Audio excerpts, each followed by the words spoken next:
The Secret Garden by Frances Hodgson Burnett. Chapter 1. There is no one left. When Mary Lennox was sent to Misselthwaite Manor to live with her uncle, everybody said she was the most disagreeable-looking child ever seen. It was true, too.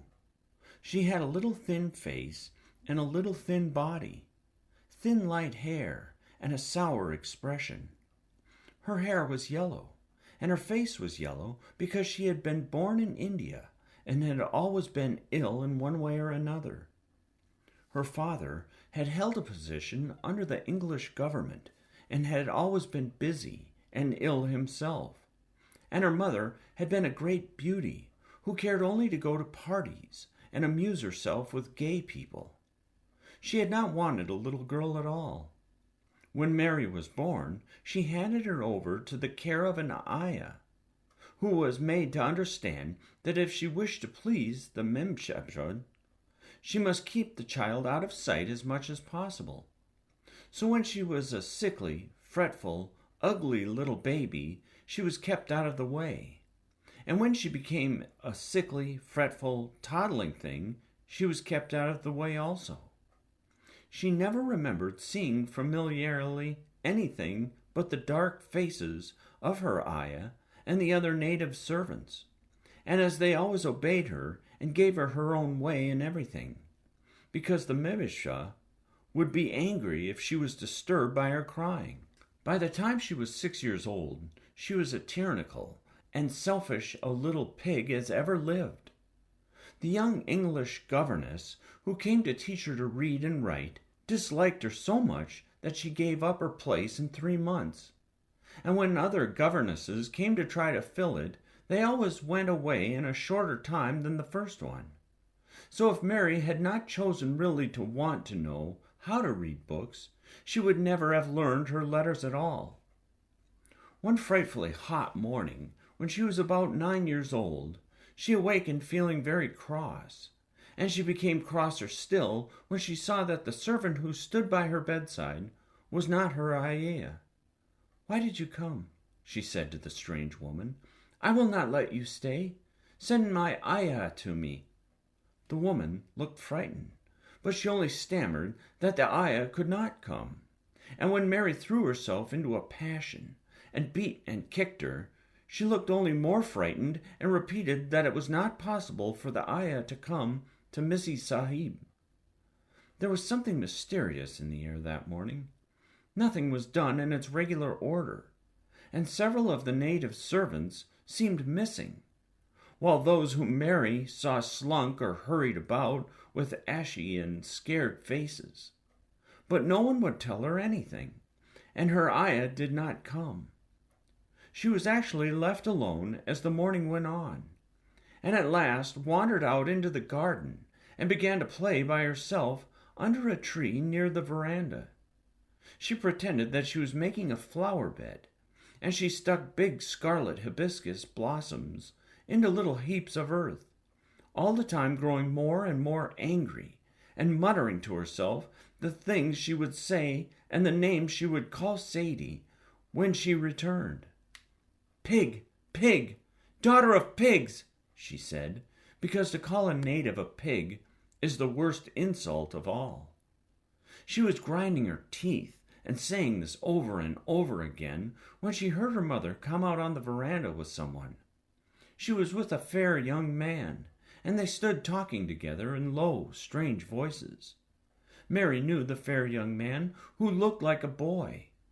She had heard that he was a very young officer who had just come from England. The child stared at him, but she stared most at her mother. She always did this when she had a chance to see her, because the 𝘠𝘪𝘬𝘦, Mary used to call her that oftener than anything else, was such a tall, slim, pretty person, and wore such lovely clothes. Her hair was like curly silk, and she had a delicate little nose, which seemed to be disdaining things, and she had large, laughing eyes. All her clothes were thin and floating, and Mary said they were full of lace. They looked fuller of lace than ever this morning, but her eyes were not laughing at all. They were large and scared, and lifted imploringly to the fair boy officer's face. "Is it so very bad?" "Oh, is it?" Mary heard her say. "Awfully," the young man answered in a trembling voice. "Awfully, Mrs. Lennox. You ought to have gone to the hills 2 weeks ago." The machine wrung her hands. "Oh, I know I ought," she cried. "I only stayed to go to that silly dinner party. What a fool I was." At that very moment, such a loud sound of wailing broke out from the servants' quarters that she clutched the young man's arm, and Mary stood shivering from head to foot. The wailing grew wilder and wilder. "What is it? What is it?" Mrs. Lennox gasped. "Someone has died," answered the boy officer. "You did not say it had broken out amongst your servants." "I did not know," the mashib cried. "Come with me, come with me," and she turned and ran into the house. After that, appalling things happened, and the mysteriousness of the morning was explained to Mary. The cholera had broke out in its most fatal form, and people were dying like flies. The ayah had been taken ill in the night, and it was because she had just died that the servants had wailed in the huts. Before the next day, 3 other servants were dead, and others had run away in terror. There was panic on every side, and dying people in all the bungalows. During the confusion and bewilderment of the second day, Mary hid herself in the nursery and was forgotten by everyone. Nobody thought of her. Nobody wanted her, and strange things happened of which she knew nothing. Mary alternately cried and slept through the hours. She only knew that people were ill and that she heard mysterious and frightening sounds. Once she crept into the dining room and found it empty, though a partly finished meal was on the table, and chairs and plates looked as if they had been hastily pushed back when the diners rose suddenly for some reason. The child ate some fruit and biscuits, and being thirsty, she drank a glass of wine which stood nearly filled. It was sweet, and she did not know how strong it was. Very soon it made her intensely drowsy, and she went back to her nursery and shut herself in again, frightened by cries she heard in the huts, and by the hurrying sound of feet. The wine made her so sleepy that she could scarcely keep her eyes open, and she lay down on her bed and knew nothing more for a long time. Many things happened during the hours in which she slept so heavily, but she was not disturbed by the wails and the sound of things being carried in and out of the bungalow. When she awakened, she lay and stared at the wall. The house was perfectly still. She had never known it to be so silent before. She heard neither voices nor footsteps, and wondered if everybody had gotten well off the cholera and all the trouble was over. She wondered also who would take care of her now her ayah was dead. There would be a new ayah, and perhaps she would know some new stories. Mary had been rather tired of the old ones. She did not cry because her nurse had died. She was not an affectionate child, and had never cared much for anyone. The noise and hurrying about, and wailing over the cholera, had frightened her, and she had been angry because no one seemed to remember that she was alive. Everyone was too panic-stricken to think of a little girl no one was fond of. When people had the cholera, it seemed that they remembered nothing but themselves. But if everyone had got well again, surely someone would remember and come to look for her. But no one came, and as she lay waiting, the house seemed to grow more and more silent. She heard something rustling on the matting, and when she looked down, she saw a little snake gliding along, and watching her with eyes like jewels. She was not frightened, because he was a harmless little thing who would not hurt her, and he seemed in a hurry to get out of the room. He slipped under the door as she watched him. "How queer and quiet it is," she said. "It sounds as if there was no one in the bungalow but me and the snake." Almost the next minute she heard footsteps in the compound, and then on the veranda. They were men's footsteps, and the men entered the bungalow and talked in low voices.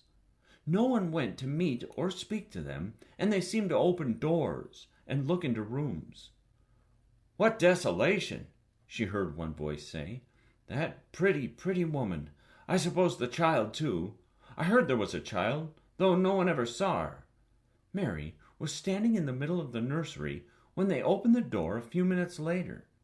She looked an ugly, cross little thing, and was frowning because she was beginning to be hungry and feel disgracefully neglected.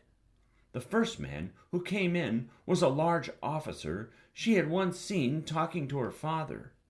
He looked tired and troubled, but when he saw her, he was so startled that he almost jumped back. "Barney!" he cried out. "There's a child here! A child alone! In a place like this! Mercy on us! Who is she?" "I am Mary Lennox," the little girl said, drawing herself up stiffly. She thought the man was very rude to call her father's bungalow a place like this. "I fell asleep when everyone had the cholera, and I have only just wakened up. Why does nobody come?" "It is the child no one ever saw!" exclaimed the man, turning to his companions. "She has actually been forgotten." "Why was I forgotten?" Mary said, stamping her foot. "Why does nobody come?" The young man, whose name was Barney, looked at her very sadly. Mary even thought she saw him wink his eyes as if to wink tears away. "Poor little kid," he said. "There is nobody left to come." It was in that strange and sudden way that Mary found out that she had neither father nor mother left, that they had died and been carried away in the night, and that the few native servants who had not died also had left the house as quickly as they could get out of it, none of them even remembering that there was a Missie Sahib. That was why the place was so quiet.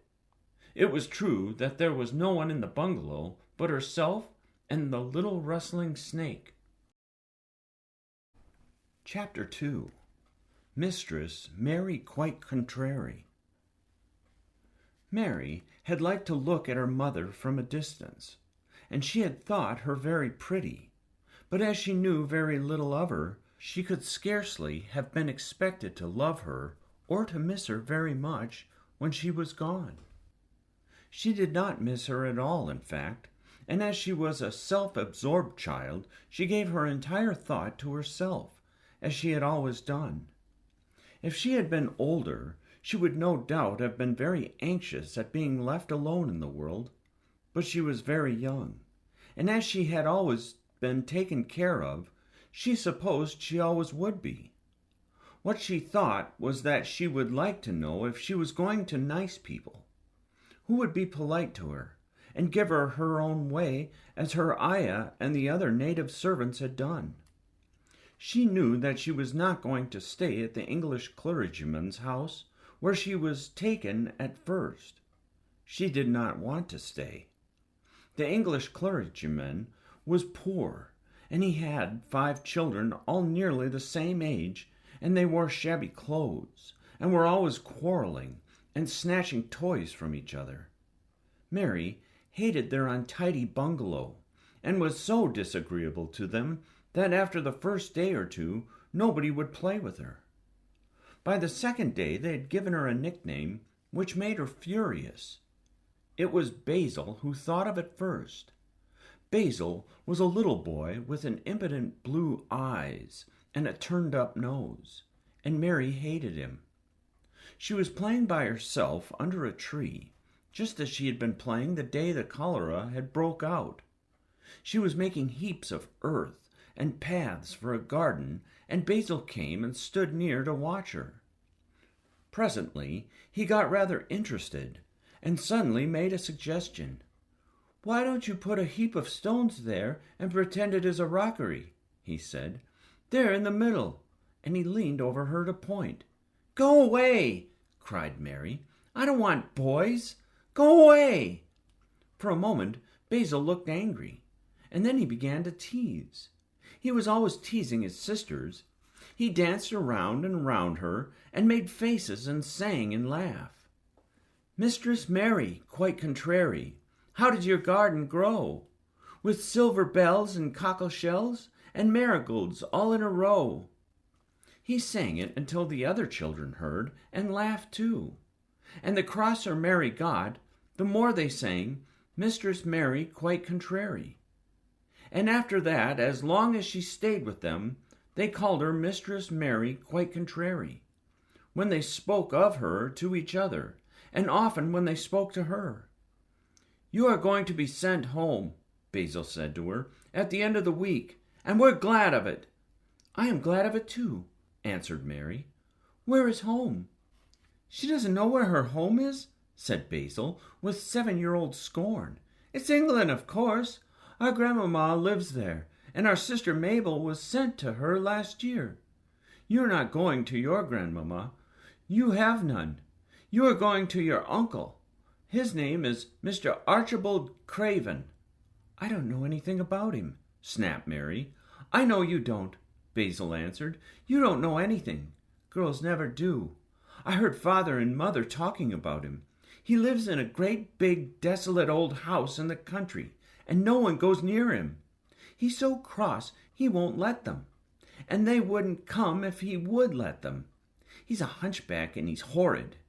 "I don't believe you," said Mary, and she turned her back and stuck her finger in her ears because she would not listen any more.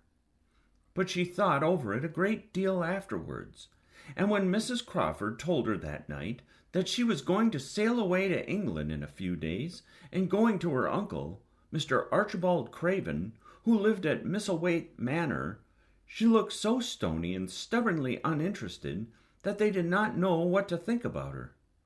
They tried to be kind to her, but she only turned her face away when Mrs. Crawford attempted to kiss her, and held herself stiffly when Mr. Crawford patted her shoulder. "She is such a plain child," Mrs. Crawford said pityingly afterward, "and her mother was such a pretty creature. She had a very pretty manner, too, and Mary has the most unattractive ways I ever saw in a child. The children call her Mistress Mary quite contrary, and though it's naughty of them, one can't help understanding it. Perhaps if her mother had carried her pretty face and her pretty manners oftener into the nursery, Mary might have learned some pretty ways too. It is very sad, now the poor beautiful thing is gone, to remember that many people never even knew that she had a child at all." "I believe she scarcely ever looked at her," sighed Mrs. Crawford. "When her ayah was dead, there was no one to give a thought to the little thing. Think of the servants running away and leaving her all alone in that deserted bungalow. Colonel McGrew said he nearly jumped out of his skin when he opened the door and found her standing by herself in the middle of the room." Mary made the long voyage to England under the care of an officer's wife, who was taking her children to leave them in a boarding school. She was very much absorbed in her own little boy and girl, and was rather glad to hand the child over to the woman Mr. Archibald Craven sent to meet her in London. The woman was his housekeeper at Misselthwaite Manor, and her name was Mrs. Medlock.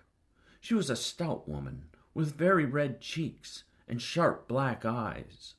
She wore a very purple dress, a black silk mantle with jet fringes on it, and a black bonnet with purple velvet flowers, which stuck up and trembled when she moved her head. Mary did not like her at all, but as she very seldom liked people, there was nothing remarkable in that. Besides which, it was very evident Mrs. Medlock did not think much of her. "My word, she's a plain little piece of goods," she said, "and we'd heard that her mother was a beauty. She hasn't handed much of it down, has she, ma'am?" "Perhaps she will improve as she grows older," the officer's wife said good-naturedly. "If she were not so sallow and had a nicer expression. Her features are rather good. Children alter so much." "She'll have to alter a good deal," answered Mrs. Medlock, "and there's nothing likely to improve children at Misselthwaite, if you ask me."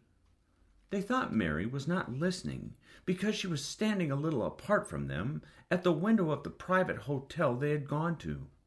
She was watching the passing buses and cabs and people, but she heard quite well and was made very curious about her uncle and the place he lived in. What sort of a place was it, and what would he be like? What was a hunchback? She had never seen one. Perhaps there were none in India.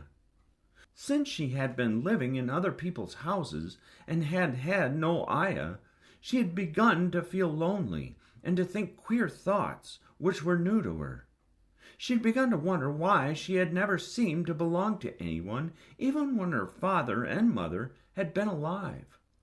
Other children seemed to belong to their fathers and mothers, but she had never seemed to really be anyone's little girl.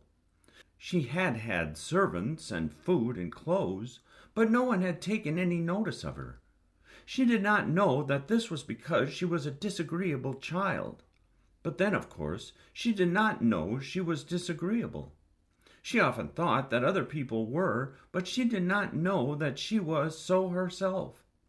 She thought Mrs. Medlock the most disagreeable person she had ever seen, with her common, highly colored face and her common fine bonnet. When the next day they set out on their journey to Yorkshire, she walked through the station to the railway carriage with her head up and trying to keep as far away from her as she could, because she did not want to seem to belong to her. It would have made her very angry to think people imagined she was her little girl. But Mrs. Medlock was not in the least disturbed by her and her thoughts. She was the kind of woman who would stand no nonsense from young ones. At least, that is what she would have said if she had been asked. She had not wanted to go to London just when her sister Maria's daughter was going to be married, but she had a comfortable, well-paid place as housekeeper at Misselthwaite Manor, and the only way in which she could keep it was to do at once what Mr. Archibald Craven told her to do. She never dared even to ask a question.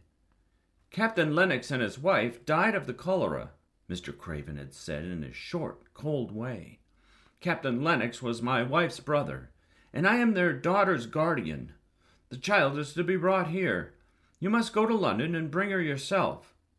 So she packed her small trunk and made the journey. Mary sat in her corner of the railway carriage and looked plain and fretful. She had nothing to read or to look at, and she had folded her thin little black-gloved hands in her lap. Her black dress made her look yellower than ever, and her limp, light hair straggled from under her black crepe hat. "A more marred-looking young one I never saw in my life," Mrs. Medlock thought. Marred is a Yorkshire word and means spoiled and pettish. She had never seen a child who sat so still without doing anything, and at last she got tired of watching her and began to talk in a brisk, hard voice. "I suppose I may as well tell you something about where you are going to," she said. "Do you know anything about your uncle?" "No," said Mary. "Never heard your father and mother talk about him?" "No," said Mary, frowning. She frowned because she remembered that her father and mother had never talked to her about anything in particular. Certainly they had never told her things. "Huh!" muttered Mrs. Medlock, staring at her queer, unresponsive little face. She did not say any more for a few moments, and then she began again. "I suppose you might as well be told something to prepare you. You are going to a queer place." Mary said nothing at all, and Mrs. Medlock looked rather discomfited by her apparent indifference. But after taking a breath, she went on. "Not but that it's a grand big place in a gloomy way, and Mr. Craven's proud of it in his way, and that's gloomy enough too. The house is 600 years old, and it's on the edge of the moor, and there's near 100 rooms in it, though most of them's shut up and locked.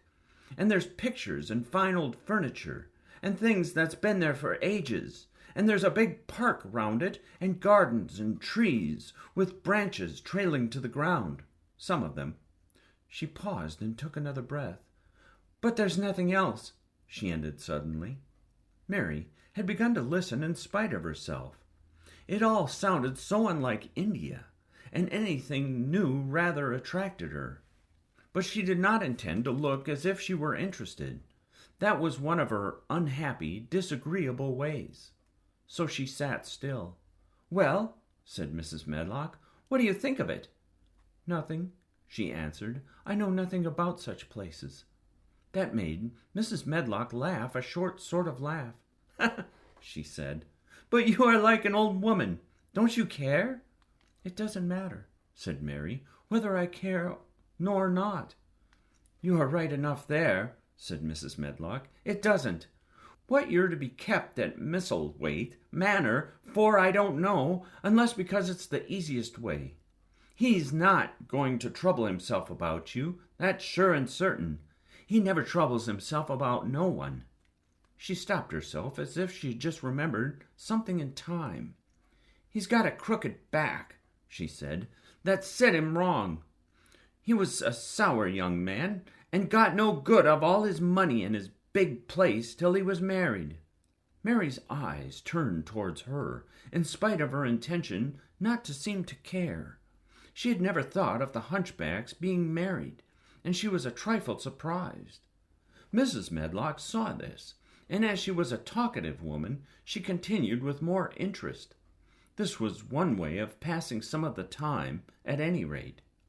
She was a sweet, pretty thing, and he would have walked the world over to get her a blade of grass she wanted.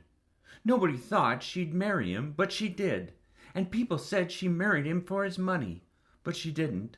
She didn't, positively. When she died, Mary gave her a little involuntary jump. "Oh, did she die?" she exclaimed, quite without meaning to.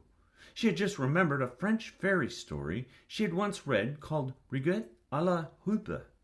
It had been about a poor hunchback and a beautiful princess, and it had made her suddenly sorry for Mr. Archibald Craven. "Yes, she died," Mrs. Medlock answered, "and it made him queerer than ever. He cares about nobody. He won't see people. Most of the time he goes away, and when he is at Misselthwaite, he shuts himself up in the west wing, and won't let anyone but Pitcher see him. Pitcher's an old fellow, but he took care of him when he was a child, and he knows his ways." It sounded like something in a book, and it did not make Mary feel cheerful. A house with 100 rooms, nearly all shut up, and with their doors locked. A house on the edge of a moor. Whatsoever a moor was, sounded dreary. A man with a crooked back, who shut himself up also. She stared out of the window with her lips pinched together, and it seemed quite natural that the rain should have begun to pour down in gray slanting lines, and splash and stream down the window panes.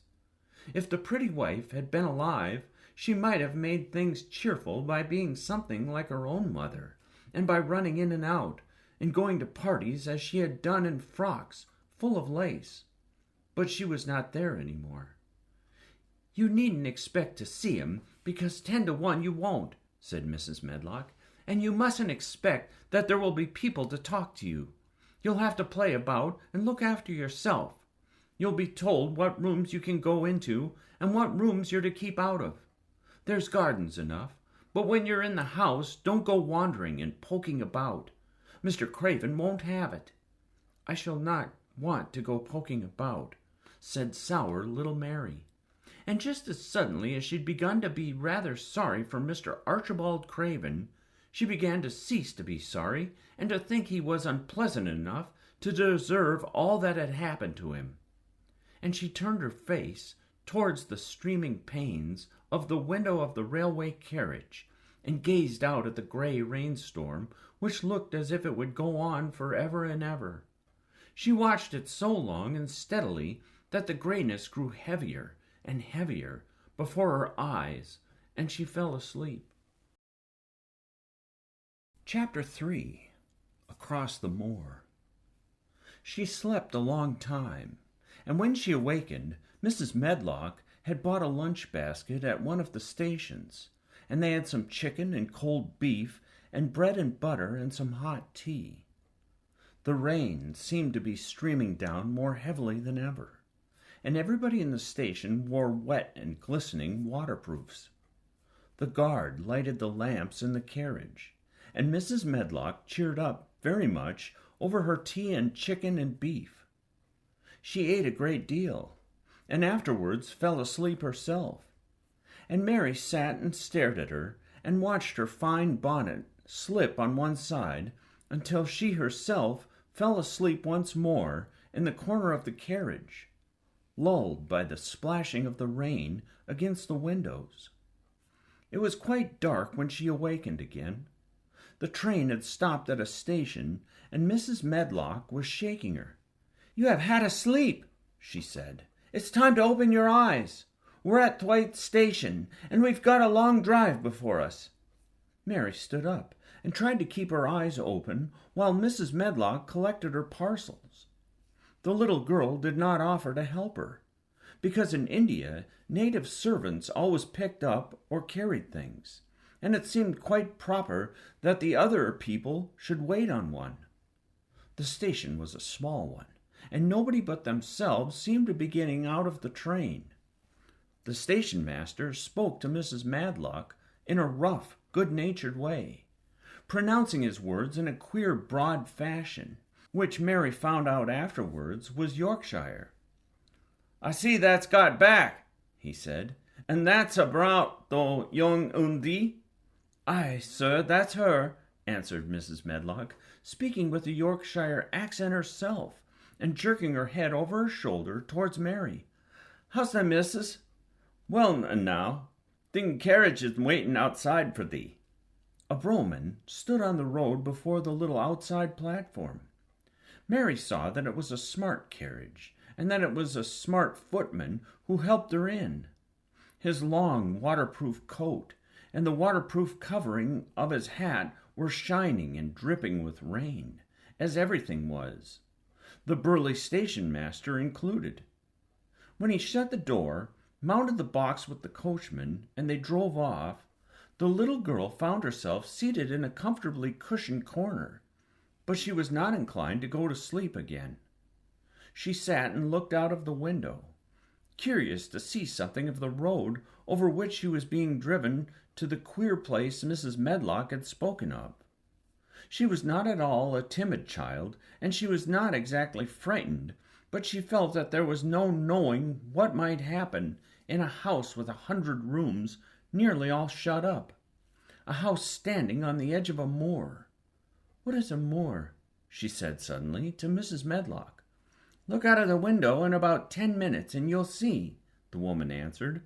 "We've got to drive 5 miles across Missel Moor before we get to the manor. You won't see much because it's a dark night, but you can see something." Mary asked no more questions, but waited in the darkness of her corner, keeping her eyes on the window.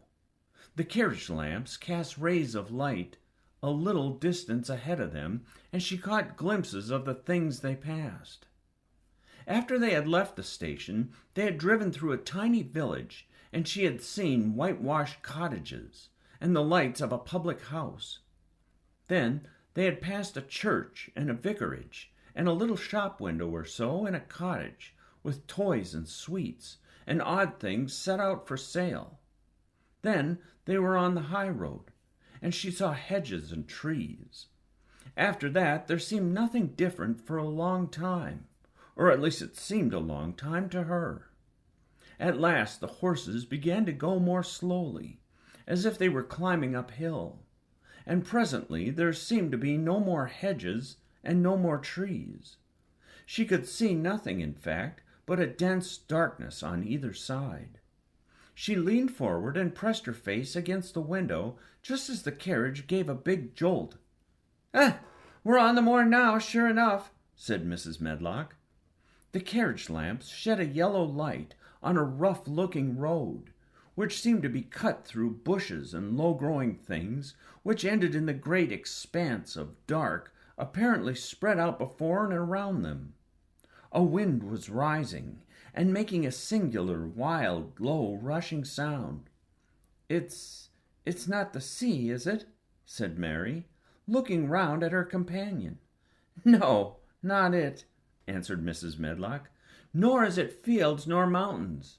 It's just miles and miles and miles of wild land that nothing grows on but heather and gorse and broom, and nothing lives on but wild ponies and sheep." "I feel as if it might be the sea, if there were water on it," said Mary. "It sounds like the sea just now." "That's the wind blowing through the bushes," Mrs. Medlock said. "It's a wild, dreary enough place to my mind, though there's plenty that likes it, particularly when the heather's in bloom." On and on they drove through the darkness, and though the rain stopped, the wind rushed by and whistled and made strange sounds. The road went up and down, and several times the carriage passed over a little bridge beneath which water rushed very fast with a great deal of noise. Mary felt as if the drive would never come to an end, and that the wide, bleak moor was a wide expanse of black ocean through which she was passing on a strip of dry land. "I don't like it," she said to herself. "I don't like it." And she pinched her thin lips more tightly together. The horses were climbing up a hilly piece of road when she first caught sight of a light. Mrs. Medlock saw it as soon as she did and drew a long sigh of relief. "I am glad to see that bit o' light twinkling," she exclaimed. "It's the light in the lodge window. We shall get a good cup of tea after a bit, at all events." It was after a bit, as she said, for when the carriage passed through the park gates, there was still 2 miles of avenue to drive through, and the trees, which nearly met overhead, made it seem as if they were driving through a long, dark vault. They drove out of the vault into a clear space and stopped before an immensely long but low-built house, which seemed to ramble round a stone court. At first, Mary thought that there were no lights at all in the windows, but as she got out of the carriage, she saw that one room in a corner upstairs showed a dull glow. The entrance door was a huge one, made of massive, curiously shaped panels of oak, studded with big iron nails, and bound with great iron bars. It opened into an enormous hall, which was so dimly lighted that the faces in the portraits on the walls and the figures in the suits of armor made Mary feel that she did not want to look at them. As she stood on the stone floor, she looked a very small, odd little black figure, and she felt as small and lost and odd as she looked. A neat, thin old man stood near the manservant who opened the door for them. "You are here to take her to her room," he said in a husky voice. "He doesn't want to see her. He's going to London in the morning." "Very well, Mr. Pitcher," Mrs. Medlock answered. "So long as I know what's expected of me, I can manage." "What's expected of you, Mrs. Medlock," Mr. Pitcher said, "is that you make sure that he's not disturbed and that he doesn't see what he doesn't want to see." And then Mary Lennox was led up a broad staircase and down a long corridor, and up a short flight of steps, and through another corridor, and another, until a door opened in a wall, and she found herself in a room with a fire in it and a supper on a table. Mrs. Medlock said unceremoniously, "Well, here you are. This room and the next are where you'll live, and you must keep to them. Don't you forget that." It was in this way Mistress Mary arrived at Misselthwaite Manor, and she had perhaps never felt quite so contrary in all her life. Chapter 4. Martha. When she opened her eyes in the morning, it was because a young housemaid had come into her room to light the fire, and was kneeling on the hearth-rug, raking out the cinders noisily. Mary lay and watched her for a few moments, and then began to look about the room. She had never seen a room at all like it, and thought it was curious and gloomy. The walls were covered with tapestry, with a forest scene embroidered on it. There were fantastically dressed people under the trees, and in the distance there was a glimpse of the turrets of a castle. There were hunters and horses and dogs and ladies. Mary felt as if she were in the forest with them. Out of a deep window she could see a great climbing stretch of land, which seemed to have no trees on it, and to look rather like an endless, dull, purplish sea. "What is that?" she said, pointing out of the window. Martha, the young housemaid, who had just risen to her feet, looked and pointed also. "That there?" she said. "Yes, that's the Moor," with a good-natured grin. "Does that like it?" "No," answered Mary. "I hate it." "That's because thou art not used to it," Martha said, going back to her hearth. "Ta thinks it's too big and bare now, but thou wilt like it." "Do you?" inquired Mary. "Aye, that I do," answered Martha, cheerfully, polishing away at the grate. "I just love it. It's none bare. It's covered with growing things and smells sweet. It's fair, lovely in spring and summer when there gorse and broom and heathers in the flower. It smells o' honey, and there's such a lot o' fresh air, and thy sky looks as though it and thine bees and skylarks make such noise humming and singing. Ah, I wouldn't live away from the moor for anything." Mary listened to her with a grave, puzzled expression. The native servants she had been used to in India were not in the least like this. They were obsequious and servile, and did not presume to talk to their masters as if they were their equals. They made salaams, and called them protector of the poor, and names of that sort. Indian servants were commanded to do things, not asked. It was not the custom to say please and thank you, and Mary had always slapped her ayah in the face when she was angry. She wondered a little what this girl would do if one slapped her in the face. She was a round, rosy, good-natured-looking creature, but she had a sturdy way which made Mistress Mary wonder if she might not even slap back, if the person who slapped her was only a little girl. "You're a strange servant," she said from her pillows, rather haughtily. Martha sat up on her heels, with her blacking brush in her hand, and laughed, without seeming the least out of temper. "Ha! I know that," she said. "If there was a grand Mrs. at Misselthwaite, I should never have been even one of the under housemaids. I might have been let to be scullery maid, but I'd never have been let upstairs. I'm too common, and I talk too much Yorkshire. But this is a funny house for all it's so grand. Seems like there's neither master nor mistress except Mr. Pitcher and Mrs. Medlock. Mr. Craven, he won't even be troubled about anything when he's here, and he's nearly always away. Mrs. Medlock gave me the place out of the kindness. She told me she could never have done it if Misselthwaite had been like other big houses." "Are you going to be my servant?" Mary asked, still in an imperious little Indian way. Martha began to rub her grate again. "I'm Mrs. Medlock's servant," she said stoutly, "and she's Mr. Craven's. But I'm to do the housemaid's work up here and wait on you a bit, but you won't need much waiting on." "Who is going to dress me?" demanded Mary. Martha sat up on her heels again and stared. She spoke in broad Yorkshire in her amazement. "Canna tha dress them, Dynson?"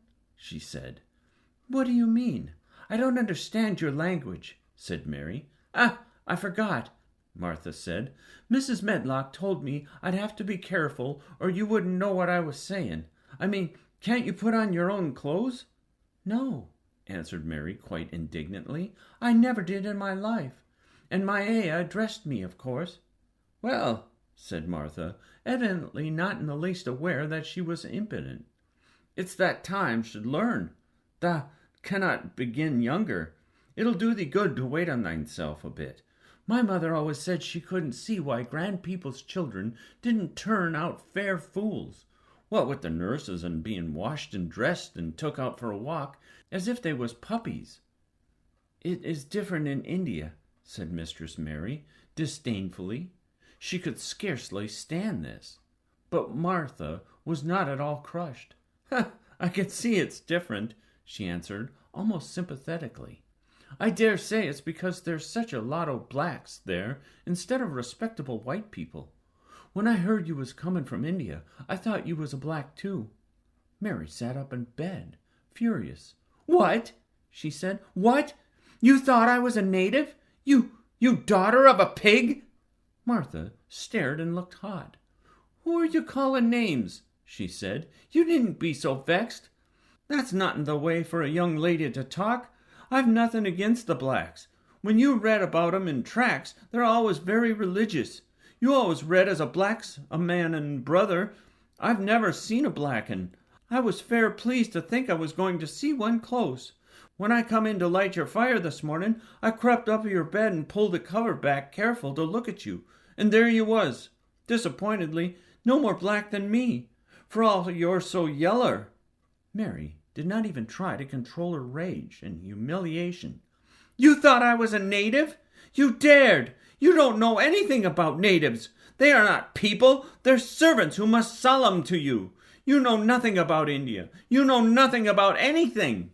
She was in such a rage and felt so hopeless before the girl's simple stare, and somehow she suddenly felt so horribly lonely and far away from everything she understood and which understood her, that she threw herself face downward on the pillows and burst into passionate sobbing.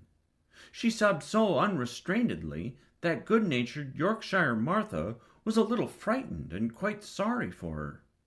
She went to the bed and bent over. You mustn't cry like that there," she begged. "You mustn't for sure. I didn't know you'd be vexed.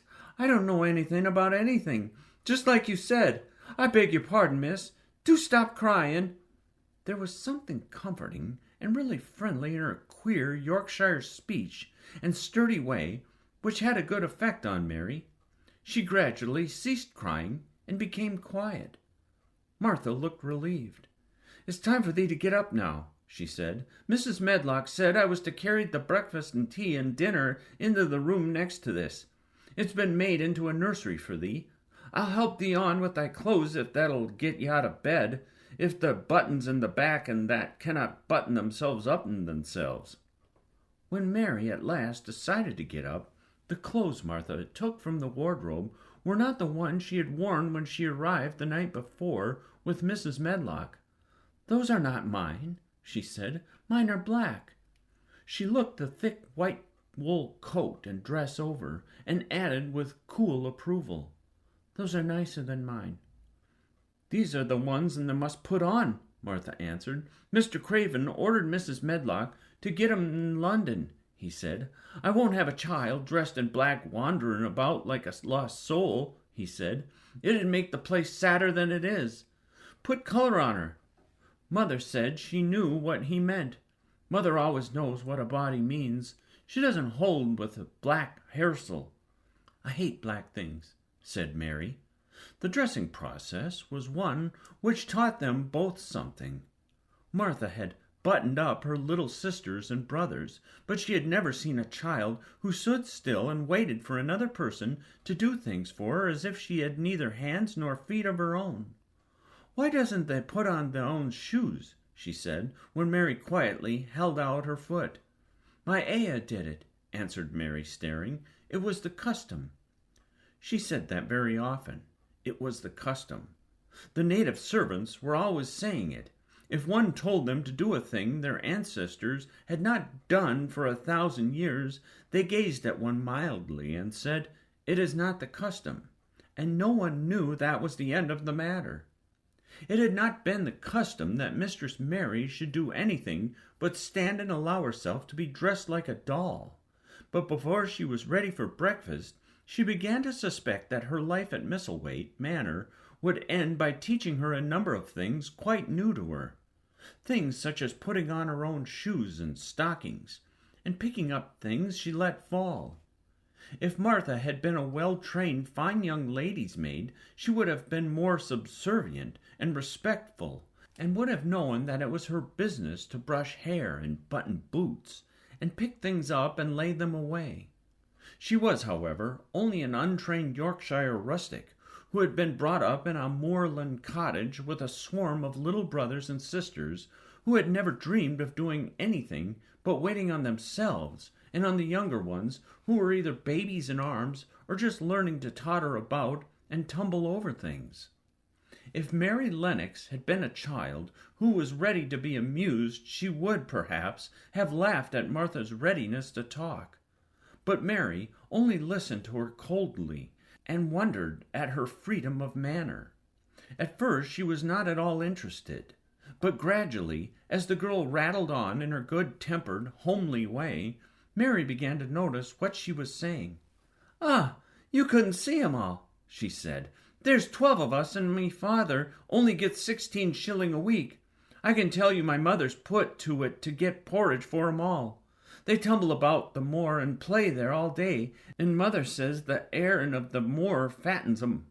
She says she believes they eaten the grass same as the wild ponies do. Our Dickon, he's 12 years old, and he's got a young pony he calls his own." "Where did he get it?" asked Mary.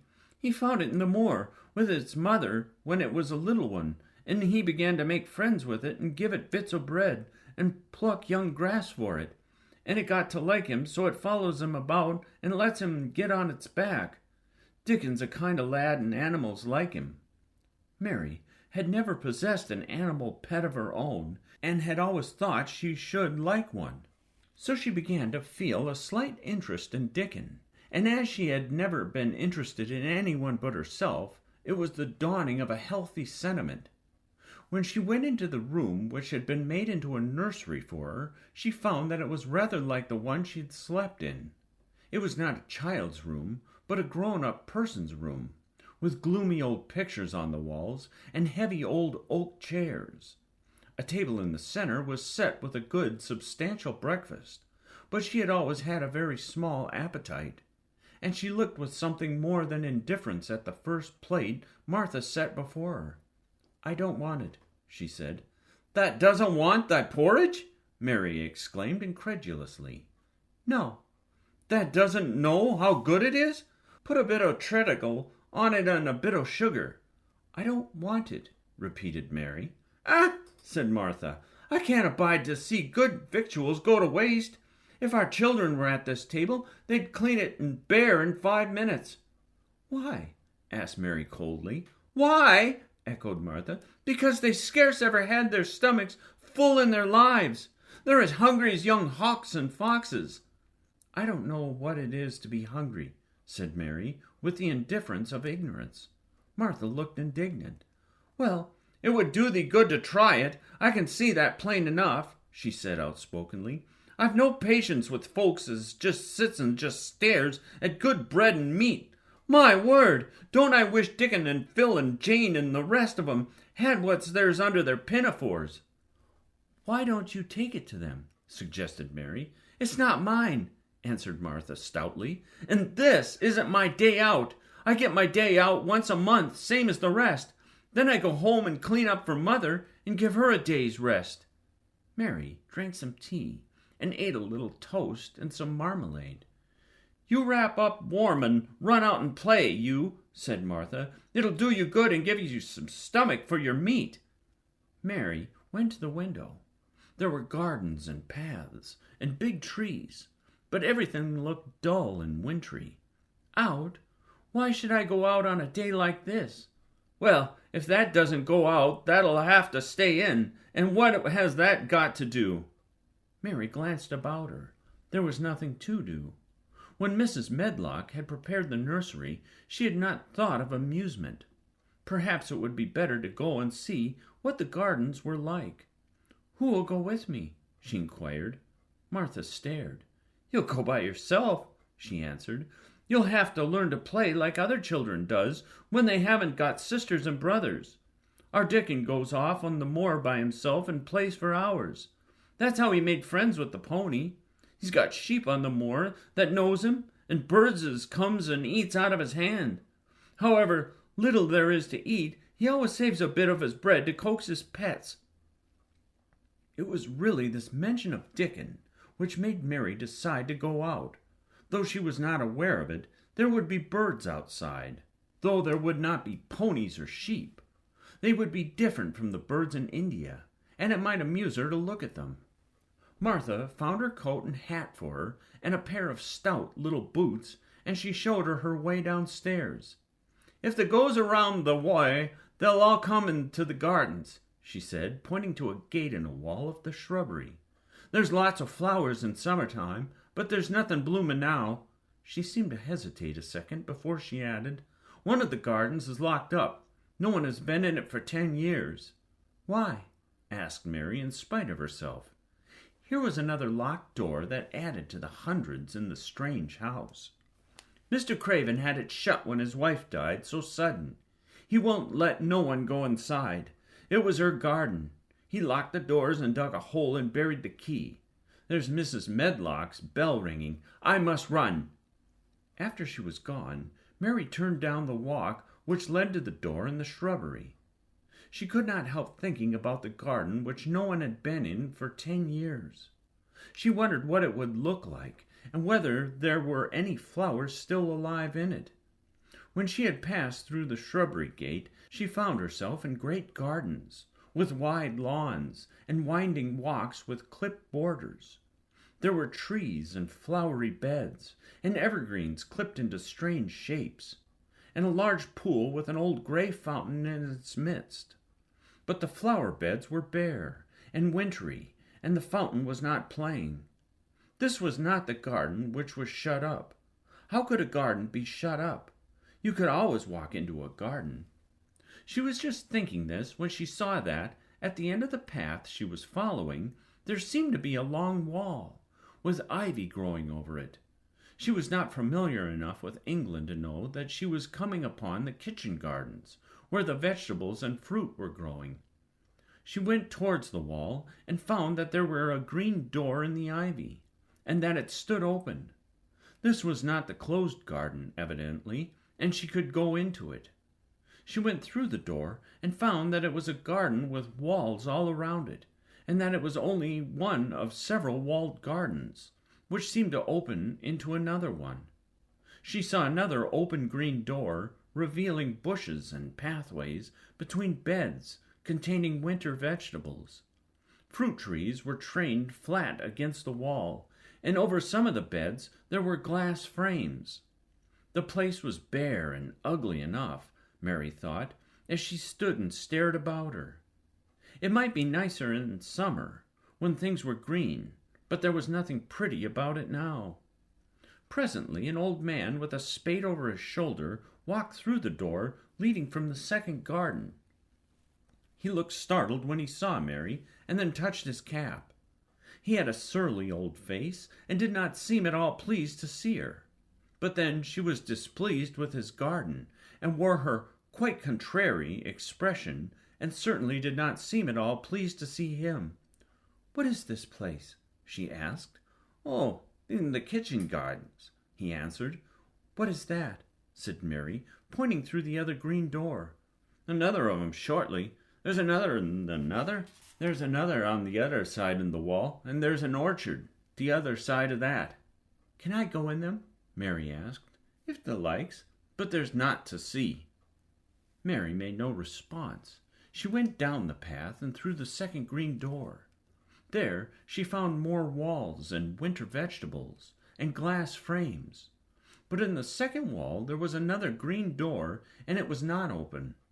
Perhaps it led into the garden, which no one had seen for 10 years. As she was not at all a timid child, and always did what she wanted to do, Mary went to the green door and turned the handle.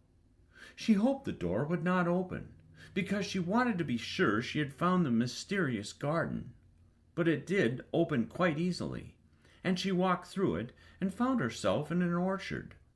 There were walls all around it also, and trees trained against them, and there were bare fruit trees growing in the winter-brown grass, but there was no green door to be seen anywhere.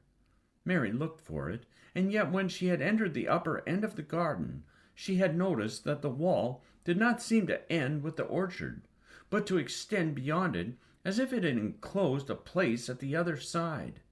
She could see the tops of trees above the wall, and when she stood still, she saw a bird with a bright red breast sitting on the topmost branch of one of them, and suddenly he burst into his winter song, almost as if he had caught sight of her and was calling to her. She stopped and listened to him, and somehow his cheerful, friendly little whistle gave her a pleased feeling. Even a disagreeable little girl may be lonely, and the big closed house and big bare moor and big bare gardens had made this one feel as if there was no one left in the world but herself. If she had been an affectionate child who would have been used to being loved, she would have broken her heart, But even though she was Mistress Mary quite contrary, she was desolate, and the bright-breasted little bird brought a look into her sour little face which was almost a smile. She listened to him until he flew away. He was not like an Indian bird, and she liked him, and wondered if she should ever see him again. Perhaps he lived in the mysterious garden, and knew all about it. Perhaps it was because she had nothing whatever to do that she thought so much of the deserted garden. She was curious about it, and wanted to see what it was like. Why had Mr. Archibald Craven buried the key? If he had liked his wife so much, why did he hate her garden? She wondered if she should ever see him, but she knew that if she did, she would not like him, and he would not like her, and that she should only stand and stare at him, and say nothing, though she should be waning dreadfully to ask him why he had done such a queer thing. People never like me, and I never like people, she thought, and I never can talk as the Crawford children could. They were always talking and laughing and making noises. She thought of the robin and of the way he seemed to sing his song at her, and as she remembered the tree-top he perched on, she stopped rather suddenly on the path. I believe that tree was in the secret garden. I feel sure it was, she said. There was a wall round the place, and there was no door. She walked back into the first kitchen garden she had entered and found the old man digging there. She went and stood beside him and watched him a few moments in her cold little way. He took no notice of her, and so at last she spoke to him. "I've been in the other gardens," she said. "There was nothing to prevent thee," he answered crustily. "I went into the orchard." "There was no dog at the door to bite thee," he answered. "There was no door there in the other gardens," said Mary. "What garden?" he said in a rough voice, stopping his digging for a moment. "The one on the other side of the wall," answered Mistress Mary. "There were trees there. I saw the tops of them. A bird with a red breast was sitting on one of them, and he sang." To her surprise, the surly old weather-beaten face actually changed its expression. A slow smile spread over it, and the gardener looked quite different. It made her think that it was curious how much nicer a person looked when he smiled. She had not thought of it before. He turned about to the orchard side of his garden and began to whistle, a low, soft whistle. She could not understand how such a surly man could make such a coaxing sound. Almost the next moment, a wonderful thing happened. She heard a soft little rushing flight through the air, and it was the bird with the red breast flying to them, and he actually alighted on the big clod of earth quite near the gardener's foot. "Here he is," chuckled the old man, and then he spoke to the bird as if he were speaking to a child. "Where thou been, the cheeky little beggar?" he said. "I have not seen thee before today. Has they begun the courting this early in the season? Thou art too forward." The bird put his tiny head on one side and looked up at him with his soft, bright eye, which was like a black dewdrop. He seemed quite familiar and not the least afraid. He hopped about and pecked the earth briskly, looking for seeds and insects. It actually gave Mary a queer feeling in her heart, because he was so pretty and cheerful and seemed so like a person. He had a tiny, plump body, and a delicate beak, and slender, delicate legs. "Will he always come when you call him?" she asked, almost in a whisper. "Aye, that he will. I've known him ever since he was a fledgling. He come out of the nest on the other garden, and when they first flew over the wall he was too weak to fly back for a few days, and we got friendly. When he went over the wall again, the rest of the brood was gone, and he was lonely, and he come back to me." "What kind of a bird is he?" Mary asked. "Doesn't thou know? He's a robin redbreast, and they're the friendliest, curious birds alive. They're almost as friendly as dogs, if you know how to get one with them. Watch him pecking about and then looking around at us now and again. He knows we're talking about him." It was the queerest thing in the world to see the old fellow. He looked at the plump little scarlet waistcoated bird as if he were both proud and fond of him. "He's a conceited one," he chuckled. "He likes to hear folks talk about him. And curious, bless me, there never was his like for curiosity and meddling. He's always coming to see what I'm planting. He knows all the things Mester Craven never troubles hisself to find out. He's the great gardener, he is." The robin hopped about, busily pecking the soil, and now and then stopped and looked at them a little. Mary thought his black dewdrop eyes gazed at her with great curiosity. It really seemed as if he were finding out all about her. The queer feeling in her heart increased. "Where did the rest of the brood fly to?" she asked. "There's no knowing. The old ones turn out in their nest and make 'em fly, and they're scattered before you know it. This one was a knowing one, and he knew he was lonely." Mistress Mary went a step nearer to the robin and looked at him very hard. "I'm lonely," she said. She had not known before that this was one of the things which made her feel sour and cross. She seemed to find it out when the robin looked at her and she looked at the robin. The old gardener pushed his cap back on his bald head and stared at her a minute. "Art thou a little wench from India?" he asked. Mary nodded. "Then no wonder thou art lonely. Thou'll be lonelier before that's done," he said. He began to dig again, driving his spade deep into the rich black garden soil, while the robin hopped about, very busily employed. "What is your name?" Mary inquired. He stood up to answer her. "Ben Weatherstaff," he answered, and then he added with a surly chuckle, "I'm lonely myself, except when here's with me," and he jerked his thumb towards the robin. "He's the only friend I've got." "I have no friends at all," said Mary. "I never had. My ayah didn't like me, and I never played with anyone." It is a Yorkshire habit to say what you think with blunt frankness, and old Ben Weatherstaff was a Yorkshire Moor man. "Thou'rt and me a good bit alike," he said. "We is wove out of the same cloth. We're neither of us good looking, and we both of us are as sour as we look. We've got the same nasty tempers, both of us, I'll warrant." This was plain speaking, and Mary Lennox had never heard the truth about herself in her life. Native servants always salaamed and submitted to you, whatever you did. She had never thought much about her looks, but she wondered if she was as unattractive as Ben Weatherstaff, and she also wondered if she looked as sour as he had looked before the robin came. She actually began to wonder also if she was nasty-tempered. She felt uncomfortable. Suddenly, a clear, rippling little sound broke out near her, and she turned around. She was standing a few feet from a young apple tree, and the robin had flown on to one of its branches and had burst out into a scrap of a song. Ben Weatherstaff laughed outright. "What did he do that for?" asked Mary. "He's made up his mind to make friends with thee," replied Ben. "Dang me if he hasn't took a fancy to thee." "To me?" said Mary, and she moved towards the little tree softly and looked up. "Would you make friends with me?" she said to the robin, just as if she were speaking to a person. "Would you?" And she did not say it either in her hard little voice or in her imperious Indian voice, but in a tone so soft and eager and coaxing that Ben Weatherstaff was as surprised as she had been when she heard him whistle. "Why," he cried out, "that said that as nice as a human as if that was a real child, instead of a sharp old woman.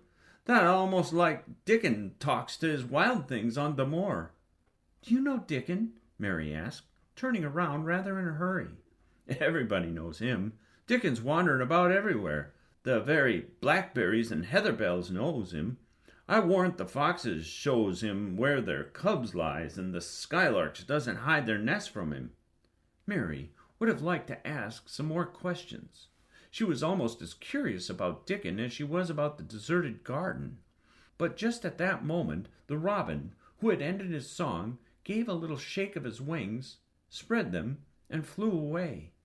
He had made his visit and had other things to do.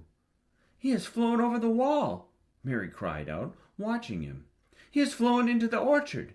He has flown across the other wall, into the garden where there is no door." "He lives there," said old Ben. "He came out of the egg there. If he's courting, he makes up to some young madam of a robin that lives among the old rose trees there." "Rose trees," said Mary. "Are there rose trees?" Ben Weatherstaff took up his spade again and began to dig. "There were 10 years ago," he mumbled. "I should like to see them," said Mary. "Where's the green door? There must be a door somewhere." Ben drove his spade deep and looked as uncompanionable as he had looked when she first saw him. "There was 10 years ago, but there isn't now," he said. "No door!" cried Mary. "There must be." "None as anyone can find, and none as if anyone's business. Don't be a meddlesome wench and poke your nose where it's no cause to go. Here, I must go on with my work. Get you gone and play, you. I've no more time." And he actually stopped digging, threw his spade over his shoulder, and walked off without even glancing at her or saying goodbye. Chapter 5. The Cry in the Corridor. At first each day which passed by for Mary Lennox was exactly like the others. Every morning she awoke in her tapestried room and found Martha kneeling upon the hearth, building her fire. Every morning she ate her breakfast in the nursery, which had nothing amusing in it, and after each breakfast she gazed out of the window across to the huge moor, which seemed to spread out on all sides and climb up to the sky. And after she had stared for a while, she realized that if she did not go out, she would have to stay in and do nothing. And so she went out.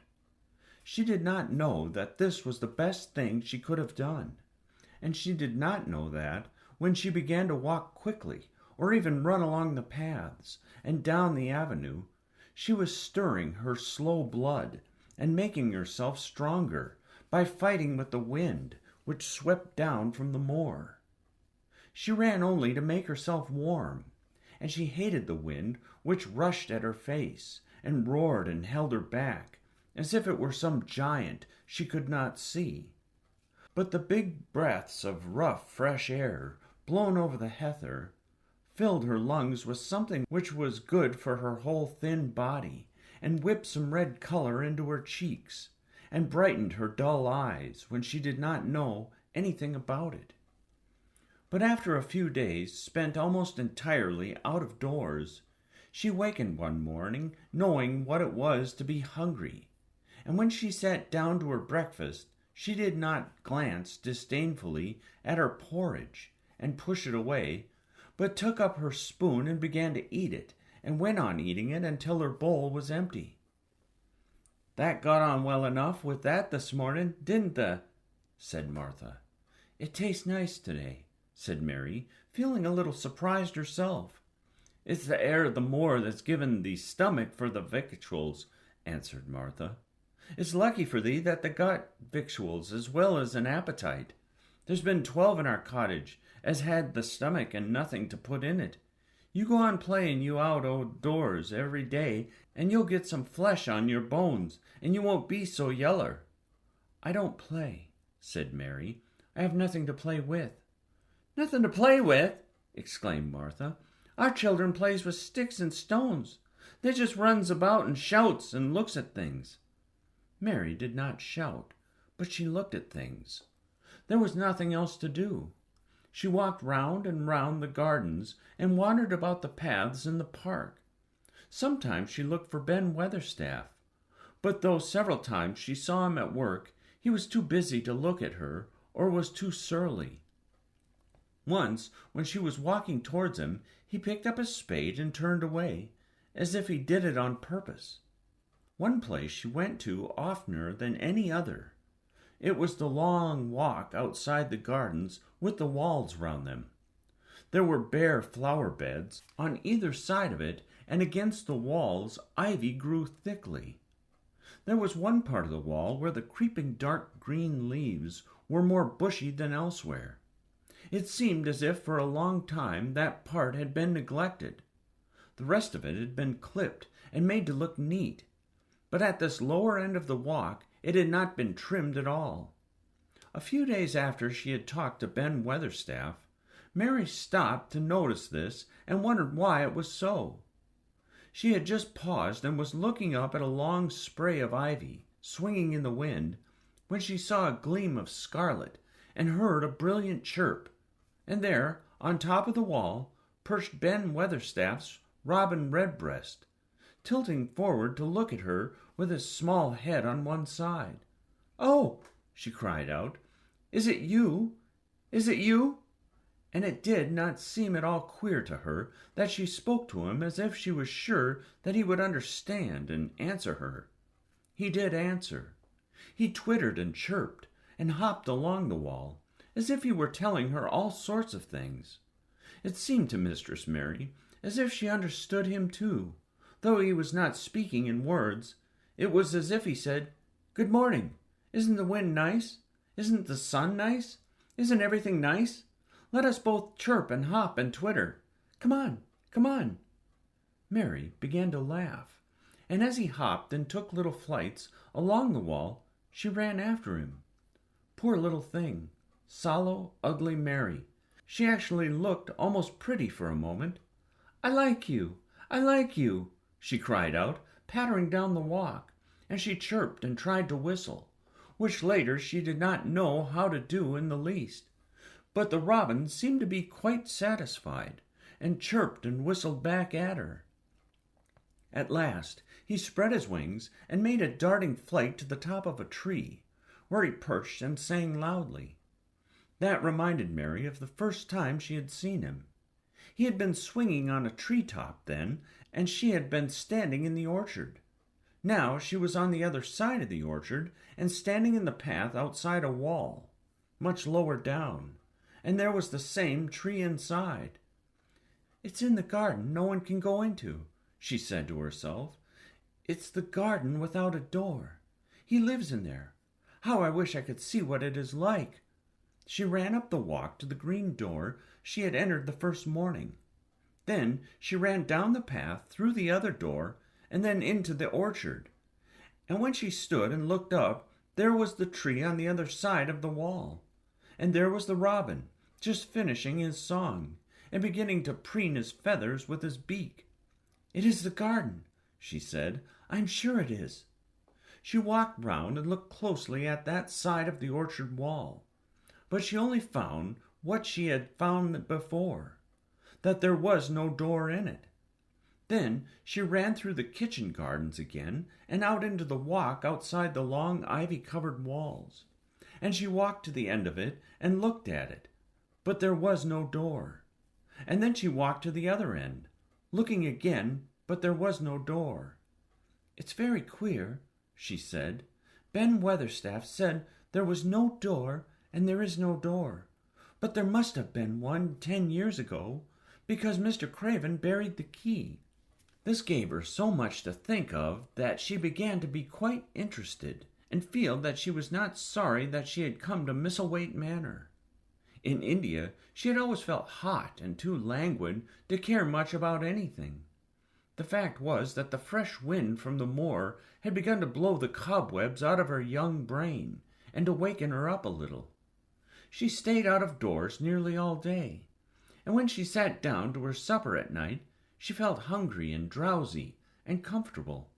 She did not feel cross when Martha chattered away. She felt as if she rather liked to hear her, and at last she thought she would ask her a question. She asked it after she had finished her supper and had sat down on the hearth-rug before the fire. "Why did Mr. Craven hate the garden?" she said. She had made Martha stay with her, and Martha had not objected at all.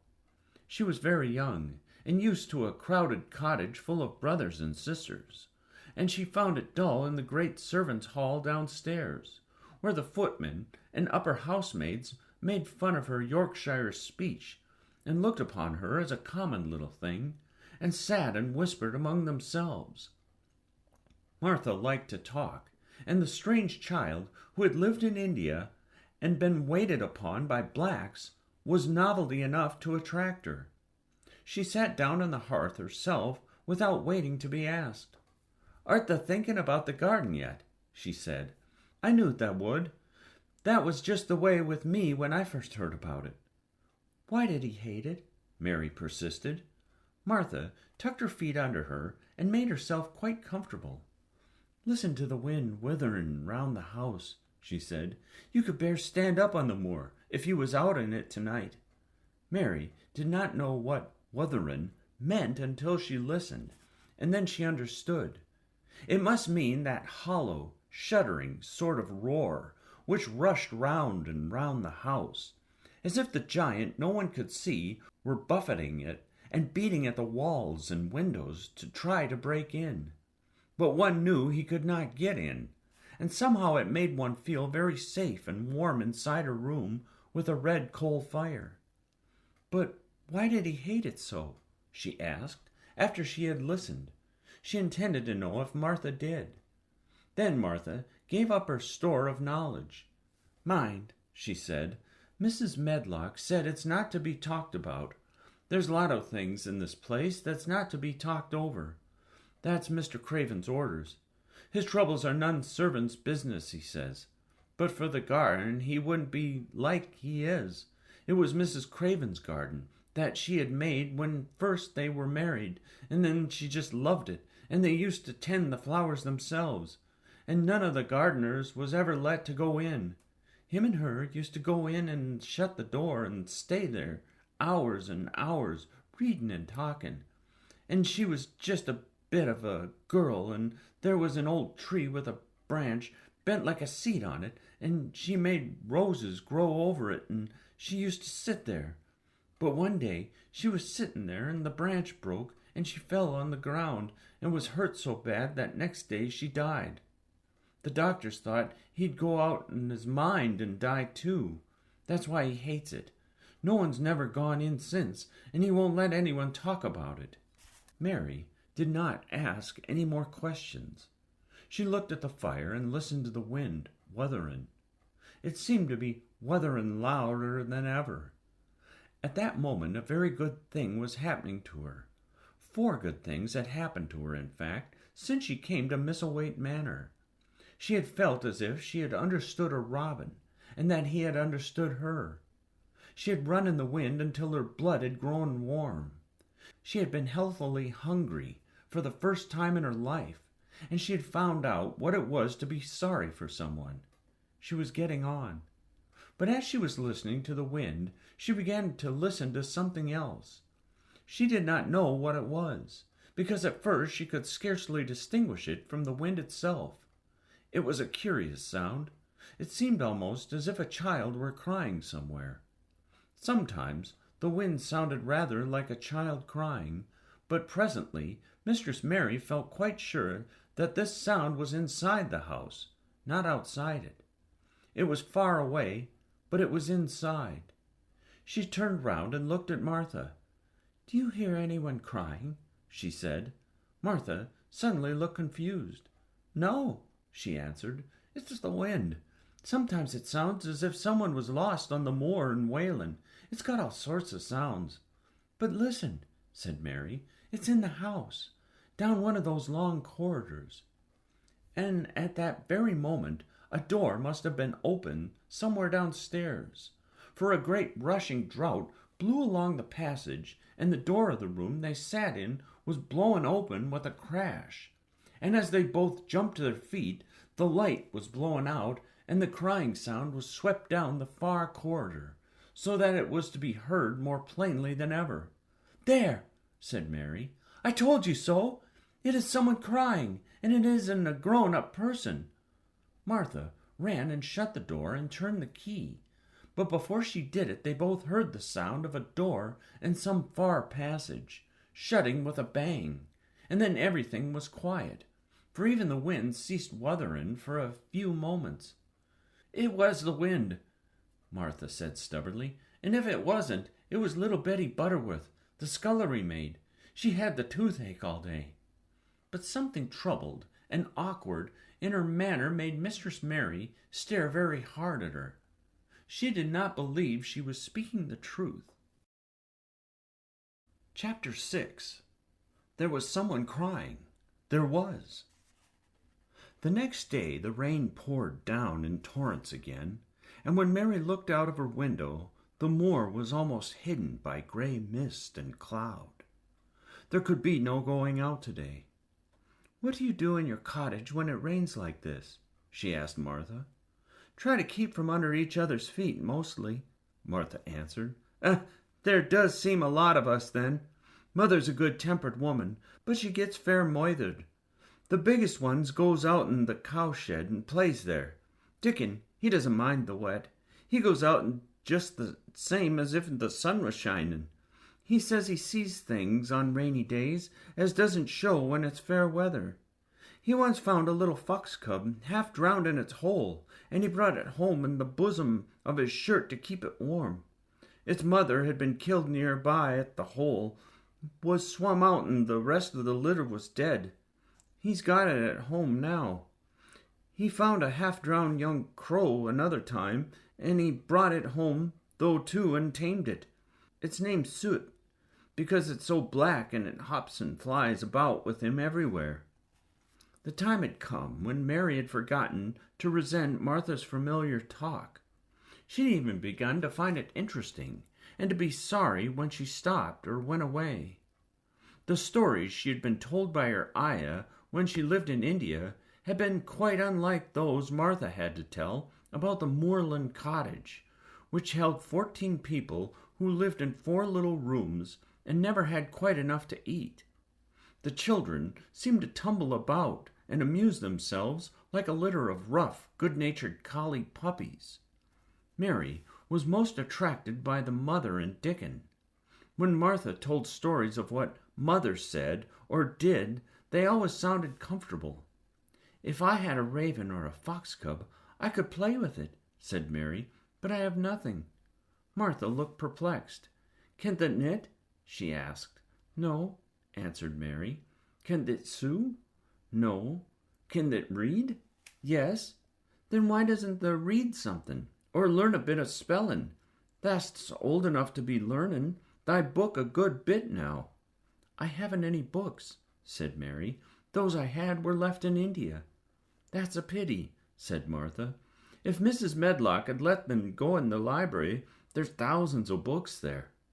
Mary did not ask where the library was, because she was suddenly inspired by a new idea. She made up her mind to go and find it herself. She was not troubled about Mrs. Medlock. Mrs. Medlock seemed always to be in her comfortable housekeeper's sitting room downstairs. In this queer place one scarcely ever saw anyone at all. In fact, there was no one to see but the servants, and when their master was away, they lived a luxurious life below stairs, where there was a huge kitchen hung about with shining brass and pewter, and a large servants' hall where there were 4 or 5 abundant meals eaten every day, and where a great deal of lively romping went on when Mrs. Medlock was out of the way. Mary's meals were served regularly, and Martha waited on her, but no one troubled themselves about her in the least. Mrs. Medlock came and looked at her every day or two, but no one inquired what she did or told her what to do. She supposed that perhaps this was the English way of treating children. In India she had always been attended by her ayah, who had followed her about and waited on her hand and foot. She had often been tired of her company. Now she was followed by nobody and was learning to dress herself because Martha looked as though she thought she was silly and stupid when she wanted to have things handed to her and put on. "Hasn't that good sense?" she said once, when Mary had stood waiting for her to put on her gloves for her. "Our Susan Ann is twice as sharp as thee, and she's only 4 years old. Sometimes that looks fair soft in the head." Mary had worn her contrary scowl for an hour after that, but it made her think several entirely new things. She stood at the window for about 10 minutes this morning after Martha had swept up the hearth for the last time and gone downstairs. She was thinking over the new idea which had come to her when she heard of the library. She did not care very much about the library itself, because she had read very few books, but to hear of it brought back to her mind the 100 rooms with closed doors.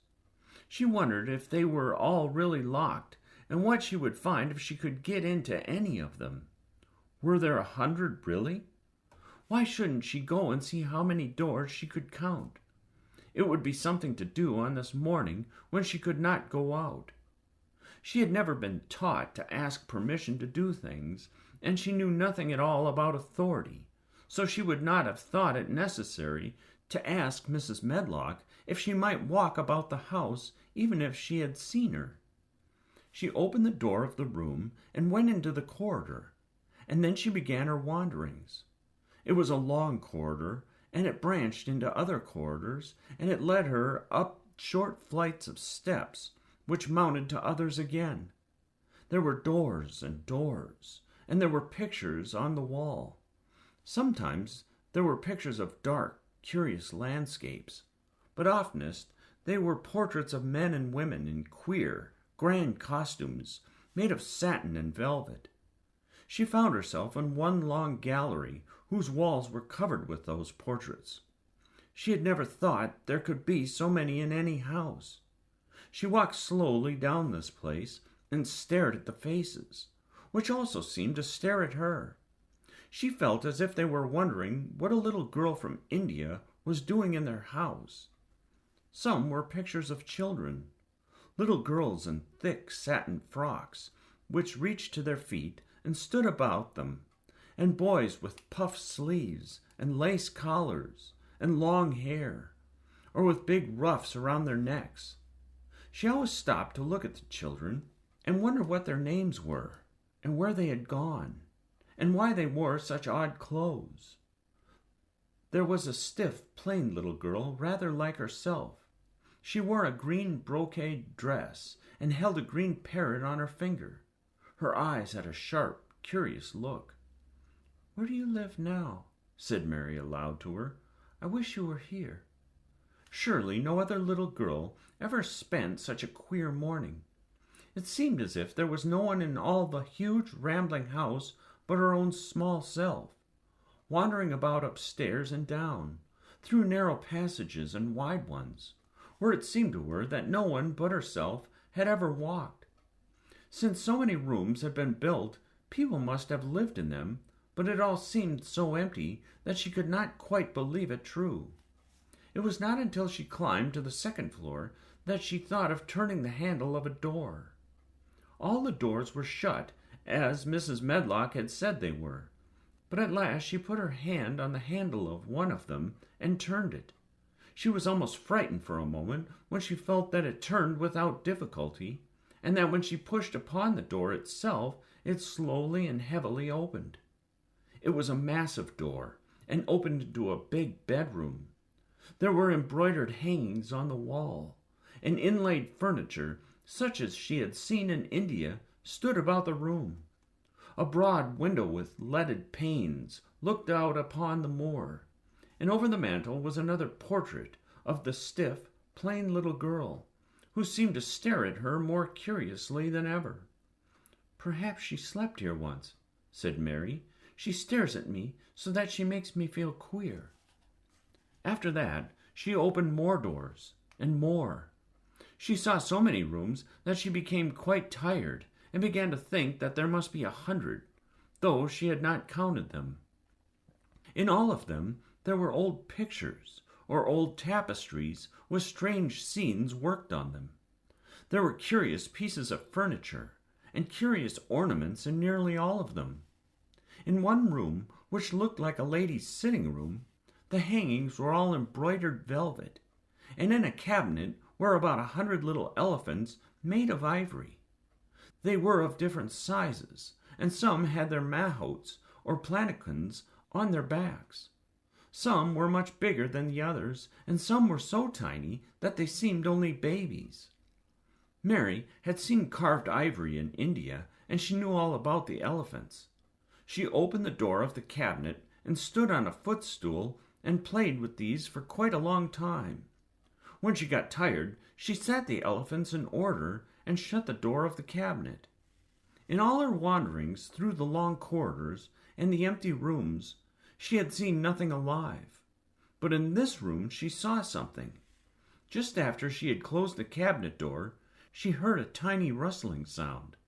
It made her jump and look around at the sofa by the fireplace, from which it seemed to come.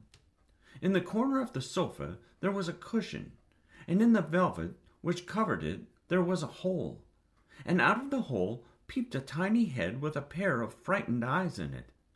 Mary crept softly across the room to look. The bright eyes belonged to a little gray mouse, and the mouse had eaten a hole into the cushion and made a comfortable nest there. 6 baby mice were cuddled up asleep near her. If there was no one else alive, in the hundreds of rooms, there were 7 mice who did not look lonely at all. "If they wouldn't be so frightened, I would take them back with me," said Mary. She had wandered about long enough to feel too tired to wander any further, and she turned back. 2 or 3 times she lost her way by turning down the wrong corridor, and she was obliged to ramble up and down until she found the right one. She was some distance from her own room and did not know exactly where she was. "I believe I have taken a wrong turning again," she said, standing still at what seemed the end of a short passage, with tapestry on the wall. "I don't know which way to go. How still everything is." It was while she was standing here, and just after she had said this, that the stillness was broken by a sound. It was another cry, but not quite like the one she had heard last night. It was only a short one, a fretful, childish whine, muffled by passing through walls. "It's nearer than it was," said Mary, her heart beating rather faster. "And it is crying." She put her hand accidentally upon the tapestry near her, and then sprang back, feeling quite startled. The tapestry was the covering of a door which fell open and showed her that there was another part of the corridor behind it, and Mrs. Medlock was coming up it with her bunch of keys in her hand and a very cross look on her face. "What are you doing here?" she said, and she took Mary by the arm and pulled her away. "What did I tell you?" "I turned round the wrong corner," explained Mary. "I didn't know which way to go, and I heard someone crying." She quite hated Mrs. Medlock at that moment, but she hated her more the next. "You didn't hear anything of the sort," said the housekeeper. "You come along back to your own nursery, or I'll box your ears." And she took her by the arm, and half pushed, half pulled her up one passage and down another, until she pushed her in at the door of her own room. "Now," she said, "you stay where you're told to stay, or you'll find yourself locked up. The master had better get you a governess, same as he said he would. You're one that needs someone to look sharp after you. I've got enough to do." She went out of the room and slammed the door after her, and Mary went and sat on the hearthrug, pale with rage. She did not cry, but ground her teeth. There was someone crying. There was, she said to herself. She had heard it twice now, and some time she would find out. She had found out a great deal this morning. She felt as if she'd been on a long journey, and at any rate she had had something to amuse her all the time. And she had played with the ivory elephants, and had seen the gray mouse and its babies in their nest in the velvet cushion. Chapter 7. The Key of the Garden. 2 days after this, when Mary opened her eyes, she sat upright in bed immediately and called to Martha, "Look at the moor! Look at the moor!" The rainstorm had ended, and the gray mist and clouds had been swept away in the night by the wind. The wind itself had ceased, and a brilliant, deep blue sky arched high over the moorland. Never, never had Mary dreamed of a sky so blue. In India skies were hot and blazing. This was of a deep, cool blue, which almost seemed to sparkle like the waters of some lovely, bottomless lake. And here and there, high, high in the arched blueness, floated small clouds of snow-white fleece. The far-reaching world of the moor itself looked softly blue instead of a gloomy purple-black or awful dreary gray. "Aye," said Martha, with a cheerful grin, "the storm's over for a bit. It does like this at this time of the year. It goes off in the night like it was a pretending it had never been here and never meant to come again. That's because in the springtime on its way. It's a long way off yet, but it's coming. I thought perhaps it always rained or looked dark in England, Mary said. Eh? No, said Martha, sitting up on her heels among her black lead brushes. Now art thou sort. What does that mean? Asked Mary seriously. In India, the natives spoke different dialects, which only a few people understood. So she was not surprised when Martha used words she did not know. Martha laughed as she had done the first morning. There now, she said, I've talked broad Yorkshire again, like Mrs. Medlock said I mustn't. Now at the sort means nothing of the sort, slowly and carefully, but it takes so long to say it. Yorkshire's the sunniest place on earth when it is sunny. I told thee that it is more after a bit. Just you wait till you see the golden-coloured gorge blossoms, and those blossom of the boron, and the heath flowering, all purple bells, and hundreds of butterflies fluttering, and bees humming, and skylarks soaring up and singing. You'll want to get out at the sunrise and live out it all day like Dickens does. Could I ever get there? Asked Mary wistfully, looking through her window at the far-off blue. It was so new and big and wonderful, and such a heavenly color. I don't know, answered Martha.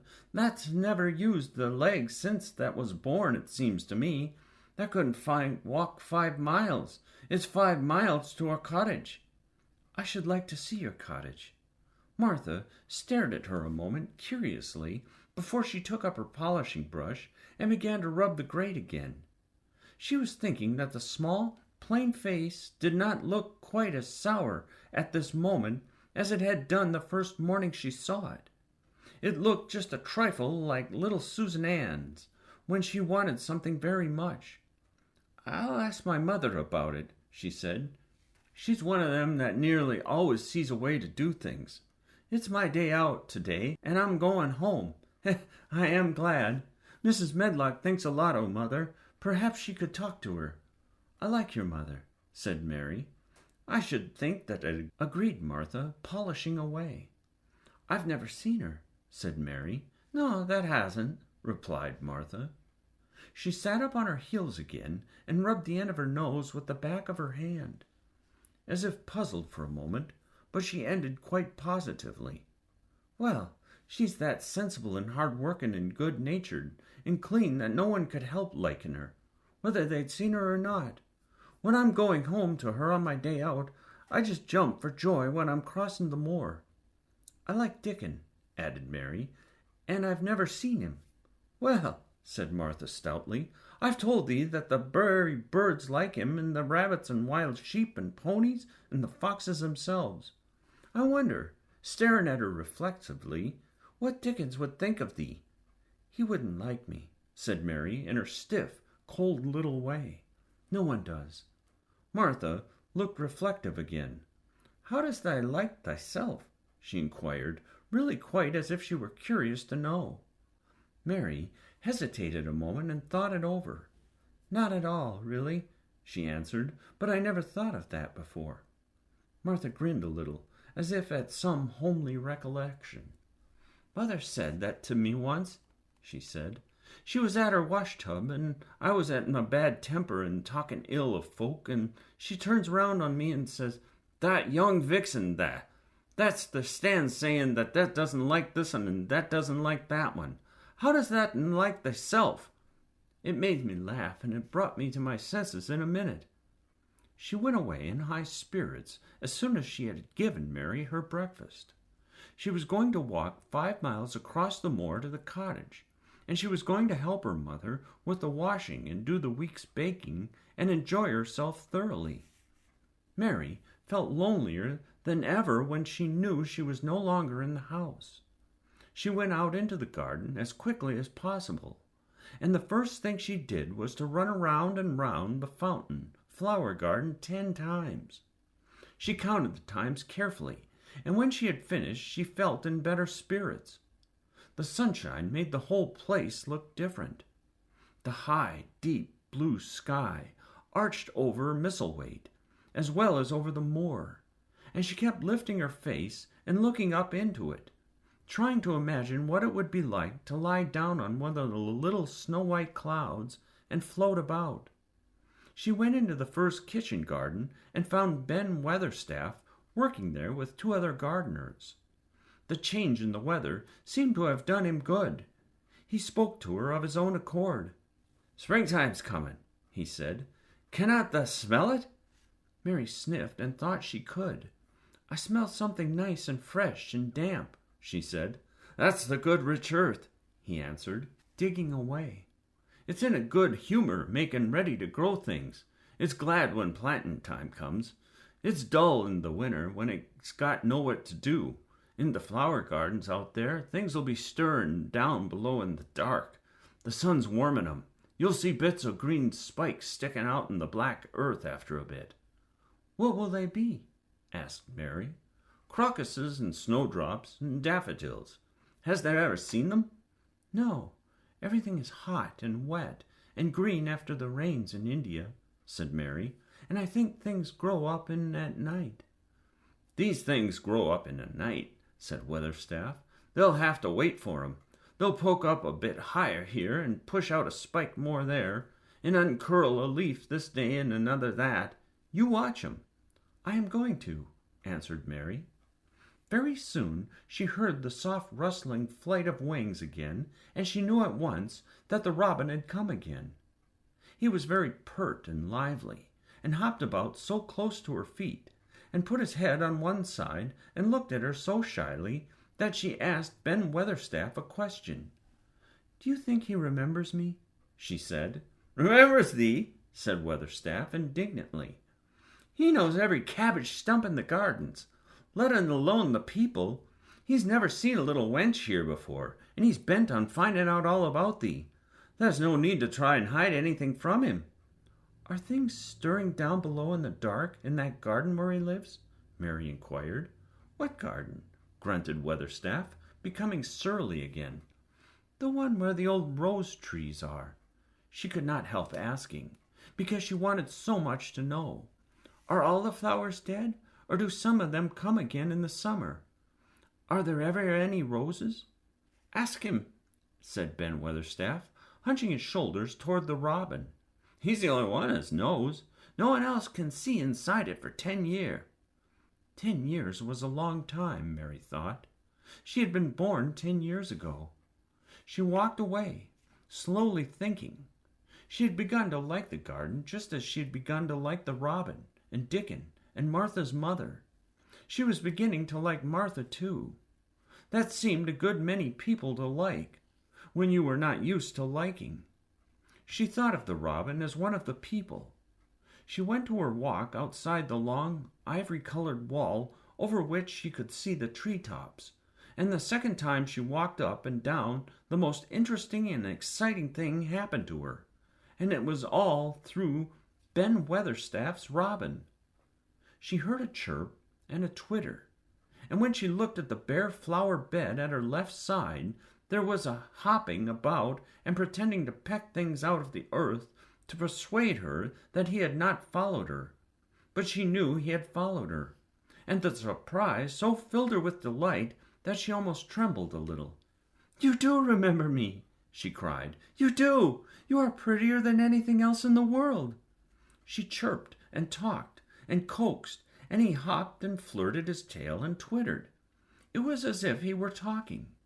His red waistcoat was like satin, and he puffed his tiny breast out and was so fine and so grand and so pretty that it was really as if he were showing her how important and like a human person a robin could be. Mistress Mary forgot that she had ever been contrary in her life when he allowed her to draw closer and closer to him, and bend down and talk and try to make something like robin sounds.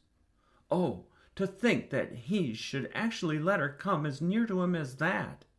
He knew nothing in the world would make her put out her hand towards him or startle him in the least tiniest way. He knew it because he was a real person, only nicer than any other person in the world. She was so happy that she scarcely dared to breathe. The flower bed was not quite bare. It was bare of flowers because the perennial plants had been cut down for their winter rest, but there were tall shrubs and low ones which grew together at the back of the bed, and as the robin hopped about under them, she saw him hop over a small pile of freshly turned up earth. He stopped on it to look for a worm. The earth had been turned up because a dog had been trying to dig up a mole, and he had scratched quite a deep hole. Mary looked at it, not really knowing why the hole was there, and as she looked, she saw something almost buried in the newly turned soil. It was something like a ring of rusty iron or brass, and when the robin flew up into a tree nearby, she put out her hand and picked the ring up. It was more than a ring, however. It was an old key which looked as if it had been buried a long time. Mistress Mary stood up and looked at it with an almost frightened face as it hung from her finger. "Perhaps it has been buried for 10 years, she said in a whisper. "Perhaps it is the key to the garden." Chapter 8. The Robin Who Showed the Way. She looked at the key quite a long time. She turned it over and over and thought about it. As I have said before, she was not a child who had been trained to ask permission or consult her elders about things. All she thought about the key was that if it was the key to the closed garden, and she could find out where the door was, she could perhaps open it and see what was inside the walls, and what had happened to the old rose trees. It was because it had been shut up so long that she wanted to see it. It seemed as if it must be different from other places, and that something strange must have happened to it during 10 years. Besides that, if she liked it, she could go into it every day and shut the door behind her, and she could make up some play of her own and play it quite alone, because nobody would ever know where she was, but would think the door was still locked and the key buried in the earth. The thought of that pleased her very much.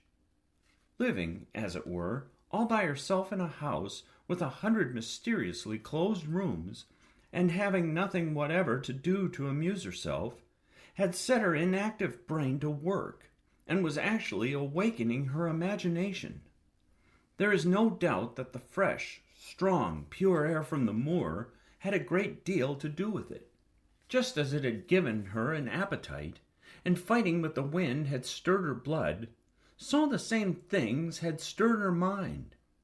In India, she had always been too hot and languid and weak to care much about anything, but in this place she was beginning to care and to want to do new things.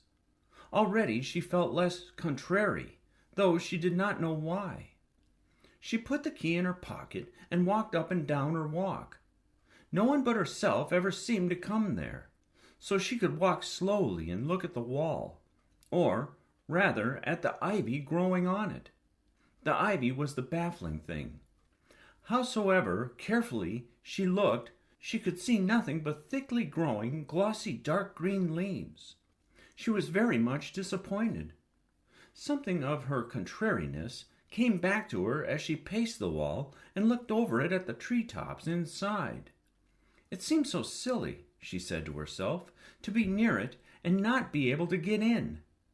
She took the key in her pocket when she went back to the house, and she made up her mind that she would always carry it with her when she went out, so that if she ever should find the hidden door, she would be ready.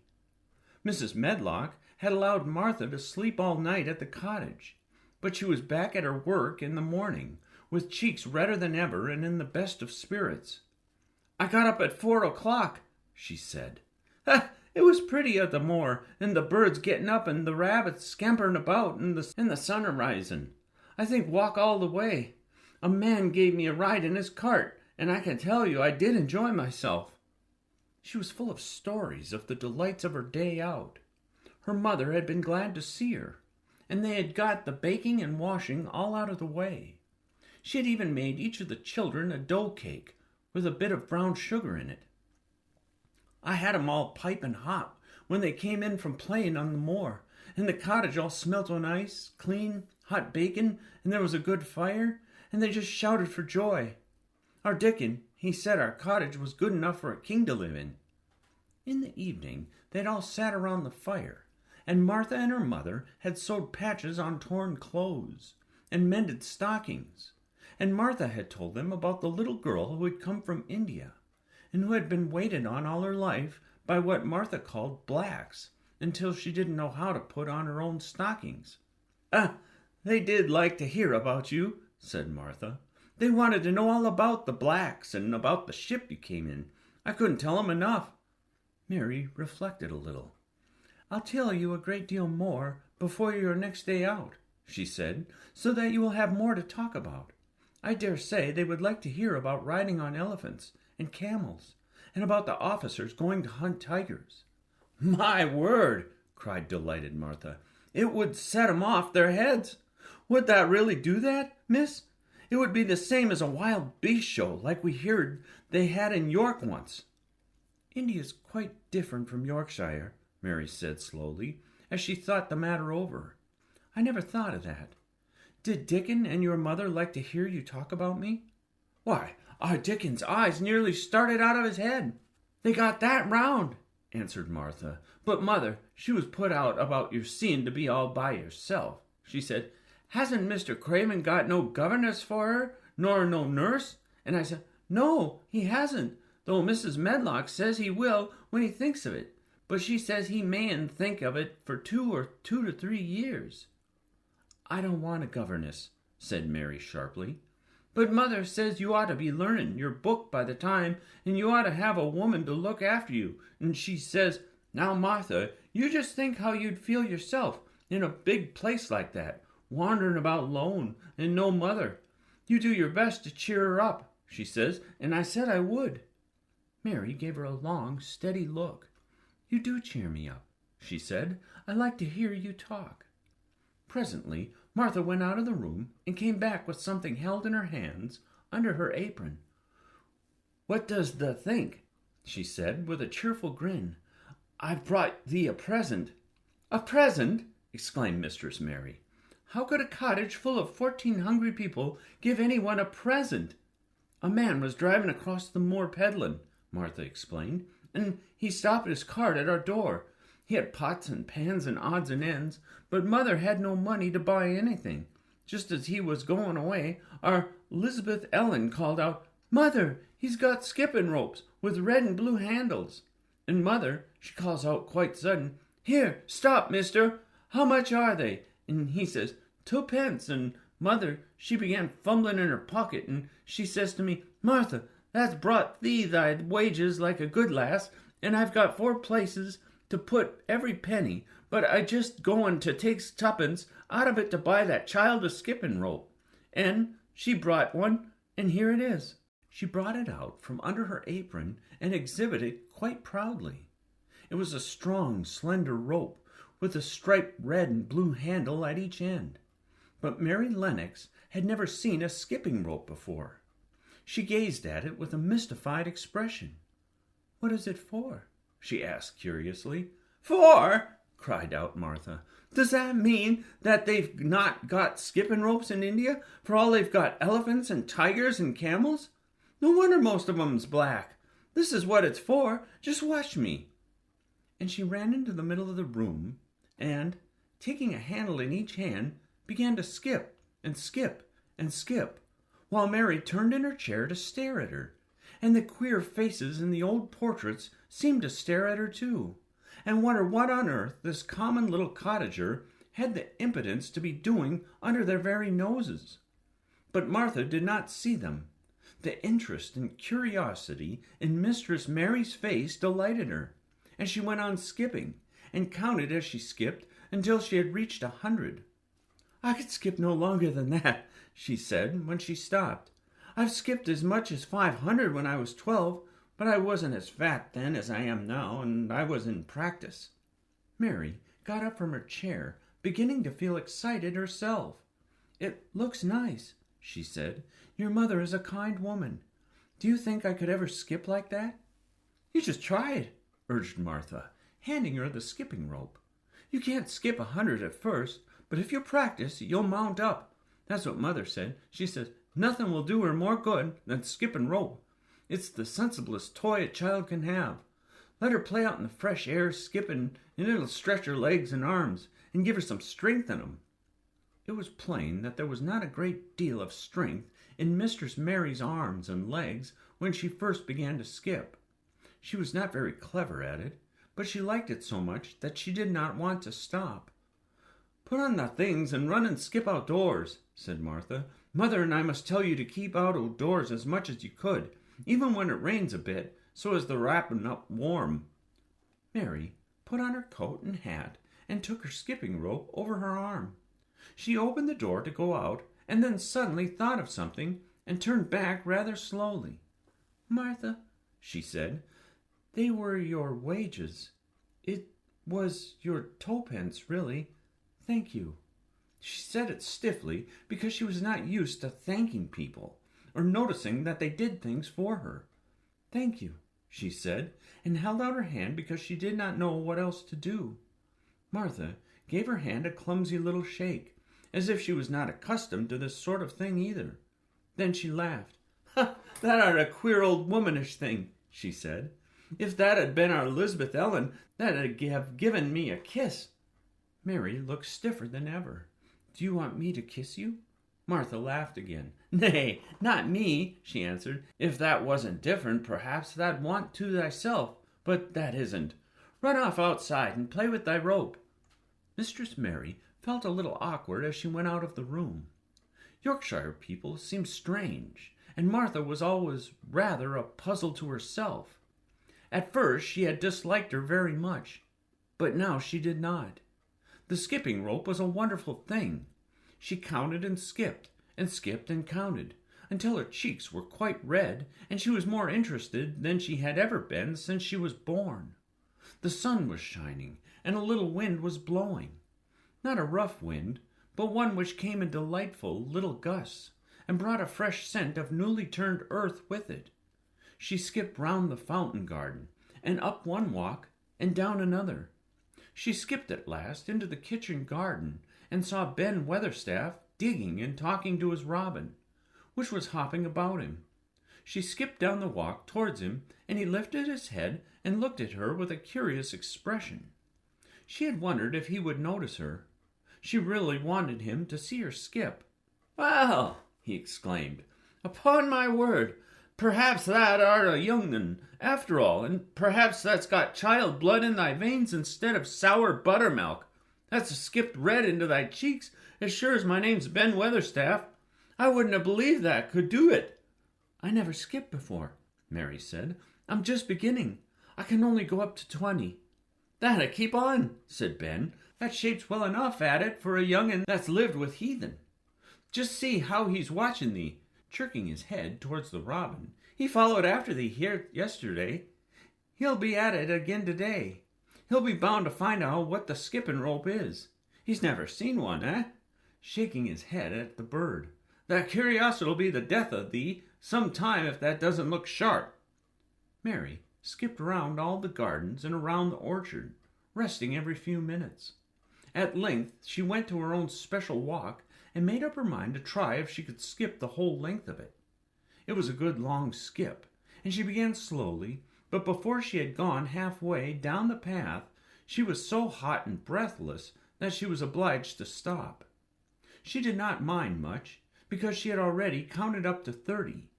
She stopped with a little laugh of pleasure, and there, lo and behold, was the robin, swaying on a long branch of ivy. He had followed her, and he greeted her with a chirp. As Mary had skipped towards him, she felt something heavy in her pocket strike against her at each jump, and when she saw the robin, she laughed again. "You showed me where the key was yesterday," she said. "You ought to show me the door today, but I don't believe you know." The robin flew from his swinging spray of ivy onto the top of the wall, and he opened his beak and sang a loud, lovely trill, merely to show off. Nothing in the world is quite as adorably lovely as a robin when he shows off, and they are nearly always doing it. Mary Lennox had heard a great deal about magic in her ayah's stories, and she always said what happened almost at that moment was magic. One of the nice little gusts of wind rushed down the walk, and it was a stronger one than the rest. It was strong enough to wave the branches of the trees, and it was more than strong enough to sway the trailing sprays of untrimmed ivy hanging from the wall. Mary had stepped close to the robin, and suddenly the gust of wind swung aside some loose ivy trails, and more suddenly still she jumped towards it and caught it in her hand. This she did because she had seen something under it, a round knob which had been covered by the leaves hanging over it. It was the knob of a door. She put her hands under the leaves and began to pull and push them aside. Thick as the ivy hung, it nearly all was a loose and swinging curtain, though some had crept over wood and iron. Mary's heart began to thump, and her hands to shake a little in her delight and excitement. The robin kept singing and twittering away, and tilting his head on one side, as if he were as excited as she was. What was this under her hands, which was square and made of iron, and which her fingers found a hole in? It was the lock of the door, which had been closed 10 years, and she put her hand in her pocket, drew out the key, and found it fitted the keyhole. She put the key in and turned it. It took 2 hands to do it, but it did turn. And then she took a long breath and looked behind her up the long walk to see if anyone was coming. No one was coming. No one ever did come, it seemed, and she took another long breath, because she could not help it, and she held back the swinging curtain of ivy and pushed back the door, which opened slowly, slowly. Then she slipped through it and shut it behind her, and stood with her back against it, looking about her and breathing quite fast with excitement and wonder and delight. She was standing inside the secret garden. Chapter 9. The strangest house anyone ever lived in. It was the sweetest, most mysterious-looking place anyone could imagine. The high walls which shut it in were covered with the leafless stems of climbing roses, which were so thick that they were matted together. Mary Lennox knew they were roses because she had seen a great many roses in India. All the ground was covered with grass of a wintry brown, and out of it grew clumps of bushes, which were surely rose bushes if they were alive. There were numbers of standard roses which had so spread their branches that they were like little trees. There were other trees in the garden, and one of the things which made the place look strangest and loveliest was that climbing roses had run all over them and swung down long tendrils, which made light swaying curtains, and here and there they had caught at each other or at a far-reaching branch, and had crept from one tree to another, and made lovely bridges of themselves. There were neither leaves nor roses on them now, and Mary did not know whether they were dead or alive, but their thin gray or brown branches and sprays looked like a sort of hazy mantle spreading over everything, walls and trees, and even brown grass, which they had fallen from their fastenings and run along the ground. It was this hazy tangle from tree to tree which made it look so mysterious. Mary had thought it must be different from other gardens which had not been left at all by themselves so long, and, indeed, it was different from any other place she had ever seen in her life. "How still it is," she whispered. "How still!" Then she waited a moment and listened at the stillness. The robin, who had flown to his tree-top, was still as all the rest. He did not even flutter his wings. He sat without stirring and looked at Mary. "No wonder it is still," she whispered again. "I am the first person who has spoken in here for 10 years. She moved away from the door, stepping as softly as if she were afraid of awakening someone. She was glad that there was grass under her feet, and that her steps made no sounds. She walked under one of the fairy-like arches between the trees and looked up at the sprays and tendrils which formed them. "I wonder if they're all quite dead," she said. "Is it all quiet, dead garden? I wish it wasn't." If she had been Ben Weatherstaff, she could have told whether the wood was alive by looking at it. But she could hardly only see that there were only gray or brown sprays and branches, and none showed any signs of even a tiny leaf bud anywhere. But she was inside the wonderful garden, and she could come through the door under the ivy any time, and she felt as if she had found a world all her own. The sun was shining inside the four walls, and the high arch of blue sky over this particular piece of Misselthwaite seemed even more brilliant and soft than it was over the moor. The robin flew down from his tree-top and hopped about or flew after her from one bush to another. He chirped a good deal and had a very busy air, as if he were showing her things. Everything was strange and silent, and she seemed to be hundreds of miles away from anyone, but somehow she did not feel lonely at all. All that troubled her was her wish that she knew whether all the roses were dead, or if perhaps some of them had lived and might put out leaves and buds as the weather got warmer. She did not want it to be a quite dead garden. If it were a quite alive garden, how wonderful it would be, and what thousands of roses would grow on every side. Her skipping rope had hung over her arm when she came in, and after she had walked about for a while, she thought she would skip around the whole garden, stopping when she wanted to look at things. There seemed to have been grass paths here and there, and in one or two corners there were alcoves of evergreen with stone seats or all moss-covered flower urns in them. As she came near the second of these alcoves, she stopped skipping. There had once been a flower bed in it, and she thought she saw something sticking out of the black earth, some sharp little pale green points. She remembered what Ben Weatherstaff had said, and she knelt down to look at them. "Yes, they are tiny growing things, and they might be crocuses or snowdrops or daffodils," she whispered. She bent very close to them and sniffed the fresh scent of the damp earth. She liked it very much. "Perhaps there are some other ones coming up in other places," she said. "I will go all over the garden and look." She did not skip, but walked. She went slowly and kept her eyes on the ground. She looked in the old border beds and among the grass, and after she had gone round, trying to miss nothing, she had found ever so many more sharp, pale green points, and she had become quite excited again. "It isn't a quite dead garden," she cried out softly to herself. "Even if the roses are dead, there are other things alive." She did not know anything about gardening, but the grass seemed so thick in some of the places where the green points were pushing their way through that she thought they did not seem to have room enough to grow.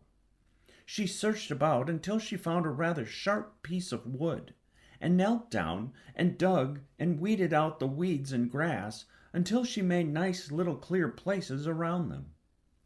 "Now they look as if they could breathe," she said. After she had finished with the first one, "I am going to do ever so many more, and I'll do all I can see. If I haven't time today, I can come tomorrow." She went from place to place and dug and weeded, and enjoyed herself so immensely that she was led on from bed to bed and into the grass under the trees. The exercise made her so warm that she first threw her coat off and then her hat, and without knowing it, she was smiling down on to the grass and the pale green points all the time. The robin was tremendously busy. He was very much pleased to see gardening begun on his own estate. He had often wondered at Ben Weatherstaff, where gardening is done all sorts of delightful things to eat are turned up with the soil. Now here was this new kind of creature who was not half Ben's size, and yet had the sense to come into his garden and begin at once. Mistress Mary worked in her garden until it was time to go to her midday dinner. In fact, she was rather late in remembering, and when she put on her coat and hat and picked up her skipping rope, she could not believe that she had been working 2 or 3 hours. She had been actually happy all the time, and dozens of the tiny, pale green points were to be seen in cleared places, looking twice as cheerful as they had looked before when the grass and weeds had been smothering them.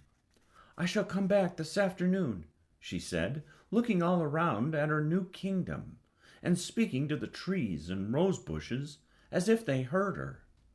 Then she ran lightly across the grass, pushed open the slow old door, and slipped through it under the ivy. She had such red cheeks and such bright eyes, and ate such a dinner that Martha was delighted. "2 pieces o' meat and 2 helps o' the rice pudding," she said. Mother will be pleased when I tell her what the skipping rope's done for thee." In the course of her digging with her pointed stick, Mistress Mary had found herself digging up a sort of white root, rather like an onion. She had put it back in its place and patted the earth carefully down on it, and just now she wondered if Martha could tell her what it was. "Martha," she said, "what are those white roots that look like onions?" "They're bulbs," answered Martha. "Lots o' spring flowers grow from 'em. The very little ones are snowdrops and crocuses, and the big uns are narcissus and jonquils and daffodil lilies. The biggest of all is lilies and purple flags. They are nice. Dickon's got a whole lot of 'em planted in our bit o' garden." "Does Dickens know all about them?" asked Mary, a new idea taking possession of her. "Our Dickon can make a flower grow out of a brick wall. Mother says he just whispers things out of the ground." "Do bulbs live a long time? Would they live years and years if no one helped them?" inquired Mary anxiously. "There are things as helps themselves," said Martha. "That's why poor folk can afford to have 'em. If you don't trouble 'em, most of 'em will work away underground for a lifetime and spread out and have little uns. There's a place in the park here where there's snowdrops by thousands. They're the prettiest sights in Yorkshire when the spring comes. No one knows when they was first planted." "I wish the spring was here now," said Mary. "I want to see all the things that grow in England." She had finished her dinner and gone to her favorite seat on the hearth-rug. I wish I had a little spade," she said. "Whatever does thou want a spade for?" asked Martha, laughing. "Art thou going to take to digging? I must tell Mother that too." Mary looked at the fire and pondered a little. She must be careful if she meant to keep her secret kingdom. She wasn't doing any harm, but if Mr. Craven found out about the open door, he would be fearfully angry and get a new key and lock it up forevermore. She really could not bear that. "This is such a big, lonely place," she said slowly, as if she were turning matters over in her mind. "The house is lonely, and the park is lonely, and the gardens are lonely. So many places seem shut up. I never did many things in India, but there were more people to look at, natives and soldiers marching by, and sometimes bands playing, and my 𝘵 told me stories. There is no one to talk to here except you and Ben Weatherstaff, and you have to do your work, and Ben Weatherstaff won't speak to me often. I thought if I had a little spade, I could dig somewhere as he does, and I might make a little garden if he would give me some seeds." Martha's face lightened up. "There now!" she exclaimed. "If that wasn't one of the things Mother said! She said, 'There's such a lot of room in that big place. Why don't they give her a bit for herself, even if she doesn't plant nothing but parsley and radishes? She'd dig and rake away and be bright down happy over it.' Them was the very words she said." "Were they?" said Mary. "How many things she knows, doesn't she?" Said Martha. "It's like she says, a woman as brings up 12 children learns something besides her ABC. Children are as good as arithmetic to set you finding out things." "How much would a spade cost? A little one?" Mary asked. "Well," was Martha's reflective answer, "at 𝘓𝘪𝘐𝑦 village there's a shop or so, and I saw little garden sets with a spade and rake and fork all tied together for 2 shillings. Ah, they were stout enough to work with, too." "I've got more than that in my purse," said Mary. "Mrs. Morrison gave me 5 shillings, and Mrs. Medlock gave me some money from Mr. Craven." "Did he remember thee that much?" exclaimed Martha. "Mrs. Medlock said I was to have 1 shilling a week to spend. She gives me one every Saturday. I didn't know what to spend it on."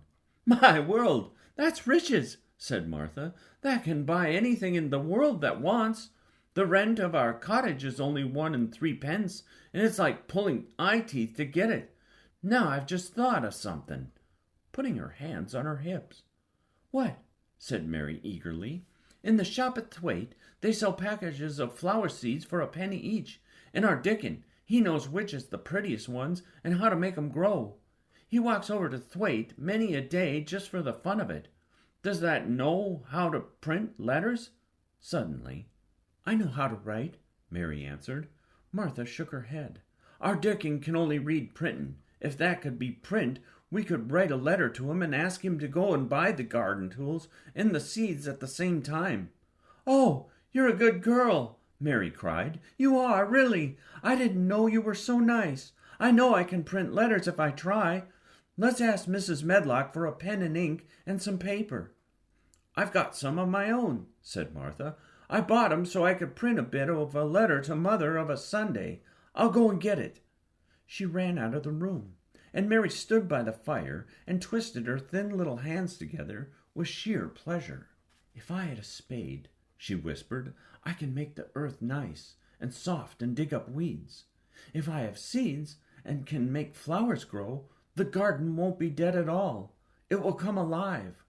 She did not go out again that afternoon, because when Martha returned with her pen and ink and paper, she was obliged to clear the table and carry the plates and dishes downstairs.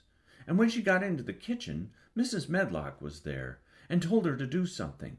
So Mary waited for what seemed to her a long time before she came back.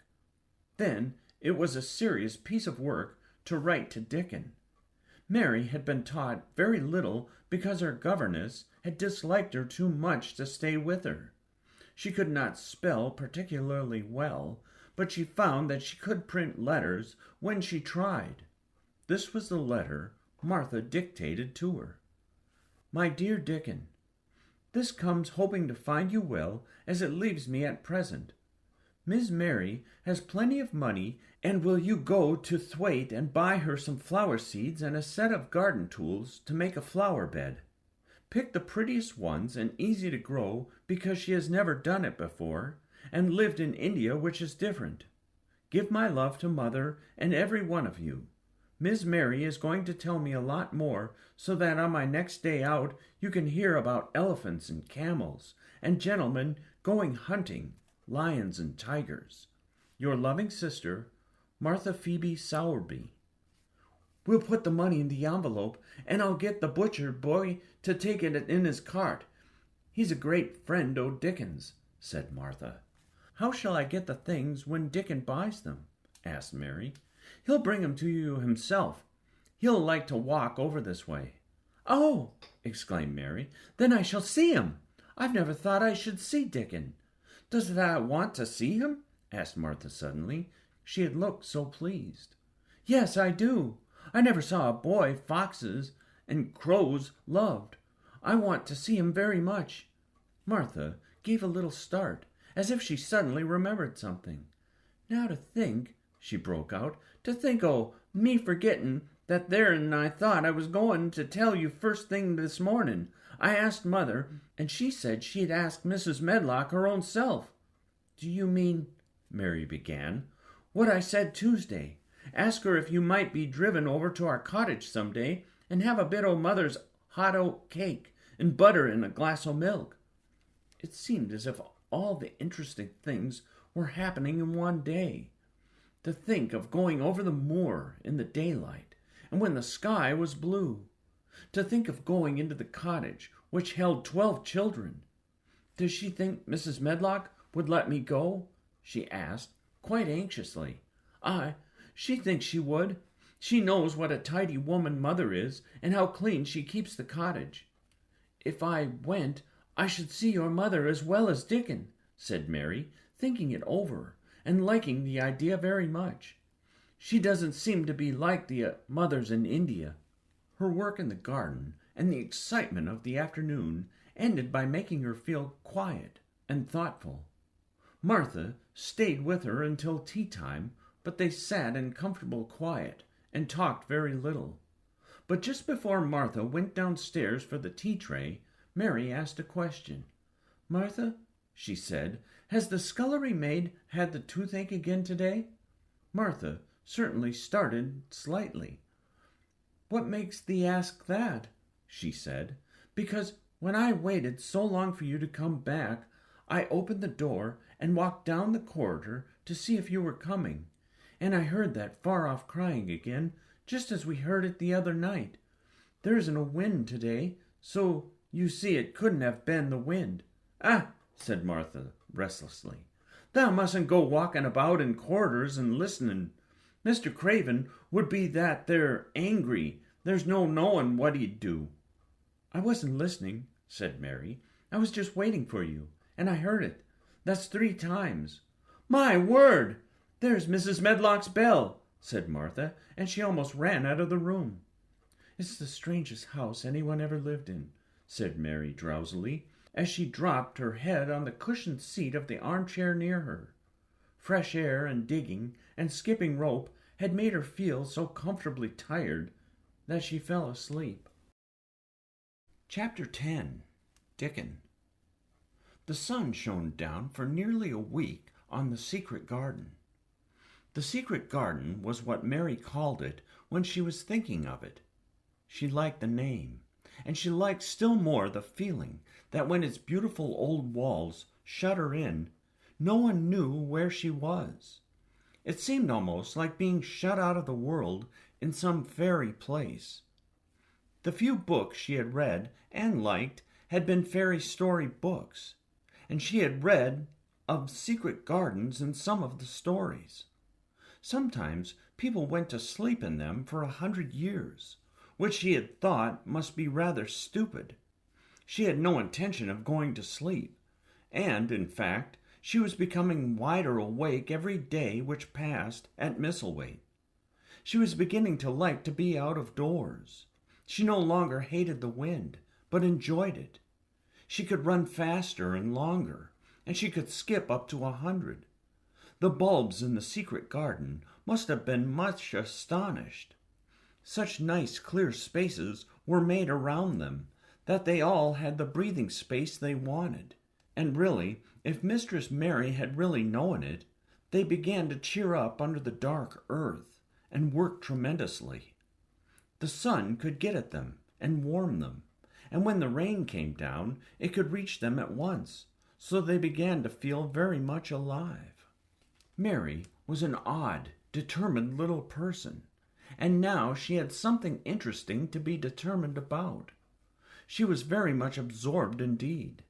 She worked and dug and pulled up weeds steadily, only becoming more pleased with her work every hour instead of tiring of it. It seemed to her like a fascinating sort of play. She found many more of the sprouting pale green points than she had ever hoped to find. They seemed to be starting up everywhere, and each day she was sure she found tiny new ones, some so tiny that they barely peeped above the earth. There were so many that she remembered what Martha had said about the snowdrops by the thousands, and about bulbs spreading and making new ones. These had been left to themselves for 10 years, and perhaps they had spread, like the snowdrops, into thousands. She wondered how long it would be before they showed that they were flowers. Sometimes she stopped digging to look at the garden and try to imagine what it would be like when it was covered with thousands of lovely things in bloom. During that week of sunshine, she became more intimate with Ben Weatherstaff. She surprised him several times by seeming to start up beside him as if she sprang out of the earth. The truth was that she was afraid that he would pick up his tools and go away if he saw her coming, so she always walked towards him as silently as possible. But in fact he did not object to her as strongly as he had at first. Perhaps he was secretly rather flattered by her evident desire for his elderly company. Then also she was more civil than she had been.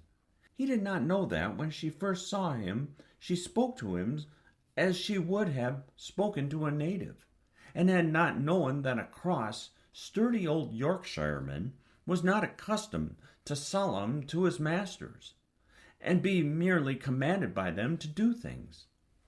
"They're like the robin," he said to her one morning, when he lifted his head and saw her standing by him. "I never knows when I shall see thee, or which side they'll come from." "He's friends with me now," said Mary. "That's like him," snapped Ben Weatherstaff, "making up the old women folk just for vanity and flightiness.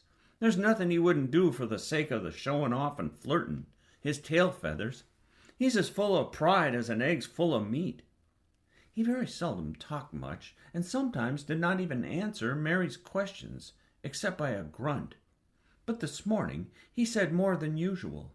He stood up and rested one hobnailed boot on top of his spade, while he looked her over. "How long hast thou been there?" he jerked out. "I think it's been about a month," she answered. "That's beginning to do Misselweight credit," he said. "That's a bit fatter than that was, and not quite so yeller. That's looking like a young plucked crow when that first came into the garden. Thinks I to myself, I never set eyes on an uglier, sour-faced young'un." Mary was not vain, and as she had never thought much of her looks, she was not greatly disturbed. "I know I'm fatter," she said. "My stockings are getting tighter. They used to make wrinkles. There's the robin, Ben Weatherstaff." There indeed was the robin, and she thought he looked nicer than ever. His red waistcoat was as glossy as satin, and he flirted his wings and tail, and tilted his head, and hopped about with all sorts of lively graces. He seemed determined to make Ben Weatherstaff admire him. But Ben was sarcastic. "Hey there, that art," he said. "That can put up with me for a bit sometimes, when he's got no one better. That's been redding up thy waistcoat and polishing thy feathers this 2 weeks. I know what that's up to. That's a courting some bold young madam somewhere, telling thy lies to her about being the finest cock robin on Missel Moor, and ready to fight all the rest of 'em." "Oh, look at him!" exclaimed Mary. The robin was evidently in a fascinating, bold mood. He hopped closer and closer and looked at Ben Weatherstaff more and more engagingly. He flew on to the nearest currant bush and tilted his head and sang a little song right at him. "Thinks that'll get over by me doing that," said Ben, wrinkling his face up in such a way that Mary felt sure he was trying not to look pleased. "Thinks no one can stand out against thee. That's what thinks." The robin spread his wings. Mary could scarcely believe her eyes. He flew right up to the handle of Ben Weatherstaff's spade and alighted on top of it, when the old man's face wrinkled itself slowly into a new expression. He stood still, as if he were afraid to breathe, as if he would not have stirred for the world, lest his robin should start away. He spoke quite in a whisper. "Well, be danged," he said, as softly as if he were saying something quite different. "That does know how to get at a chap, that does. That's fairly unearthly, that's so knowing." And he stood without stirring, almost without drawing his breath, until the robin gave another flirt to his wings and flew away. Then he stood looking at the handle of the spade as if there might be magic in it, and then he began to dig again and said nothing for several minutes. But because he kept breaking into a slow grin now and then, Mary was not afraid to talk to him. "Have you a garden of your own?" she asked. "No, I'm a bachelor and lodged with Martin in the gate." "If you had one," said Mary, "what would you plant?" "Cabbages and taters and onions." "But if you wanted to make a flower garden," persisted Mary, "what would you plant?" "Bulbs and sweet-smelling things. but mostly roses." Mary's face lighted up. "Do you like roses?" she said. Ben Weatherstaff rooted up a weed and threw it aside before he answered. "Well, yes, I do. I was learned that by a young lady I was gardening to. She had a lot in a place she was fond of. She loved 'em like they was children, or robins. I've seen her bend over and kiss 'em." He dragged out another weed and scowled at it. That were as much as 10 years ago." "Where is she now?" asked Mary, much interested. "Heaven," he answered, and drove his spade deeply into the soil, "'cording to what parson says." "What happened to the roses?" Mary asked again, more interested than ever. "They was left to themselves." Mary was becoming quite excited. "Did they quite die? Do roses quite die when they are left to themselves?" she ventured. "Well, I'd like to like 'em, and I liked her, and she liked them," Ben Weatherstaff admitted reluctantly. "Once or twice a year I'd go work at 'em a bit, prune 'em and dig about the roots. They run wild, but they was in rich soil, so some of 'em lived." "When they have no leaves and look gray and brown and dry, how can you tell whether they are dead or alive?" inquired Mary. "Wait till the spring gets 'em. Wait till the sun shines on the rain and the rain falls on the sunshine, and then that'll find out." How? Cried Mary, forgetting to be careful. "Look along the twigs and branches, and that sees a bit of a brown lump swelling here and there. Watch it after the warm rain and see what happens." He stopped suddenly and looked curiously at her eager face. "Why does thee care so much about roses and such, all of a sudden?" he demanded. Mistress Mary felt her face grow red. She was almost afraid to answer. I want to play that I have a garden of my own," she stammered. There is nothing for me to do. I have nothing and no one." "Well," said Ben Weatherstaff slowly, as he watched her, "that's true. That hasn't." He said it in such an odd way that Mary wondered if he was actually a little sorry for her. She had never felt sorry for herself. She had only felt tired and cross, because she disliked people and things so much. But now the world seemed to be changing and getting nicer. If no one found out about the secret garden, she should enjoy herself always. She stayed with him for 10 or 15 minutes longer and asked him as many questions as she dared. He answered every one of them in his queer, grunting way, and he did not seem really cross, and did not pick up his spade and leave her. He said something about roses just as she was going away, and it reminded her of the ones he had said he had been fond of. "Do you go and see those other roses now?" she asked. "Not Ben this year. My rheumatics has made me too stiff in the joints."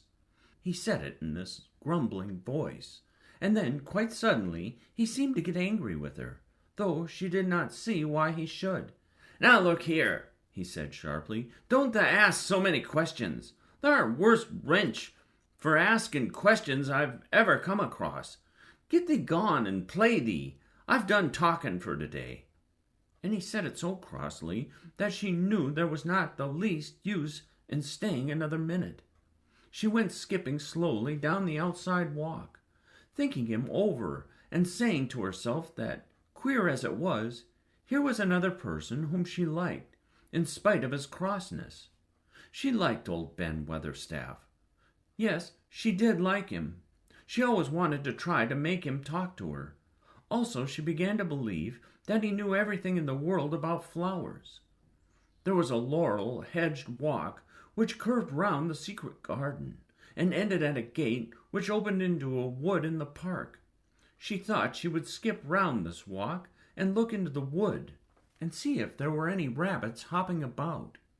She enjoyed the skipping very much, and when she reached the little gate, she opened it and went through, because she heard a low, peculiar whistling sound and wanted to find out what it was.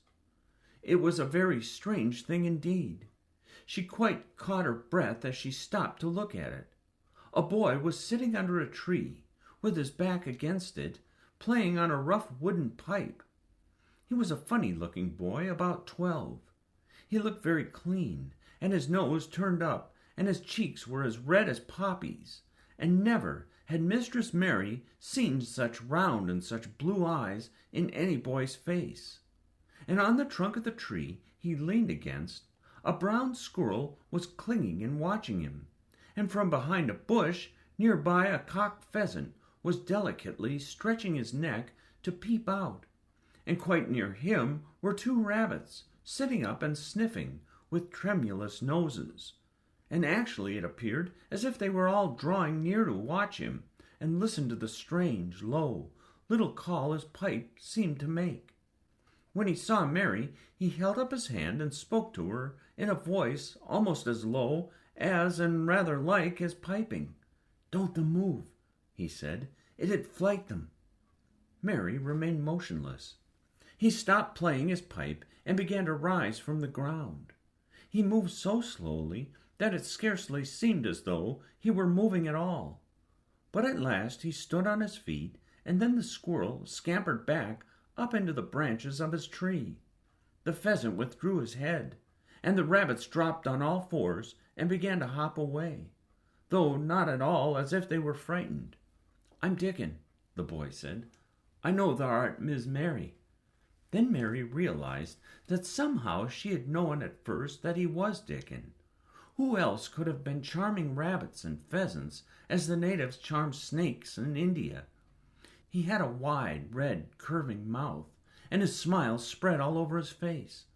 "I got up slow," he explained, "because if that makes a quick move it startles 'em. A body is to go move gentle and speak low when wild things is about."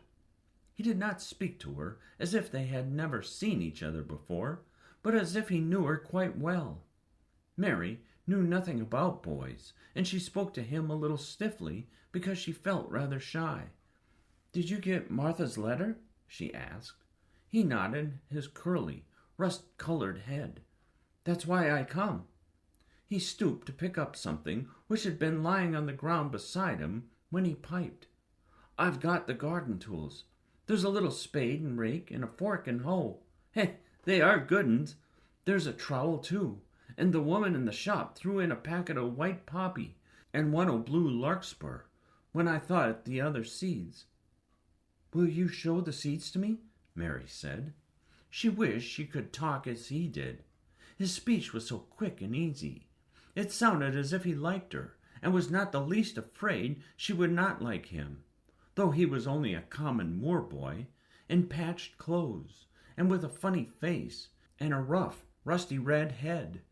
As she came close to him, she noticed there was a clean, fresh scent of heather and grass and leaves about him, almost as if he were made of them. She liked it very much, and when she looked into his funny face with his red cheeks and round blue eyes, she forgot that she had felt shy. "Let us sit down on this log and look at them," she said. They sat down, and he took a clumsy little brown paper package out of his coat pocket. He untied the string, and inside there were ever so many neater and smaller packages, with a picture of a flower on each one. "There's a lot o' manganite and poppies," he said. "Manganite's the sweetest smelling thing as grows, and it'll grow wherever you cast it, same as poppies will. Them all come up and bloom if you just whistle to 'em. That's the nicest of all." He stopped and turned his head quickly, his poppy-cheeked face lighting up. "Where's the robin as in calling us?" he said. The chirp came from a thick holly bush, bright with scarlet berries, and Mary thought she knew whose it was. "Is it really calling us?" she asked. "Aye," said Dickon, as if it was the most natural thing in the world. "He's calling someone he's friends with. That's same as saying, 'Here I am, look at me. I want a bit of chat.' There he is in the bush. Who is he?" "He's Ben Weatherstaff's, but I think he knows me a little," answered Mary. "Aye, he knows thee," said Dickon in his low voice again, "and he likes thee. He's took thee on. He'll tell me all about thee in a minute." He moved quite close to the bush, with the slow movement Mary had noticed before, and then he made a sound almost like the robin's own twitter. The robin listened a few seconds intently, and then answered quite as if he was replying to a question. "Aye, he's a friend of yours," chuckled Dickon. "Do you think he is?" cried Mary eagerly. She did so want to know. "Do you think he really likes me?" "He wouldn't come near thee if he didn't," answered Dickon. "Birds is a rare chooser, and a robin can flout a body worse than a man. See, he's making up thee now. Cannot thou see a chap?" he's saying. And it really seemed as if it must be true. He so sidled and twittered and tilted as he hopped on his bush. "Do you understand everything birds say?" said Mary. Dickon's grin spread until he seemed all wide, red, curving mouth, and he rubbed his rough head. "I think I do, and they think I do," he said. "I've lived on the moor with 'em so long. I've watched 'em break shell, and come out and fledge, and learn to fly, and begin to sing, till I think I'm one of 'em. Sometimes I think, p'raps, I'm a bird, or a fox, or a rabbit, or a squirrel, or even a beetle, and I don't know it." He laughed and came back to the log and began to talk about the flower seeds again. He told her what they looked like when they were flowers. He told her how to plant them, and watch them, and feed and water them. "See here," he said suddenly, turning round to look at her. "I'll plant them for thee myself. Where is the garden?" Mary's thin hands clutched each other as they lay on her lap. She did not know what to say, so for a whole minute she said nothing. She had never thought of this. She felt miserable, and she felt as if she went red and then pale. "That's got a bit of garden, hasn't tha?" Dickon said. It was true that she had turned red and then pale. Dickon saw her do it, and as she still said nothing, he began to be puzzled. "Wouldn't thee get thee a bit?" he asked. "Hasn't thee got any yet?" She held her hands even tighter and turned her eyes towards him. "I don't know anything about boys," she said slowly. "Could you keep a secret if I told you one? It's a great secret. I don't know what I should do if anyone found it out. I believe I should die," she said, the last sentence quite fiercely. Dickon looked more puzzled than ever, and even rubbed his hand over his rough head again. But he answered good-humoredly. "I'm keeping secrets all the time," he said. "If I couldn't keep secrets from the other lads, secrets about foxes, cubs and birds, nests and wild things, holes, there'd be naught safe on the moor. I can keep secrets." Mistress Mary did not mean to put out her hand and clutch his sleeve, but she did it. "I've stolen a garden," she said very fast. "It isn't mine. It isn't anybody's. Nobody wants it. Nobody cares for it. Nobody ever goes into it. Perhaps everything is dead in it already. I don't know." She began to feel hot, and as contrary as she had ever felt in her life. "I don't care. I don't care. Nobody has any right to take it from me when I care about it, and they don't. They're letting it die, all shut in by itself," she ended passionately, and she threw her arms over her face and burst out crying. Poor little Mistress Mary! Dickon's curious blue eyes grew rounder and rounder. "Hey!" he said, drawing his exclamation out slowly, and the way he did it meant both wonder and sympathy. "I've nothing to do," said Mary. "Nothing belongs to me. I found it myself, and I got into it myself. I was only just like the robin, and they wouldn't take it from the robin." "Where is it?" asked Dickon in a dropped voice. Mistress Mary got up from the log at once. She knew she felt contrary again and obstinate, and she did not care at all. She was imperious and Indian, and at the same time hot and sorrowful. "Come with me. I'll show you," she said. She led him round the laurel path and to the walk where the ivy grew so thickly. Dickon followed her with a queer, almost pitying look on his face. He felt as if he were being led to look at some strange bird's nest and must move softly. When she stepped to the wall and lifted the hanging ivory, he started. There was a door, and Mary pushed it slowly open, and they passed in together. And then Mary stood and waved her hand round defiantly. "It's this," she said. "It's a secret garden, and I'm the only one in the world who wants it to be alive." Dickon looked round and round about it, and round again. "Huh," he almost whispered, "it is a queer, pretty place. It's like as if a body was in a dream." Chapter 11. The Nest of the Missel Thrush. For 2 or 3 minutes he stood looking round him, while Mary watched him, and then he began to walk about softly, even more lightly than Mary had walked the first time she had found herself inside the 4 walls. His eyes seemed to be taking in everything: the grey trees, with the grey creepers climbing over them and hanging from their branches, the tangle on the wall, and among the grass, the evergreen alcoves with the stone seats and tall flower urns standing in them. "I never thought I'd see this place," he said at last, in a whisper. "Did you know about it?" asked Mary. She had spoken aloud, and he made a sign to her. "We must talk low," he said, "or someone will hear us and wonder what's to do in here." "Oh, I forgot," said Mary, feeling frightened and putting her hand quickly against her mouth. "Did you know about the garden?" she asked again, when she had recovered herself. Dickon nodded. "Martha told me there was one as no one had ever went inside," he answered. "Us used to wonder what it was like." He stopped and looked round at the lovely grey tangle about him, and his round eyes looked queerly happy. "Ah, the nest says I'll be here come springtime," he said. "It'd be the safest nesting place in England. No one ever coming near any tangles o' trees and roses to build in. I wonder all the birds on the moor don't build here." Mistress Mary put her hand on his arm again without knowing it. "Will there be roses?" she whispered. "Can you tell? I thought perhaps they were all dead." No, not them. Not all of 'em," he answered. "Look here." He stepped over to the nearest tree, an old one with grey lichen all over its bark, but upholding a curtain of tangled sprays and branches.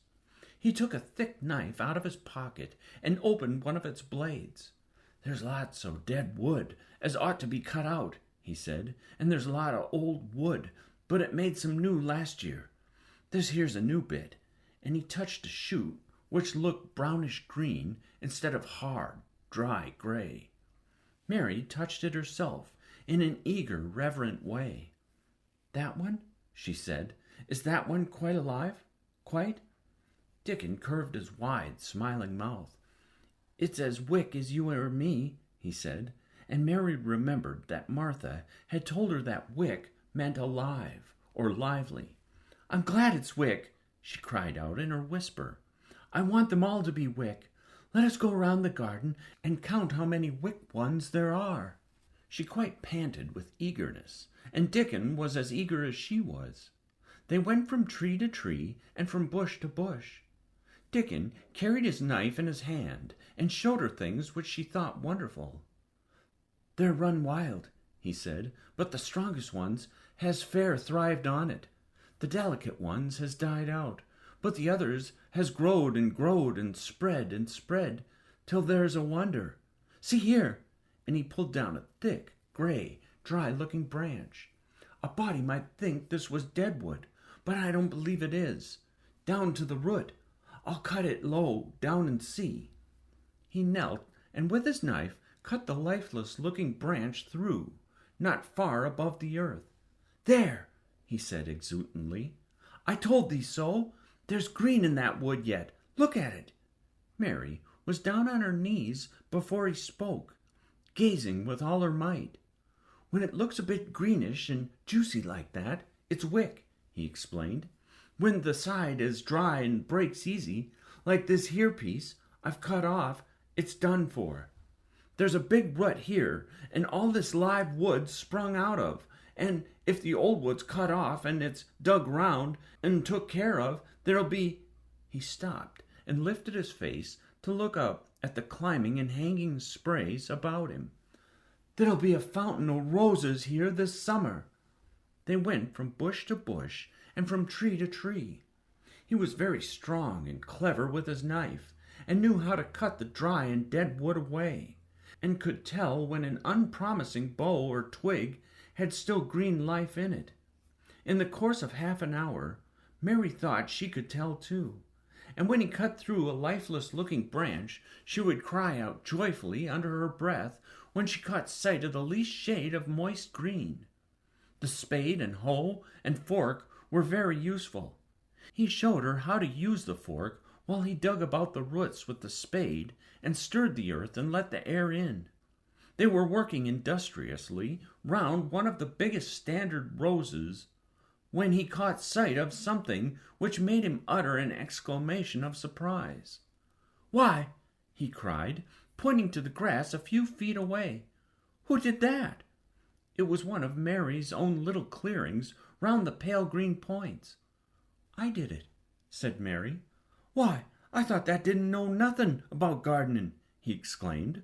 "I don't," she answered, "but they were so little, and the grass was so thick and strong, and they looked as if they had no room to breathe. So I made a place for them. I don't even know what they are."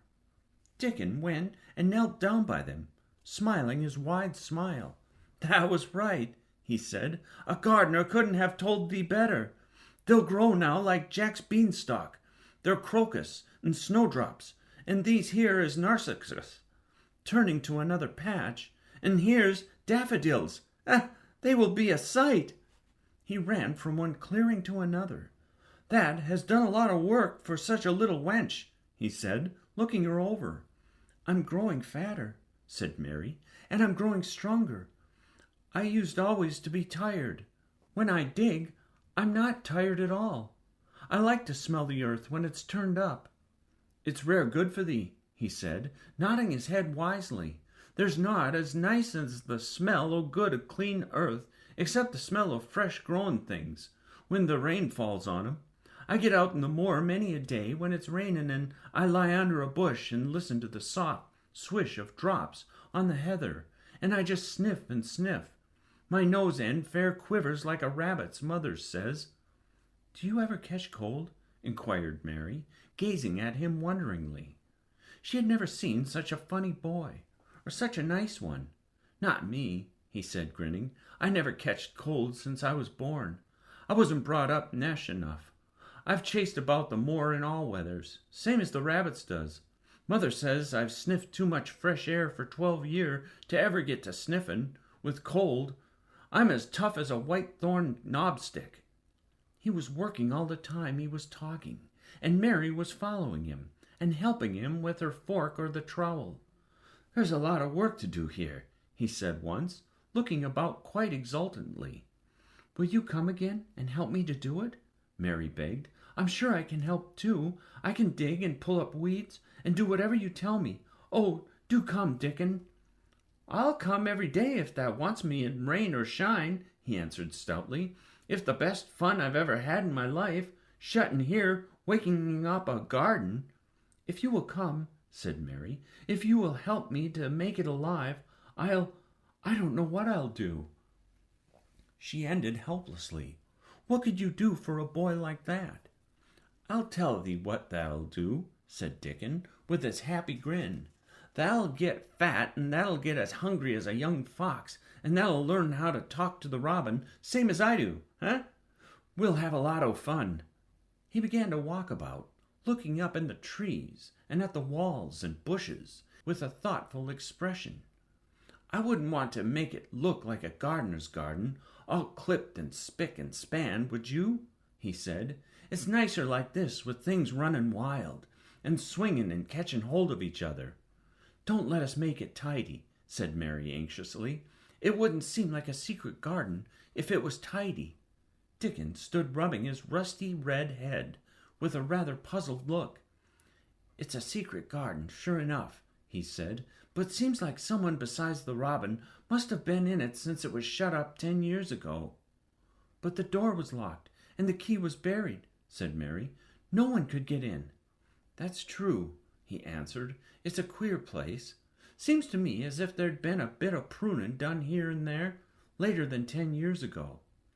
"But how could it have been done?" said Mary. He was examining a branch of a standard rose, and he shook his head. "Aye, how could it?" he murmured, "with the door locked and the key buried." Mistress Mary always felt that however many years she lived, she should never forget that first morning when her garden began to grow. Of course, it did seem to begin to grow for her that morning. When Dickon began to clear places to plant seeds, she remembered what Basil had swung at her when he wanted to tease her. "Are there any flowers that look like bells?" she inquired. "Lilies-o'-the-valley does," he answered, digging away with the trowel. "And there's Canterbury bells and campanulas."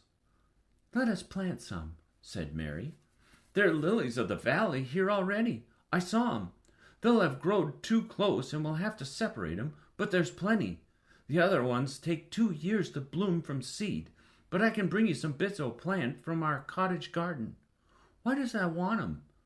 Then Mary told him about Basil and his brothers and sisters in India, and how she had hated them, and of their calling her Mistress Mary quite contrary. "They used to dance round me and sing at me. They sang, 'Mistress Mary, quite contrary, how does your garden grow? With silver bells and cockle shells and marigolds all in a row.'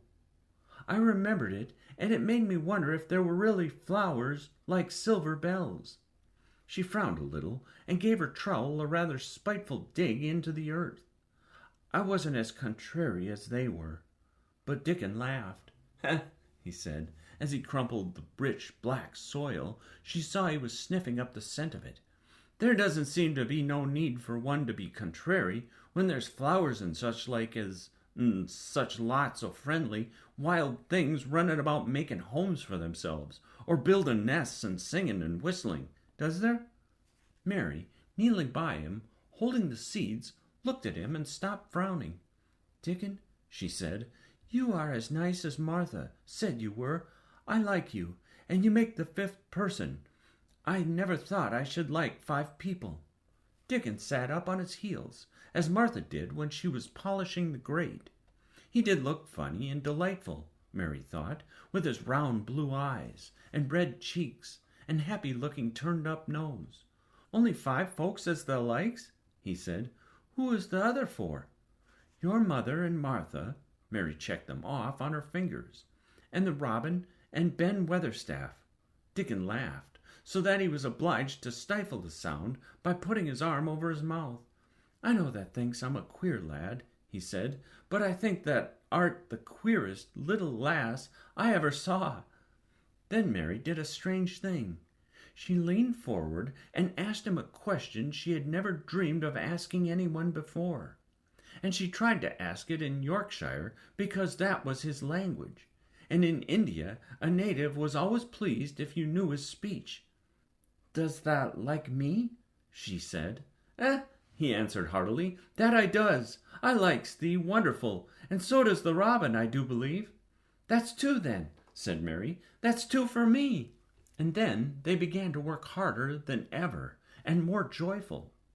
Mary was startled and sorry when she heard the big clock in the courtyard strike the hour of her midday dinner.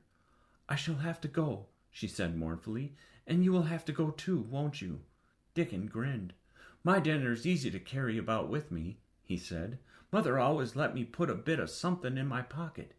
He picked up his coat from the grass and brought out of a pocket a lumpy little bundle tied up in a quite clean, coarse, blue and white handkerchief.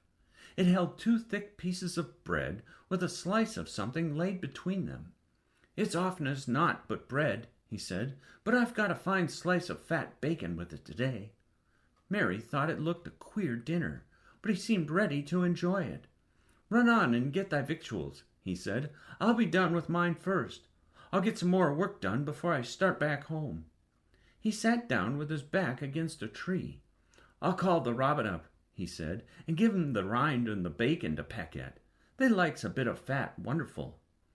Mary could scarcely bear to leave him. Suddenly it seemed as if he might be a sort of wood fairy who might be gone when she came into the garden again. He seemed too good to be true. She went slowly halfway to the door in the wall, and then she stopped and went back. "Whatever happens, you never would tell?" she said. His poppy-colored cheeks were distended with his first big bite of bread and bacon, but he managed to smile encouragingly. "If thou was a Missel, Thrush, and showed me there where thy nest was, does thou think I'd tell anyone? Not me," he said. "Thou art as safe as a Missel thrush." And she was quite sure she was. Chapter 12. Might I have a bit of earth? Mary ran so fast that she was rather out of breath when she reached her room. Her hair was ruffled on her forehead, and her cheeks were bright pink. Her dinner was waiting on the table, and Martha was waiting near it. "That's a bit late," she said. "Where hast thou been?" "I've seen Dickon," said Mary. "I've seen Dickon." "I knew he'd come," said Martha exultantly. "How dost thou like him?" I think he's beautiful," said Mary in a determined voice. Martha looked rather taken aback, but she looked pleased too. "Well," she said, "he is the best lad as ever was born, but us never thought he was handsome. His nose turns up too much." "I like it to turn up," said Mary. "And his eyes is so round," said Martha, a trifle doubtful, "though they're a nice colour." "I like them round," said Mary, "and they are exactly the colour of the sky over the moor." Martha beamed with satisfaction. "Mother says he made 'em that colour with always looking up at the birds and the clouds, but he has got a big mouth, hasn't he now?" "I love his big mouth," said Mary obstinately. "I wish mine were just like it." Martha chuckled delightedly. "It'd look rare and funny in thy bit of a face," she said, "but I knowed it would be that way when thou saw him. How did thou like the seeds and the garden tools?" "How did you know he brought them?" asked Mary. I never thought of his not bringing 'em. He'd be sure to bring 'em if they was in Yorkshire. He's such a trusty lad." Mary was afraid that she might begin to ask difficult questions, but she did not. She was very much interested in the seeds and gardening tools, and there was only one moment when Mary was frightened. This was when she began to ask where the flowers were to be planted. "Who did you think to ask about it?" she inquired. "I haven't asked anybody yet," said Mary, hesitatingly. "Well, I wouldn't ask the head gardener. He's too grand. Mr. Roach is." "I've never seen him," said Mary. "I've only seen the under gardeners and Ben Weatherstaff." "If I was you, I'd ask Ben Weatherstaff," advised Martha. "He's not half as bad as he looks, for all he's so crabbed. Mr. Craven lets him do what he likes, because he was here when Mrs. Craven was alive, and he used to make her laugh. She liked him. Perhaps he'd find you a corner somewhere out of the way."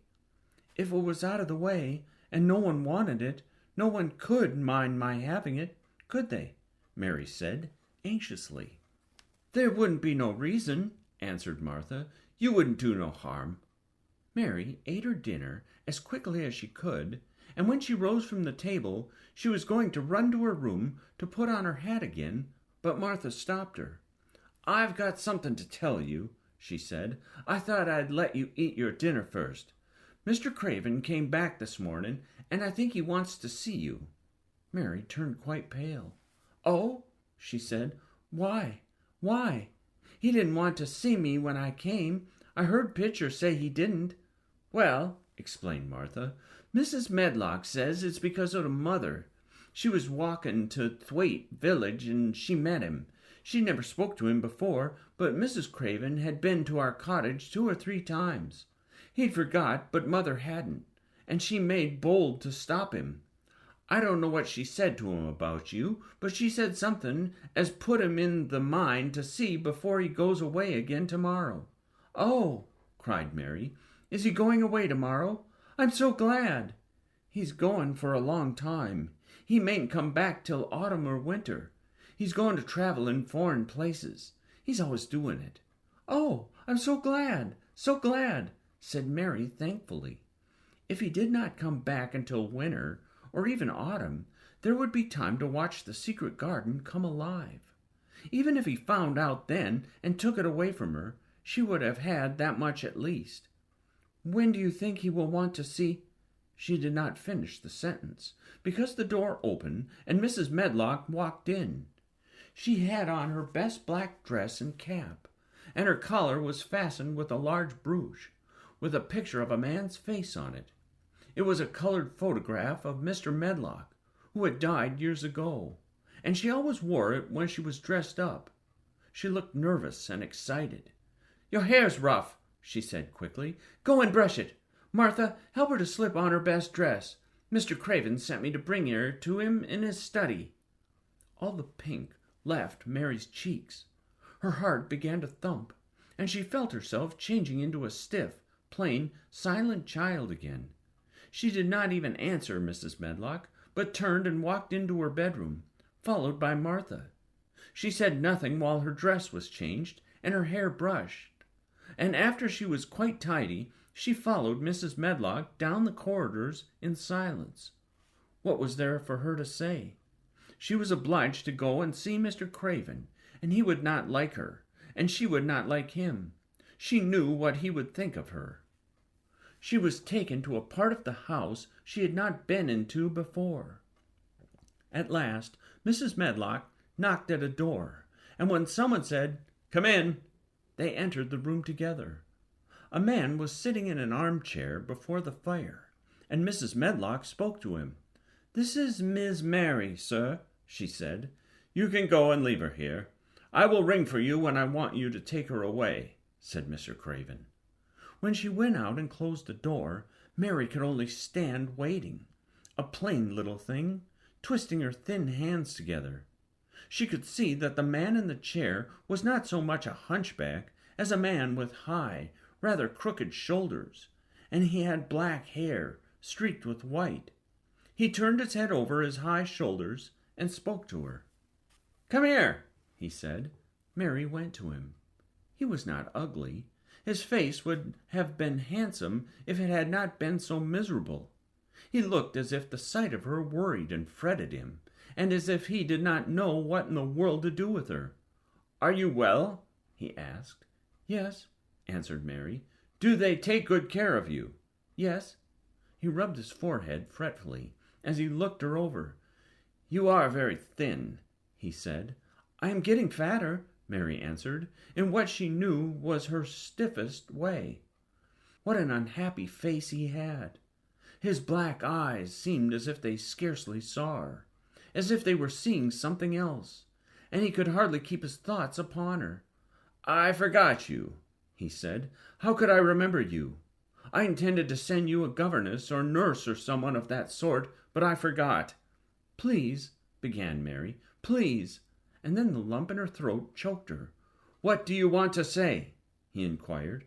I am too big for a nurse," said Mary, "and please don't make me have a governess yet." He rubbed his forehead again and stared at her. "That was what the Sowerby woman said," he muttered absent-mindedly. Then Mary gathered a scrap of courage.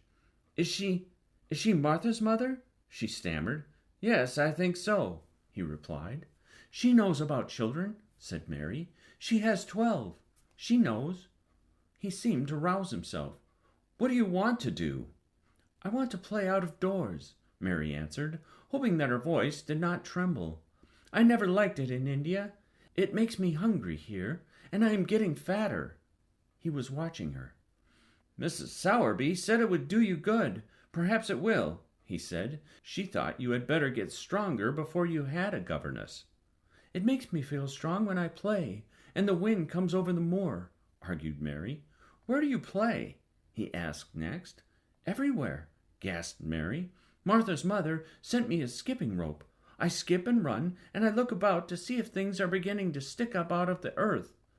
I don't do any harm." "Don't look so frightened," he said in a worried voice. "You could not do any harm, a child like you. You may do what you like." Mary put her hand up to her throat because she was afraid he might see the excited lump which she felt jump into it. She came a step nearer to him. "May I?" she said tremulously. Her anxious little face seemed to worry him more than ever. "Don't look so frightened," he exclaimed. "Of course you may. I am your guardian. Though I am a poor one for any child, I cannot give you time or attention. I am too ill, and wretched and distracted. but I wish you to be happy and comfortable. I don't know anything about children, but Mrs. Medlock is to see that you have all you need. I sent for you today because Mrs. Sowerby said I ought to see you. Her daughter had talked about you. She thought you needed fresh air and freedom and running about. She knows all about children, Mary said again, in spite of herself. She ought to, said Mr. Craven. I thought her rather bold to stop me on the moor, but she said Mrs. Craven had been kind to her. It seemed hard for him to speak his dead wife's name. She is a respectable woman. Now I have seen you, I think she said sensible things. Play out of doors as much as you like. It's a big place, and you may go where you like and amuse yourself as you like. Is there anything you want? As if a sudden thought had struck him. Do you want toys, books, dolls? Might I? Quavered Mary. Might I have a bit of earth? In her eagerness, she did not realize how queer the words would sound, and that they were not the ones she had meant to say. Mr. Craven looked quite startled. Earth, he repeated.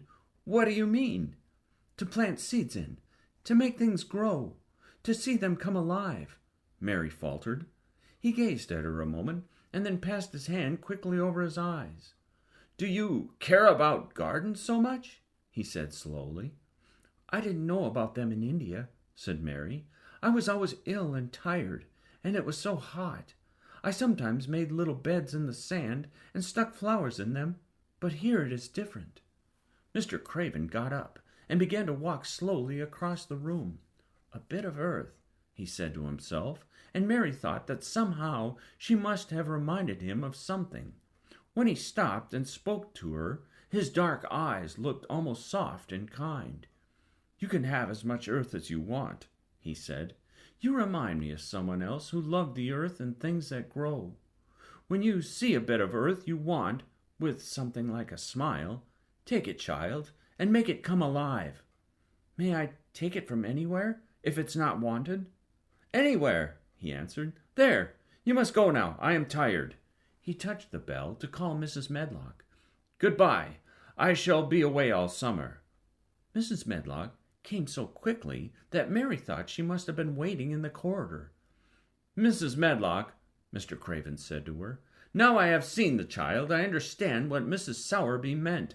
She must be less delicate before she begins lessons. Give her simple, healthy food. Let her run wild in the garden. Don't look after her too much. She needs liberty and fresh air and romping about.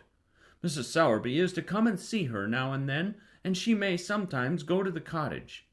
Mrs. Medlock looked pleased. She was relieved to hear that she need not look after Mary too much. She had felt her a tiresome charge, and had, indeed, seen as little of her as she dared. In addition to this, she was fond of Martha's mother. Thank you, sir, she said. Susan Sowerby and me went to school together, and she's as sensible and good-hearted a woman as you'd find in a day's walk. I never had any children myself, and she's had 12, and there never was healthier or better ones. Miss Mary can get no harm from them. I'd always take Susan Sowerby's advice about children myself. She's what you might call healthy-minded, if you understand me. I understand, Mr. Craven answered. Take Miss Mary away now and send Pitcher to me. When Mrs. Medlock left her at the end of her own corridor, Mary flew back to her room. She found Martha waiting there. Martha had, in fact, hurried back after she had removed the dinner service. I can have my garden, cried Mary. I may have it where I like it. I am not going to have a governess for a long time. Your mother is coming to see me, and I may go to your cottage. He says a little girl like me could do no harm, and I may do what I like, anywhere. Ah, said Martha, delighted. That was nice of him, wasn't it? Martha, said Mary solemnly, he is really a nice man, only his face is so miserable, and his forehead is all drawn together. She ran as quickly as she could to the garden. She had been away so much longer than she had thought she should, and she knew Dickon would have to set out early on his 5-mile walk. When she slipped through the door under the ivy, she saw he was not working where she had left him. The gardening tools were laid together under a tree. She ran to them, looking all around the place, but there was no Dickon to be seen. He had gone away, and the secret garden was empty, except for the robin, who had just flown across the wall and sat on a standard rose bush, watching her. "He's gone," she said woefully. "Oh, was he only a wood fairy?" Something white fastened to the standard rose bush caught her eye. It was a piece of paper. In fact, it was a piece of the letter she had printed for Martha to send to Dickon. It was fastened on the bush with a long thorn, and in a minute she knew Dickon had left it there. There were some roughly printed letters on it and a sort of picture. At first she could not tell what it was. Then she saw it was meant for a nest with a bird sitting on it. Underneath were the printed letters, and they said, "I will come back." Chapter 13. I Am Colin. Mary took the picture back to the house when she went to her supper, and she showed it to Martha.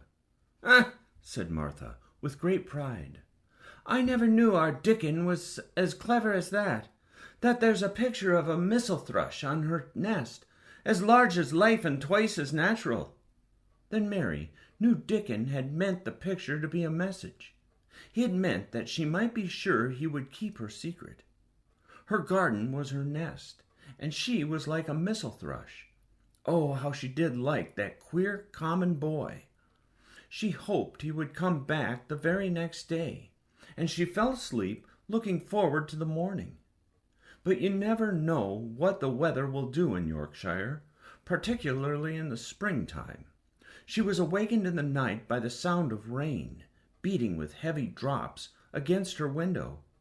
It was pouring down in torrents, and the wind was wuthering round the corners and in the chimneys of the huge old house. Mary sat up in bed and felt miserable and angry. "The rain is as contrary as I ever was," she said. "It came because it knew I did not want it." She threw herself back on her pillow and buried her face. She did not cry, but she lay and hated the sound of the heavily beating rain. She hated the wind and its wuthering. She could not go to sleep again. The mournful sound kept her awake, because she felt mournful herself. If she had felt happy, it would probably have lulled her to sleep. How it wuthered, and how the big raindrops poured down and beat against the pane. "It sounds just like a person lost on the moor and wandering on and on crying," she said. She'd been lying awake, turning from side to side for about an hour, when suddenly something made her sit up in bed and turn her head towards the door, listening. She listened, and she listened. "It isn't the wind now," she said in a loud whisper. "That isn't the wind. It is different. It is that crying I heard before." The door of her room was ajar, and the sound came down the corridor, a far-off faint sound of fretful crying. She listened for a few minutes, and each minute she became more and more sure. She felt as if she must find out what it was. It seemed even stranger than the secret garden and the buried key. Perhaps the fact that she was in a rebellious mood made her bold. She put her foot out of bed and stood on the floor. "I'm going to find out what it is," she said. "Everybody is in bed, and I don't care about Mrs. Medlock. I don't care." There was a candle by her bedside, and she took it up and went softly out of the room. The corridor looked very long and dark, but she was too excited to mind that. She thought she remembered the corners she must turn to find the short corridor with the door covered with tapestry, the one Mrs. Medlock had come through the day she lost herself. The sound had come up that passage. So she went on with her dim light, almost feeling her way, her heart beating so loud that she fancied she could hear it. The far-off, faint crying went on and led her. Sometimes it stopped for a moment or so and then began again. Was this the right corner to turn? She stopped and thought. Yes, it was. Down this passage and then to the left, and then up 2 broad steps, and then to the right again. Yes, there was the tapestry door. She pushed it open very gently and closed it behind her, and she stood in the corridor and could hear the crying quite plainly, though it was not loud. It was on the other side of the wall, at her left, and a few yards farther on there was a door. She could see a glimmer of light coming from beneath it. Then someone was crying in that room, and it was quite a young someone. So she walked to the door and pushed it open, and there she was, standing in the room. It was a big room, with ancient, handsome furniture in it. There was a low fire glowing faintly on the hearth, and a nightlight burning by the side of a carved 4-poster bed hung with brocade, and on the bed was lying a boy, crying pitifully. Mary wondered if she was in a real place, or if she had fallen asleep again and was dreaming without knowing it. The boy had a sharp, delicate face, the color of ivory, and he seemed to have eyes too big for it. He had also a lot of hair which tumbled over his forehead in heavy locks, and made his thin face seem smaller. He looked like a boy who had been ill, but he was crying more as if he were tired and cross than as if he were in pain. Mary stood near the door with her candle in her hand, holding her breath. Then she crept across the room, and as she drew nearer, the light attracted the boy's attention, and he turned his head on his pillow and stared at her, his gray eyes opening so wide that they seemed immense. "Who are you?" he said at last in a half-frightened whisper. "Are you a ghost?" "No, I am not," Mary answered, her own whisper sounding half-frightened. "Are you one?" He stared and stared and stared. Mary could not help noticing what strange eyes he had. They were agate gray, and they looked too big for his face because they had black lashes all around them. "No," he replied, after waiting a moment or so. "I am Colin." "Who is Colin?" she faltered. "I am Colin Craven. Who are you?" "I am Mary Lennox. Mr. Craven is my uncle." "He is my father," said the boy. "Your father?" gasped Mary. "No one ever told me he had a boy. Why didn't they?" "Come here," he said, still keeping his strange eyes fixed on her with an anxious expression. She came close to the bed, and he put out his hand and touched her. "You are real, aren't you?" he said. "I have such real dreams very often. You might be one of them." Mary had slipped on a woolen wrapper before she left her room, and she put a piece of it between his fingers. "Rub that and see how thick and warm it is," she said. "I will pinch you a little if you like, to show you how real I am. For a minute I thought you might be a dream too." "Where did you come from?" he asked. "From my own room. The wind weathered so I couldn't go to sleep, and I heard someone crying and wanted to find out who it was." "What were you crying for?" "Because I couldn't go to sleep either, and my head ached. Tell me your name again." "Mary Lennox. Did no one ever tell you I had come to live here?" He was still fingering the fold of her wrapper, but he began to look a little more as if he believed in her reality. "No," he answered, "they daren't." "Why?" asked Mary. "Because I should have been afraid you would see me. I won't let people see me and talk me over." "Why?" Mary asked again, feeling more mystified every moment. "Because I am like this always, ill and having to lie down. My father won't let people talk me over either. The servants are not allowed to speak about me. If I live, I may be a hunchback, but I shan't live. My father hates to think I may be like him." "Oh, what a queer house this is," Mary said. "What a queer house! Everything is a kind of secret. Rooms are locked up, and gardens are locked up. And you, have you been locked up?" "No, I stay in this room because I don't want to be moved out of it. It tires me too much." "Does your father come and see you?" Mary ventured. "Sometimes, generally when I am asleep. He doesn't want to see me." "Why?" Mary could not help asking again. A sort of angry shadow passed over the boy's face. My mother died when I was born, and it makes him wretched to look at me. He thinks I don't know, but I've heard people talking. He almost hates me." "He hates the garden because she died," said Mary, half speaking to herself. "What garden?" the boy asked. "Oh, just a garden she used to like," Mary stammered. "Have you been here always?" "Nearly always. Sometimes I have been taken to places at the seaside, but I won't stay because people stare at me. I used to wear an iron thing to keep my back straight, but a grand doctor came from London to see me and said it was stupid. He told them to take it off and keep me out in the fresh air. I hate fresh air, and I don't want to go out." "I didn't when I first came here," said Mary. "Why do you keep looking at me like that?" "Because of the dreams that are so real," he answered rather fretfully. "Sometimes when I open my eyes, I don't believe I'm awake." "We're both awake," said Mary.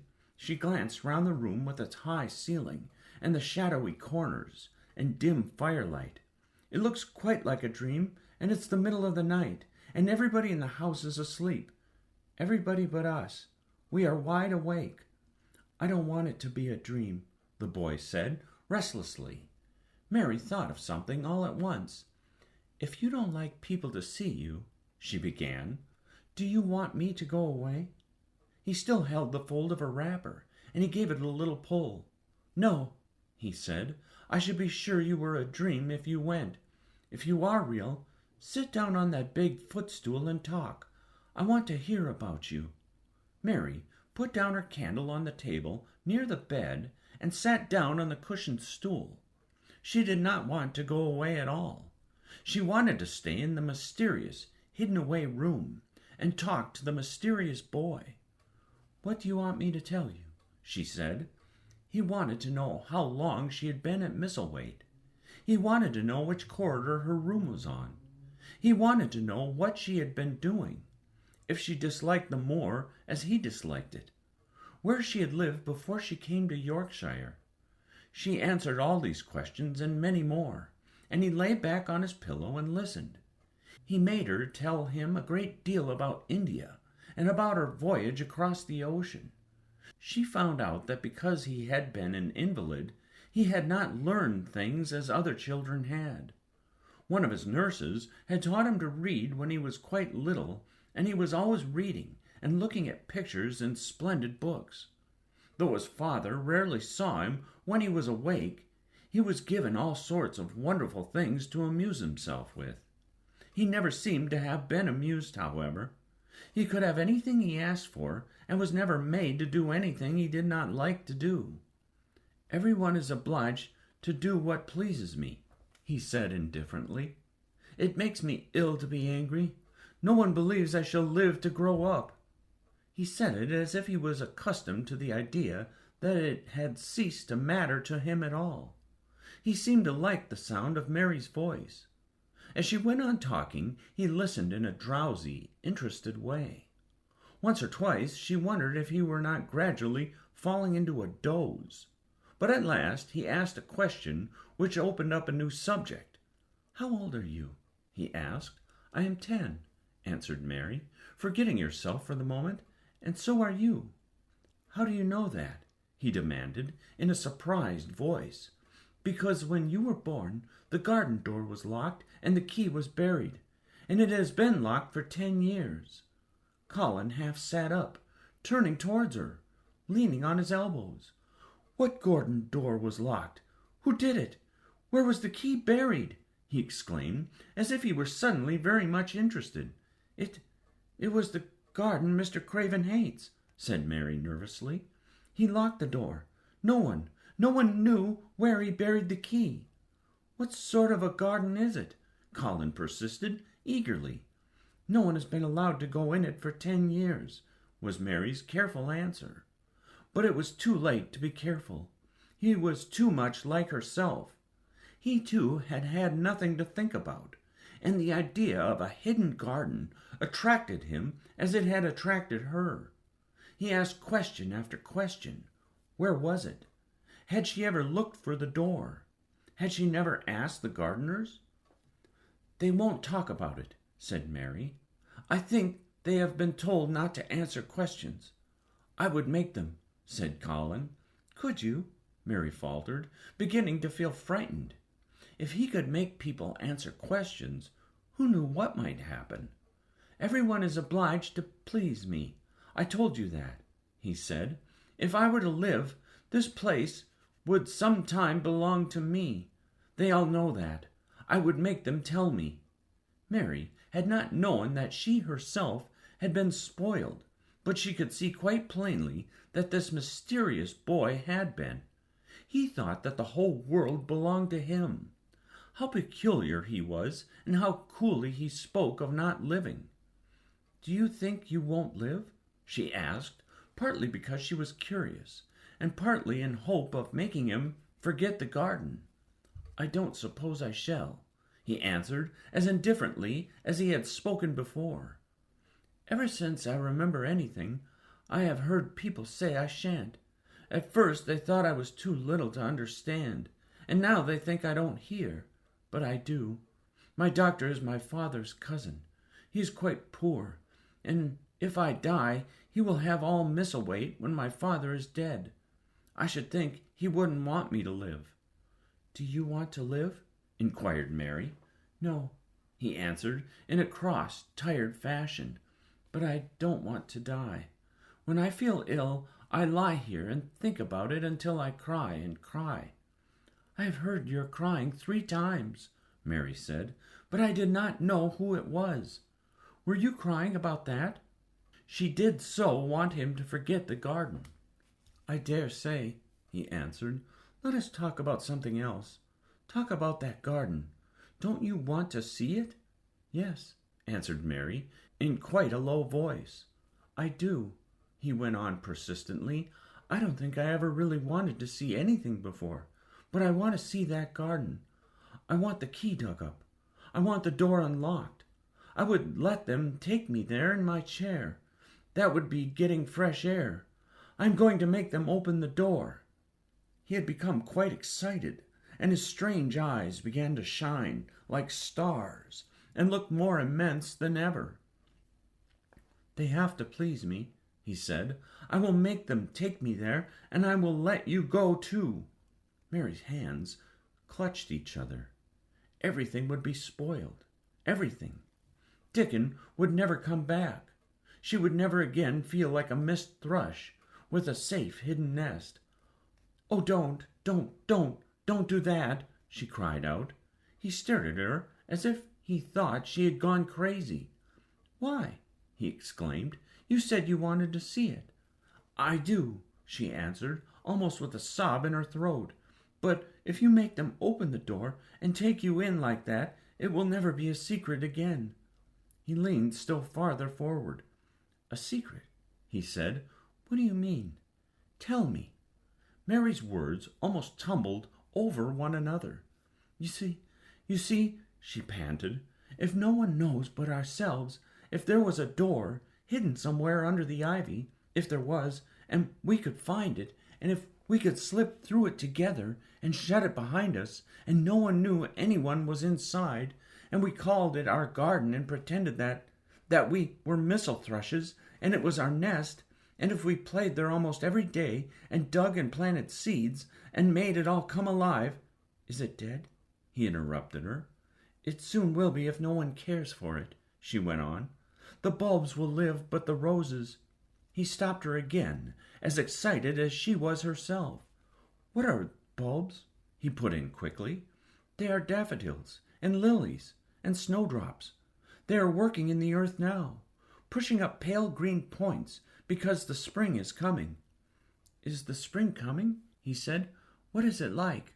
You don't see it in rooms if you are ill." "It is the sun shining on the rain, and the rain falling on the sunshine, and things pushing up and working under the earth," said Mary. "If the garden was a secret and we could get into it, we could watch the things grow bigger every day and see how many roses are alive. Don't you see? Oh, don't you see how much nicer it would be if it was a secret?" He dropped back on his pillow and lay there with an odd expression on his face. "I never had a secret," he said, "except that one about not living to grow up. They don't know I know that, so it is sort of a secret. But I like this kind better." "If you won't make them take you to the garden," pleaded Mary, "perhaps, I feel almost sure, I can find out how to get in sometime. And then, if the doctor wants you to go out in your chair, and if you can always do what you want to do, perhaps we might find some boy who would push you, and we could go alone, and it would always be a secret garden." "I should like that," he said very slowly, his eyes looking dreamy. "I should like that. I should not mind fresh air in a secret garden." Mary began to recover her breath and feel safer, because the idea of keeping the secret seemed to please him. She felt almost sure that if she kept on talking and could make him see the garden in his mind as she had seen it, he would like it so much that he could not bear to think that everybody might tramp into it when they chose. "I'll tell you what I think it would be like if you could go into it," she said. "It has been shut up so long, things have grown into a tangle, perhaps." He lay quite still and listened while she went on talking about the roses which might have clambered from tree to tree and hung down, about the many birds which might have built their nests there because it was so safe. And then she told him about the robin and Ben Weatherstaff, and there was so much to tell him about the robin, and it was so easy and safe to talk about it, that she ceased to feel afraid. The robin pleased him so much that he smiled until he looked almost beautiful, and at first Mary had thought that he was even plainer than herself, with his big eyes and heavy locks of hair. "I did not know birds could be like that," he said, "but if you stay in a room you never see things. What a lot of things you know! I feel as if you had been inside that garden." She did not know what to say, so she did not say anything. He evidently did not expect an answer, and the next moment he gave her a surprise.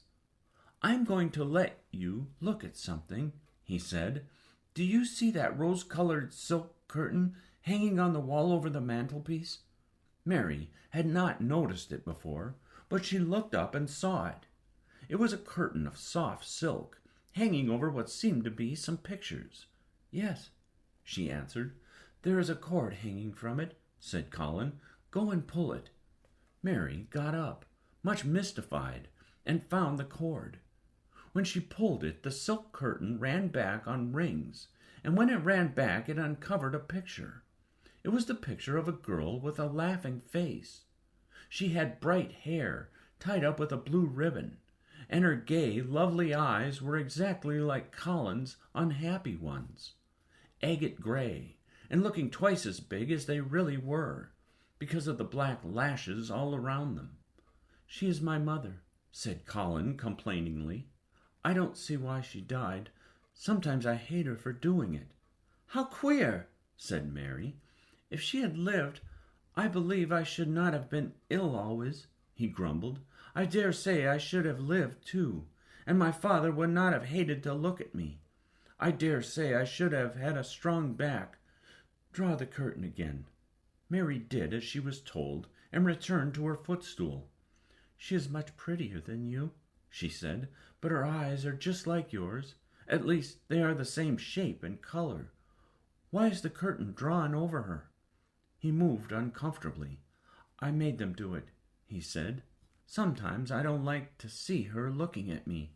She smiles too much when I am ill and miserable. Besides, she is mine, and I don't want everyone to see her." There were a few moments of silence, and then Mary spoke. "What would Mrs. Medlock do if she found out that I had been here?" she inquired. "She would do as I told her to do," he answered, "and I should tell her that I wanted you to come here and talk to me every day. I am glad you came." "So am I," said Mary. "I will come as often as I can, but," she hesitated, "I shall have to look every day for the garden door." "Yes, you must," said Colin, "and you can tell me about it afterwards." He lay thinking a few minutes, as he had done before, and then he spoke again. "I think you shall be a secret, too," he said. I will not tell them until they find out. I can always send the nurse out of the room and say that I want to be by myself. Do you know Martha?" "Yes, I know her very well," said Mary. "She waits on me." He nodded his head towards the outer corridor. "She is the one who is asleep in the other room. The nurse went away yesterday to stay all night with her sister, and she always makes Martha attend to me when she wants to go out. Martha shall tell you when to come here." Then Mary understood Martha's troubled look when she had asked questions about the crying. "Martha knew about you all the time," she said. "Yes, she often attends to me. The nurse likes to get away from me, and then Martha comes." "I have been here a long time," said Mary. "Shall I go away now? Your eyes look sleepy." "I wish I could go to sleep before you leave me," he said rather shyly. "Shut your eyes," said Mary, drawing her footstool closer, "and I will do what my ayah used to do in India. I will pat your hand and stroke it and sing something quite low." "I should like that, perhaps," he said drowsily. Somehow she was sorry for him and did not want him to lie awake, so she leaned against the bed and began to stroke and pat his hand and sing a very low little chanting song in Hindustani. "That is nice," he said, more drowsily still, and she went on chanting and stroking. But when she looked at him again, his black lashes were lying close against his cheek, for his eyes were shut, and he was fast asleep. She got up softly, took her candle, and crept away without making a sound. Chapter 14. A Young Rajah. The moor was hidden in mist when the morning came, and the rain had not stopped pouring down. There could be no going out of doors. Martha was so busy that Mary had no opportunity of talking to her, but in the afternoon she asked her to come and sit with her in the nursery. She came, bringing the stocking she was always knitting when she was doing nothing else. "What's the matter with thee?" she asked as soon as they sat down. "That looks as if that's something to say." I have found out what the crying was," said Mary. Martha let her knitting drop on her knee and gazed at her with startled eyes. "Thou hasn't!" she exclaimed. "Never!" "I heard it in the night," Mary went on, "and I got up and went to see where it came from. It was Colin. I found him." Martha's face became red with fright. "Miss Mary," she said, half crying, "that wouldn't have done it. She shouldn't. That shouldn't.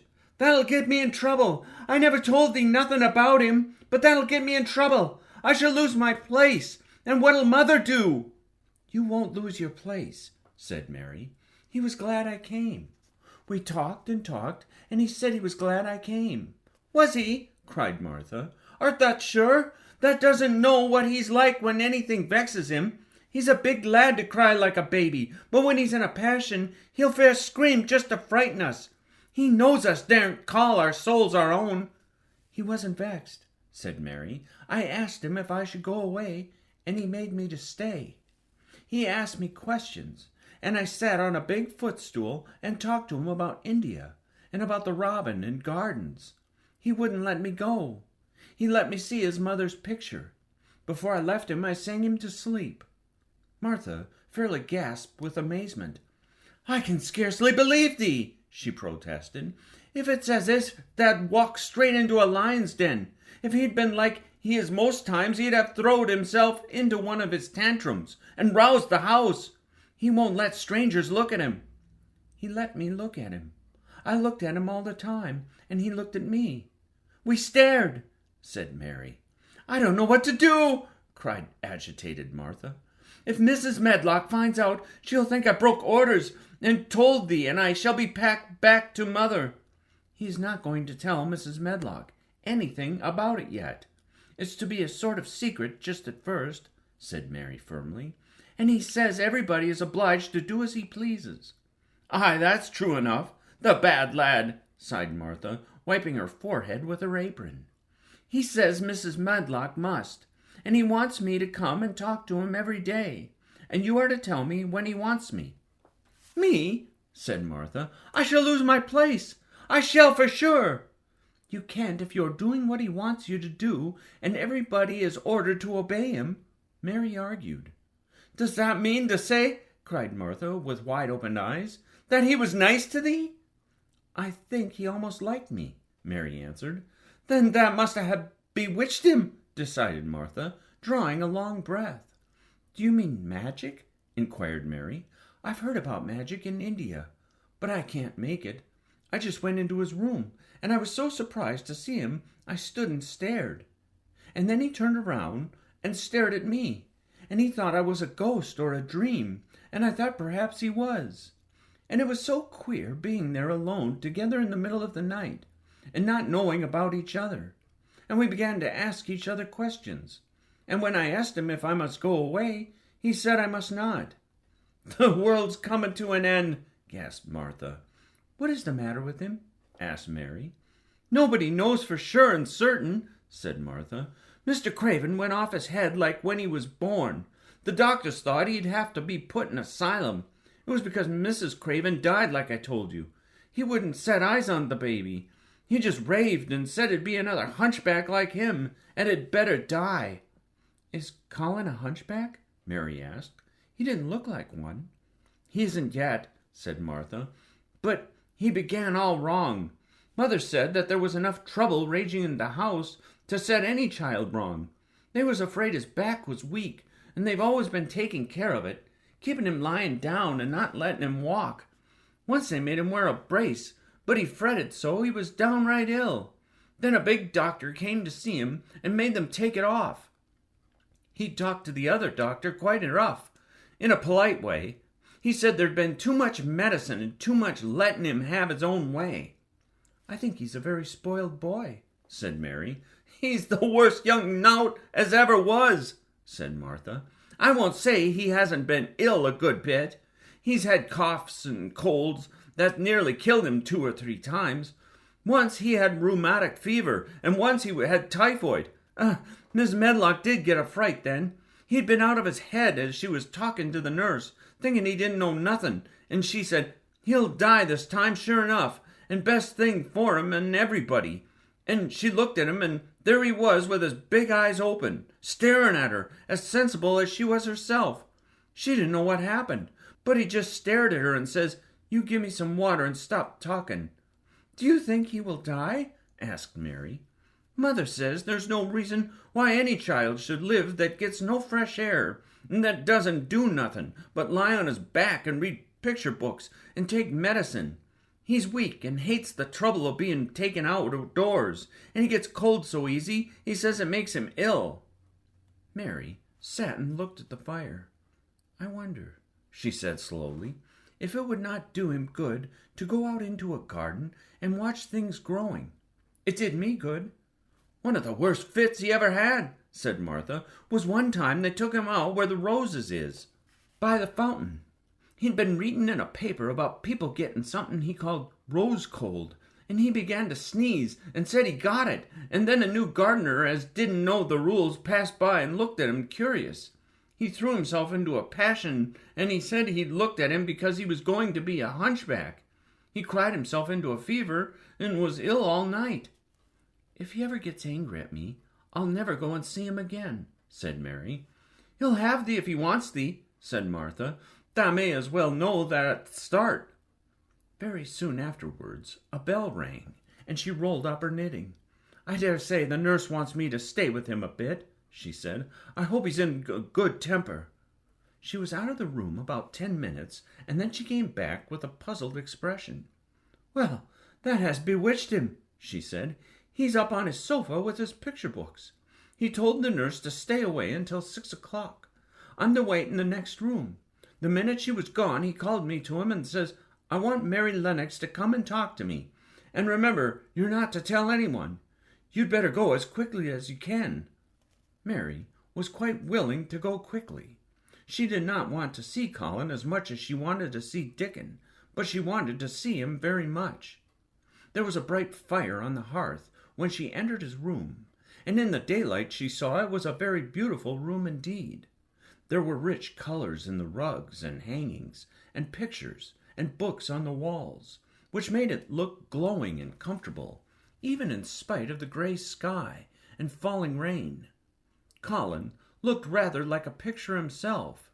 He was wrapped in a velvet dressing-gown and sat against a big brocaded cushion. He had a red spot on his cheek.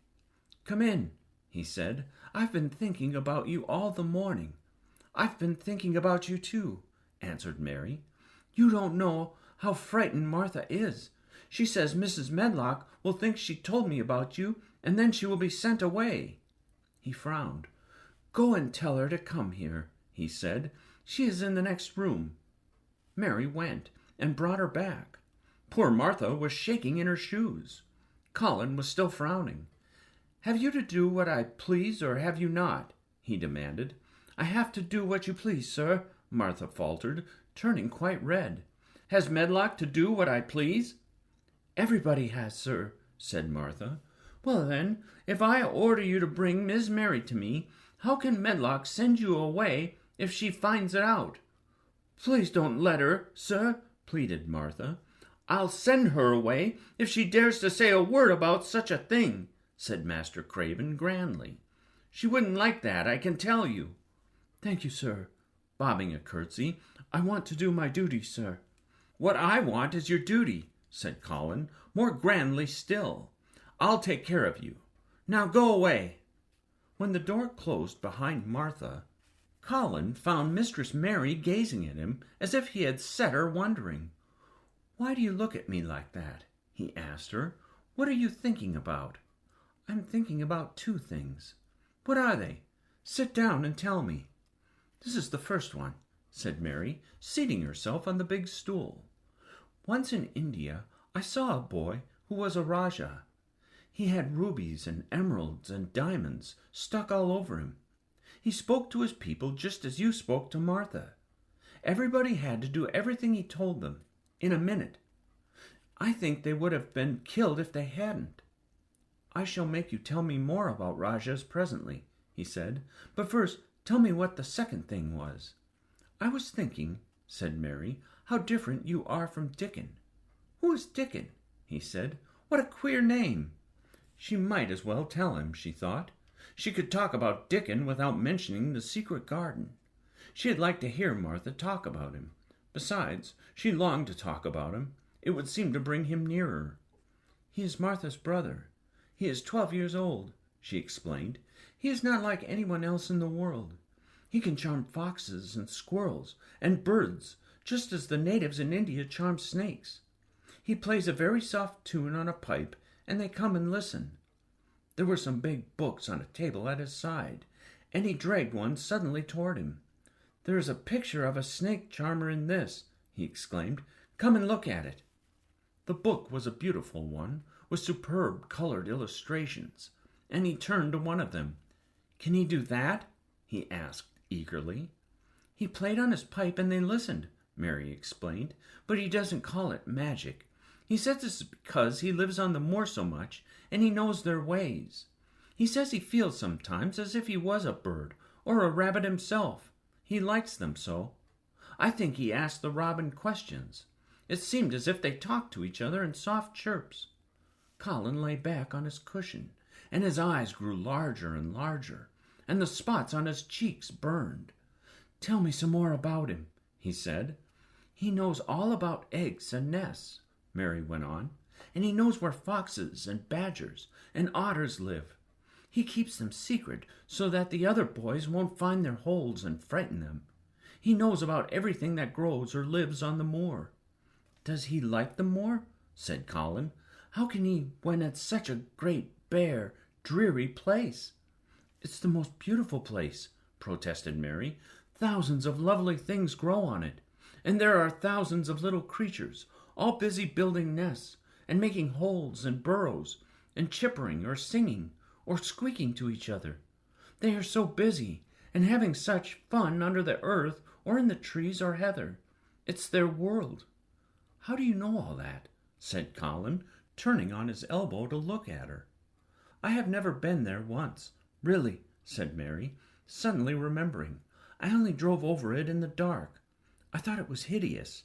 Martha told me about it first, and then Dickon. When Dickon talks about it, you feel as if you saw things and heard them, and as if you were standing in the heather with the sun shining and the gorse smelling like honey, and all full of bees and butterflies. You never see anything if you are ill, said Colin restlessly. He looked like a person listening to a new sound in the distance and wondering what it was. You can't if you stay in a room, said Mary. I couldn't go on the moor, he said in a resentful tone. Mary was silent for a minute, and then she said something bold. You might, sometime. He moved as if he were startled. Go on the moor? How could I? I am going to die. How do you know? Said Mary, unsympathetically. She didn't like the way he had of talking about dying. She did not feel very sympathetic. She felt rather as if he almost boasted about it. Oh, I've heard it ever since I remember, he answered crossly. They are always whispering about it and thinking I don't notice. They wish I would, too. Mistress Mary felt quite contrary. She pinched her lips together. If they wished I would, she said, I wouldn't. Who wishes you would? The servants, and of course Dr. Craven, because he would get Misselweight and be rich instead of poor. He daren't say so, but he always looks cheerful when I am worse. When I had typhoid fever, his face got quite fat. I think my father wishes it too. I don't believe he does, said Mary, quite obstinately. That made Colin turn and look at her again. Don't you? He said. And then he lay back on his cushion and was still, as if he were thinking, and there was quite a long silence. Perhaps they were both of them thinking strange things children do not usually think of. I like the grand doctor from London, because he made them take the iron thing off, said Mary at last.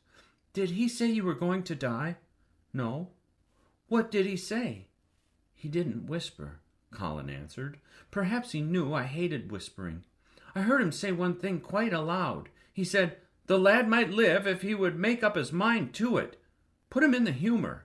It sounded as if he was in a temper. I'll tell you who would put you in the humor, perhaps, said Mary, reflecting. She felt as if she would like this thing to be settled one way or the other. I believe Dickon would. He's always talking about live things. He never talks about dead things or things that are ill. He's always looking up in the sky to watch birds flying, or looking down at the earth to see something growing. He has such round blue eyes, and they are so wide open with looking about, and he laughs such a big laugh with his wide mouth, and his cheeks are as red as cherries. She pulled her stool nearer to the sofa, and her expression quite changed at the remembrance of the wide, curving mouth and wide, open eyes. See here, she said, don't let us talk about dying. I don't like it. Let us talk about living. Let us talk and talk about Dickon, and then we will look at your pictures. It was the best thing she could have said. To talk about Dickon meant to talk about the moor, and about the cottage, and the 14 people who lived in it on 16 shillings a week, and the children who got fat on the moor grass like the wild ponies, and about Dickon's mother, and the skipping rope, and the moor with the sun on it, and about pale green points sticking up out of the black sod. And it was all so alive that Mary talked more than she had ever talked before, and Colin both talked and listened as he had never done either before. And they both began to laugh over nothing, as children will when they are happy together. And they laughed so that in the end they were making as much noise as if they had been two ordinary, healthy, natural, 2-year-old creatures, instead of a hard, little, unloving girl and a sickly boy who believed that he was going to die. They enjoyed themselves so much that they forgot the pictures and they forgot about the time. They had been laughing quite loudly over Ben Weatherstaff and his robin, and Colin was actually sitting up as if he'd forgotten about his weak back when he suddenly remembered something. Do you know there is one thing we have never once thought of? He said. We are cousins. It seemed so queer that they had talked so much and never remembered this simple thing that they laughed more than ever. because they had got into the humor to laugh at anything. And in the midst of the fun, the door opened, and in walked Dr. Craven and Mrs. Medlock. Dr. Craven started in actual alarm, and Mrs. Medlock almost fell back because he had accidentally bumped against her. "Good Lord!" exclaimed poor Mrs. Medlock, with her eyes almost staring out of her head. "Good Lord!" "What is this?" said Dr. Craven, coming forward. "What does it mean?" Then Mary was reminded of the boy Rajah again.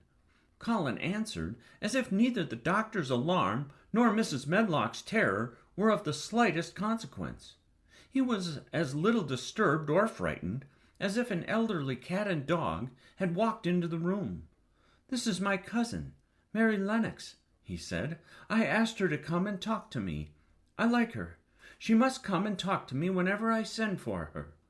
Dr. Craven turned reproachfully to Mrs. Medlock. "Oh, sir," she panted, "I don't know how it happened. There's not a servant on the place they'd dare to talk. They all have their orders." "Nobody told her anything," said Colin. "She heard me crying and found me herself. I'm glad she came. Don't be silly, Medlock." Mary saw that Dr. Craven did not look pleased, but it was quite plain that he dare not oppose his patient. He sat down by Colin and felt his pulse. "I am afraid there's been too much excitement. Excitement is not good for you, my boy," he said. "I should be excited if she kept away," answered Colin, his eyes beginning to look dangerously sparkling. "I am better. She makes me better. The nurse must bring up her tea with mine. We will have tea together." Mrs. Medlock and Dr. Craven looked at each other in a troubled way, but there was evidently nothing to be done. "He does look rather better, sir," ventured Mrs. Medlock, "but," thinking the matter over, "he looked better this morning before she came into the room. She came into the room last night. She stayed with me a long time. She sang a Hindustani song to me, and it made me go to sleep," said Colin. "I was better when I awakened up. I wanted my breakfast. I want my tea now. Tell Nurse Medlock." Dr. Craven did not stay very long. He talked to the nurse for a few minutes, when she came into the room and said a few words of warning to Colin. He must not talk too much. He must not forget that he was ill. He must not forget that he was very easily tired. Mary thought that there seemed to be a number of uncomfortable things he was not to forget. Colin looked fretful and kept his strange, black-lashed eyes fixed on Dr. Craven's face. "I want to forget it," he said at last. "She makes me forget it. That is why I want her." Dr. Craven did not look happy when he left the room. He gave a puzzled glance at the little girl sitting on the large stool. She had become a stiff, silent child again as soon as he entered, and he could not see what the attraction was. The boy actually did look brighter, however, and he sighed rather heavily as he went down the corridor. "They are always wanting me to eat things when I don't want to," said Colin, as the nurse brought in the tea and put it on the table by the sofa. "Now, if you'll eat, I will. Those muffins look so nice and hot. Tell me about Rajah's." Chapter 15. Nest Building. After another week of rain, the high arch of blue sky appeared again, and the sun which poured down was quite hot. Though there had been no chance to see either the secret garden or Dickon, Mistress Mary had enjoyed herself very much. The week had not seemed long. She had spent hours of every day with Colin in his room, talking about Rajahs or gardens, or Dickon and the cottage on the moor. They had looked at the splendid books and pictures, and sometimes Mary had read things to Colin, and sometimes he had read a little to her. When he was amused and interested, she thought he scarcely looked like an invalid at all, except that his face was so colorless, and he was always on the sofa. "You are a sly young one to listen and get out of your bed to go following things up like you did that night," Mrs. Medlock said once, "but there's no saying it's not been a sort of blessing to the lot of us. He's not had a tantrum or a whining fit since you made friends. The nurse was just going to give up the case because she was so sick of him, but she says she doesn't mind staying now you've gone on duty with her," laughing a little. In her talks with Colin, Mary had tried to be very cautious about the secret garden. There were certain things she wanted to find out from him, but she felt that she must find them out without asking him direct questions. In the first place, as she began to like to be with him, she wanted to discover whether he was the kind of boy you could tell a secret to.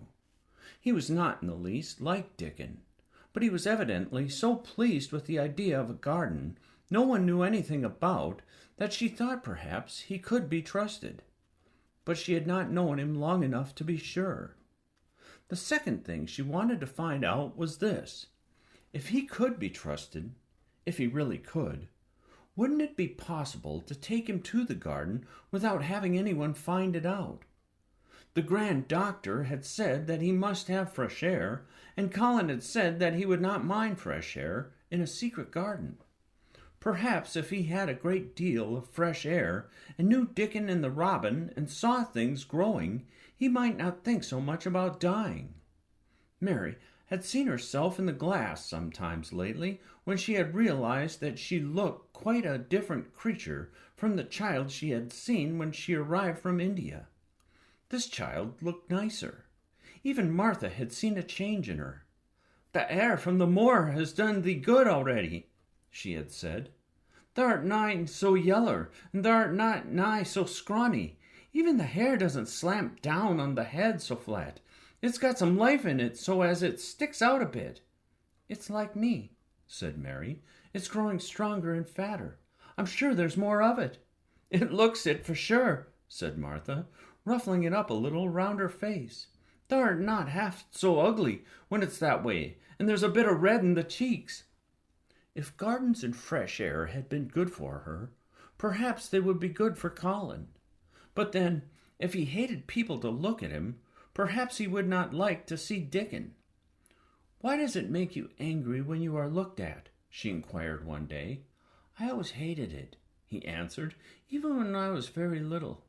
Then when they took me to the seaside, and I used to lie in my carriage, everybody used to stare, and ladies would stop and talk to my nurse, and then they would begin to whisper, and I knew when they were saying I shouldn't live to grow up. Then sometimes the ladies would pat my cheeks and say, 'Poor child.' Once when a lady did that, I screamed out loud and bit her hand. She was so frightened she ran away." "She thought you had gone mad like a dog," said Mary, not at all admiringly.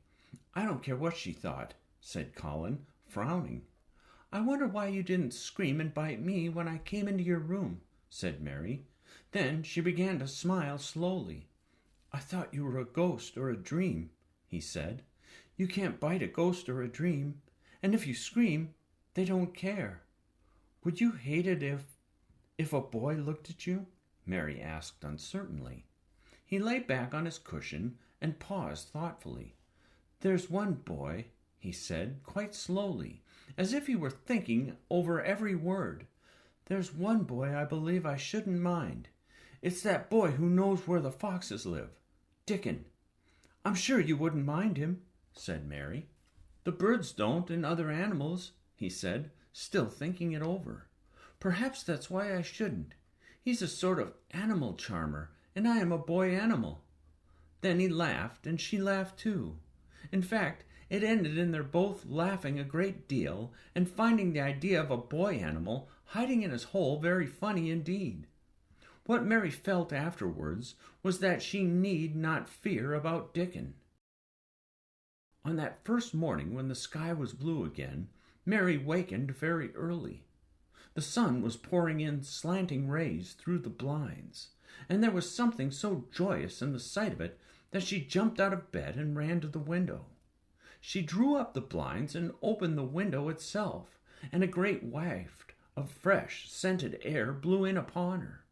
The moor was blue, and the whole world looked as if something magic had happened to it.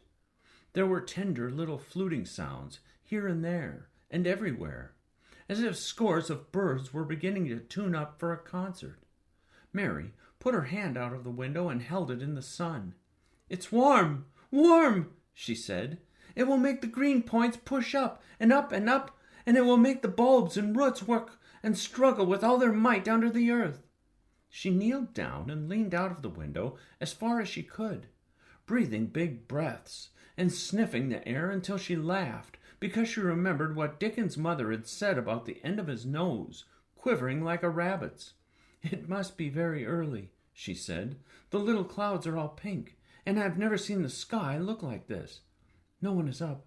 I don't even hear the stable boys." A sudden thought made her scramble to her feet. "I can't wait. I am going to see the garden." She had learned to dress herself by this time, and she put on her clothes in 5 minutes. She knew a small side door which she could unbolt herself, and she flew downstairs in her stocking feet and put on her shoes in the hall.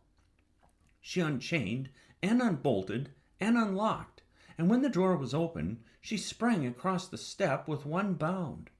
And there she was standing on the grass, which seemed to have turned green, and with the sun pouring down on her, and warm, sweet wafts about her, and the fluting and twittering and singing coming from every bush and tree.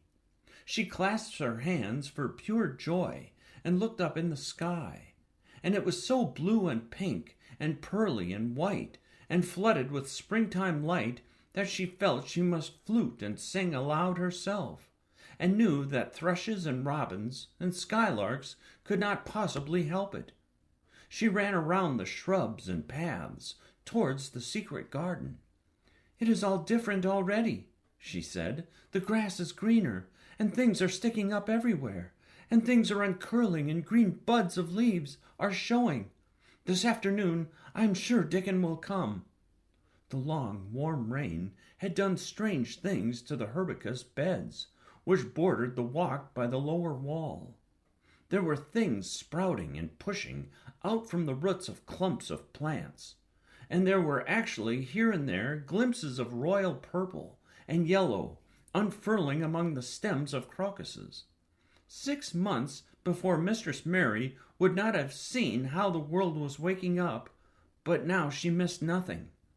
When she had reached the place where the door hid itself under the ivy, she was startled by a curious loud sound.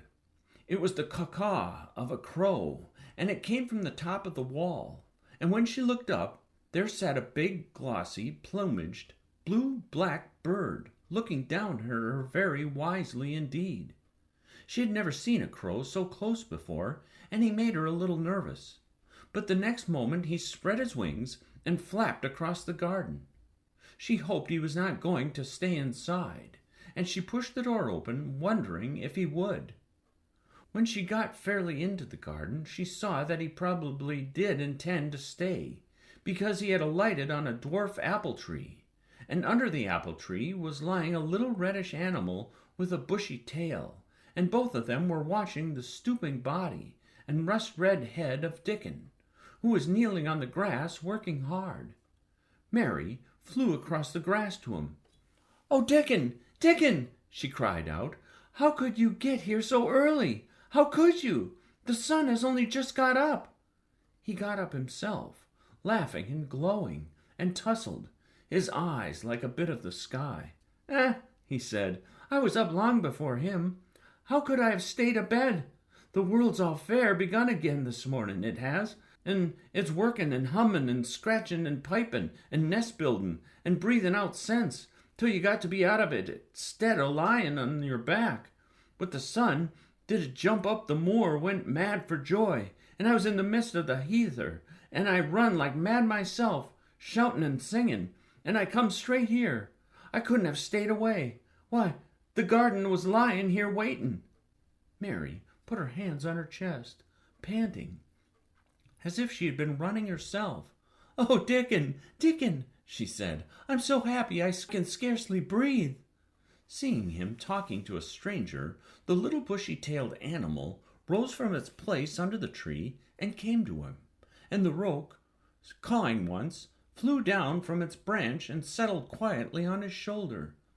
"This is the little fox cub," he said, rubbing the little reddish animal's head. "It's named Captain, and this here's Soot. Soot, he flew across the moor with me, and Captain, he run same as if the hounds had been after him. They both felt same as I did. Neither of the creatures looked as if they were the least afraid of Mary. When Dickon began to walk about, Soot stayed on his shoulder, and Captain trotted quietly close to his side. "See here," said Dickon. "See how these has pushed up, and these, and hey, look at these here." He threw himself upon his knees, and Mary went down beside him. They had come upon a whole clump of crocuses, burst into purple and orange and gold. Mary bent her face down and kissed them. "You never kiss a person in that way," she said when she lifted her head. "Flowers are so different." He looked puzzled, but smiled. He said, "I've kissed Mother many a time that way when I come in from the moor after a day's roaming, and she stood there at the door in the sun, looking so glad and comfortable." They ran from one part of the garden to another, and found so many wonders that they were obliged to remind themselves that they must whisper or speak low. He showed her swelling leaf buds on rose branches, which had seemed dead.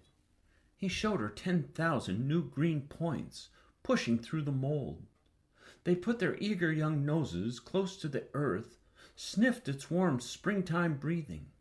They dug and pulled and laughed low with rapture until Mistress Mary's hair was as tumbled as Dickon's, and her cheeks were almost as poppy red as his.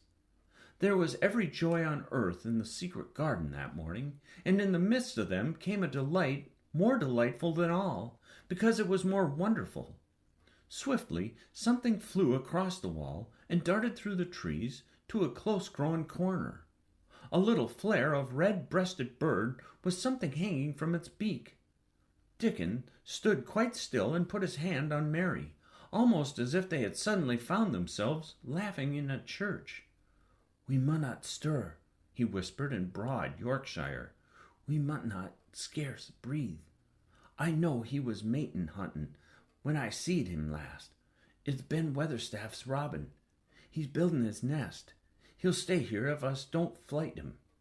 They settled down softly upon the grass and sat there without moving. "Us mustn't seem as if us watching him too close," said Dickon. "He'd be out with us for good if he got to noticin' us was interferin' now. He'll be a good bit different till all this is over. He's setting up housekeeping. He'll be shyer and readier to take things ill. He's got no time for visitin' and gossipin'. Us must keep still a bit and try to look as if us was grass and trees and bushes. Then, when he's got used to seeing us, I'll chirp a bit, and he'll know us, not be in his way." Mistress Mary was not at all sure that she knew, as Dickon seemed to, how to try to look like grass and trees and bushes. But he had said the queer thing as if it were the simplest and most natural thing in the world, and she felt it must be quite easy to him, and indeed she watched him for a few minutes carefully, wondering if it was possible for him to turn quietly green and put out branches and leaves. But he only sat wonderfully still, and when he spoke, dropped his voice to such a softness that it was curious that she could hear him, but she could. "It's part of the springtime, this nest building is," he said. "I warrant it's been going on the same way every year since the world was begun. They've got their way of thinking and doing things, and a body had better not meddle. You can lose a friend in springtime easier than any other season if you're too curious." "If we talk about him, I can't help looking at him," Mary said, as softly as possible. "We must talk of something else. There is something I want to tell you." "He'll like it better if us talks of something else," said Dickon. "What is it that got to tell me?" "Well, do you know about Colin?" she whispered. He turned his head to look at her. "What is there know about him?" he asked. "I've seen him. I have been to talk to him every day this week. He wants me to come. He says I'm making him forget about being ill and dying," answered Mary. Dickon looked actually relieved as soon as the surprise died away from his round face. "I am glad of that," he exclaimed. "I'm right down glad. It makes me easier. I know I must say nothing about him, and I don't like having to hide things." Don't you like hiding the garden? Said Mary. I'll never tell about it, he answered. But I says to Mother, Mother, I says, I got a secret to keep. It's not a bad 'un that knows that. It's no worse than hiding where a bird's nest is. That doesn't mind it, does the? Mary always wanted to hear about Mother. What did she say? She asked, not at all afraid to hear. Dickon grinned sweet-temperedly. It was just like her, what she said, he answered. She give my head a bit of a rub and laughed, and she says, Ah, lad, that can have all the secrets that likes. I've known thee 12 year. How did you know about Colin? Asked Mary. Everybody as knowed about the Mester Craven knowed there was a little lad as was like to be a cripplin'. They knowed Mester Craven didn't like him to be talked about. Folks is sorry for Mr. Craven because Mrs. Craven was such a pretty young lady, and they was so fond of each other. Mrs. Medlock stops in our cottage whenever she goes to Thwaite, and she doesn't mind talking to Mother before us children, because she knows us has been brought up to be trusty. How did they find out about him? Martha was in fine troubles the last time she came home. She said that I'd heard him frettin' and that was asking questions, and she didn't know what to say. Mary told him her story about the midnight wuthering of the wind, which had awakened her, and about the faint, far-off sounds of the complaining voice, which had led her down the dark corridors with her candle, and had ended with her opening of the door of the dimly lighted room, with the carven four-poster bed in the corner. When she described the small, ivory-white face and the strange black-rimmed eyes, Dickon shook his head. Them's just like his mother's eyes, only hers was always laughing, they say. He said, they say as Mr. Craven can't bear to see him when he's awake, and it's because his eyes is so like his mother's, and yet looks so different in his miserable bit of a face. Do you think he wants him to die? Whispered Mary. No, but he wishes he'd never been born. Mother, she says that the worst thing on earth for a child. Them as not wanted scarce ever thrives. Mr. Craven, he'd buy anything his money could buy for the poor lad, but he'd like to forget he's on earth. For one thing, he's afraid he'll look at him some day and find he's growed hunchback. Colin's so afraid of it himself that he won't sit up, said Mary. He says he's always thinking that if he should feel a lump coming, he should go crazy and scream himself to death. He oughtn't to lie there thinking things like that, said Dickon. No lad could get well as thought them sort of things. The fox was lying on the grass close by him, looking up to ask for a pat now and then, and Dickon bent down and rubbed his neck softly, and thought a few minutes in silence. Presently he lifted his head and looked round the garden. When first we got in here, he said, it seemed like everything was gray. Look round now, and tell me if that doesn't see a difference. Mary looked, and caught her breath a little. Why, she cried, the grey wall is changing. It is as if a green mist were creeping over it. It's almost like a green gauze veil. Said Dickon, and it'll be greener and greener till the grey's all gone. Can that guess what I was thinking? I know it was something nice, said Mary eagerly. I believe it was something about Colin. I was thinking that if he was out here, he wouldn't be watching for lumps to grow on his back. He'd be watching for buds to break out on the rose bushes, and he'd likely be healthier, explained Dickon. I was wondering if us could ever get him in the humor to come out here and lie under the trees in his carriage. I've been wondering that myself. I've thought of it almost every time I've talked to him, said Mary. I've wondered if he could keep a secret, and I've wondered if we could bring him here without anyone seeing us. I thought perhaps you could push his carriage. The doctor said he must have fresh air, and if he wants us to take him out, no one dare disobey him. He won't go out for other people, and perhaps they will be glad if he will go out with us. He could order the gardeners to keep away so they wouldn't find out. Dickon was thinking very hard as he scratched Captain's back. It'd be good for him, I'll warrant, he said. Us'd not be thinking he'd better never been born. Us'd be just two children watching a garden grow, and he'd be another. Two lads and a little lass just looking on in the springtime. I warrant it'd be better than doctor's stuff. He's been lying in his room so long, and he's always been so afraid of his back that it has made him queer," said Mary. "He knows a good many things out of books, but he doesn't know anything else. He says he has been too ill to notice things, and he hates going out of doors, and hates gardens and gardeners, but he likes to hear about this garden because it is a secret. I daren't tell him much, but he said he wanted to see it." "Us'll have him out of here some time for sure," said Dickon. "I could push his carriage well enough. Has thou noticed that the robin and his mate has been working while we've been sitting here? Look at him, perched on that branch, wondering where it'd be best to put that twig he's got in his beak." He made one of his low whistling calls, and the robin turned his head and looked at him inquiringly. Still holding his twig, Dickon spoke to him as Ben Weatherstaff did, but Dickon's tone was one of friendly advice.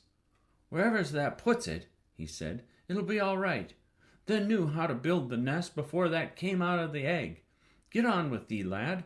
That's got no time to lose." "Oh, I do like to hear you talk to him," Mary said, laughing delightedly. "Ben Weatherstaff scolds him and makes fun of him, but he hops about and looks as if he understood every word, and I know he likes it. Ben Weatherstaff says he is so conceited he would rather have stones thrown at him than not be noticed." Dickon laughed too, and went on talking. "That knows us won't trouble thee," he said to the robin. "Us is near being wild things ourselves. Us is nest-a-building too, bless thee. Look out that doesn't tell on us." And though the robin did not answer, because his beak was occupied, Mary knew that when he flew away, with his twig to his corner of the garden, the darkness of his dew-bright eye meant that he would not tell their secret for the world. Chapter 16. "I won't," said Mary. They found a great deal to do that morning, and Mary was late in returning to the house, and was also in such a hurry to get back to her work that she quite forgot Colin until the last moment. "Tell Colin that I can't come and see him yet," she said to Martha. "I'm very busy in the garden." Martha looked rather frightened.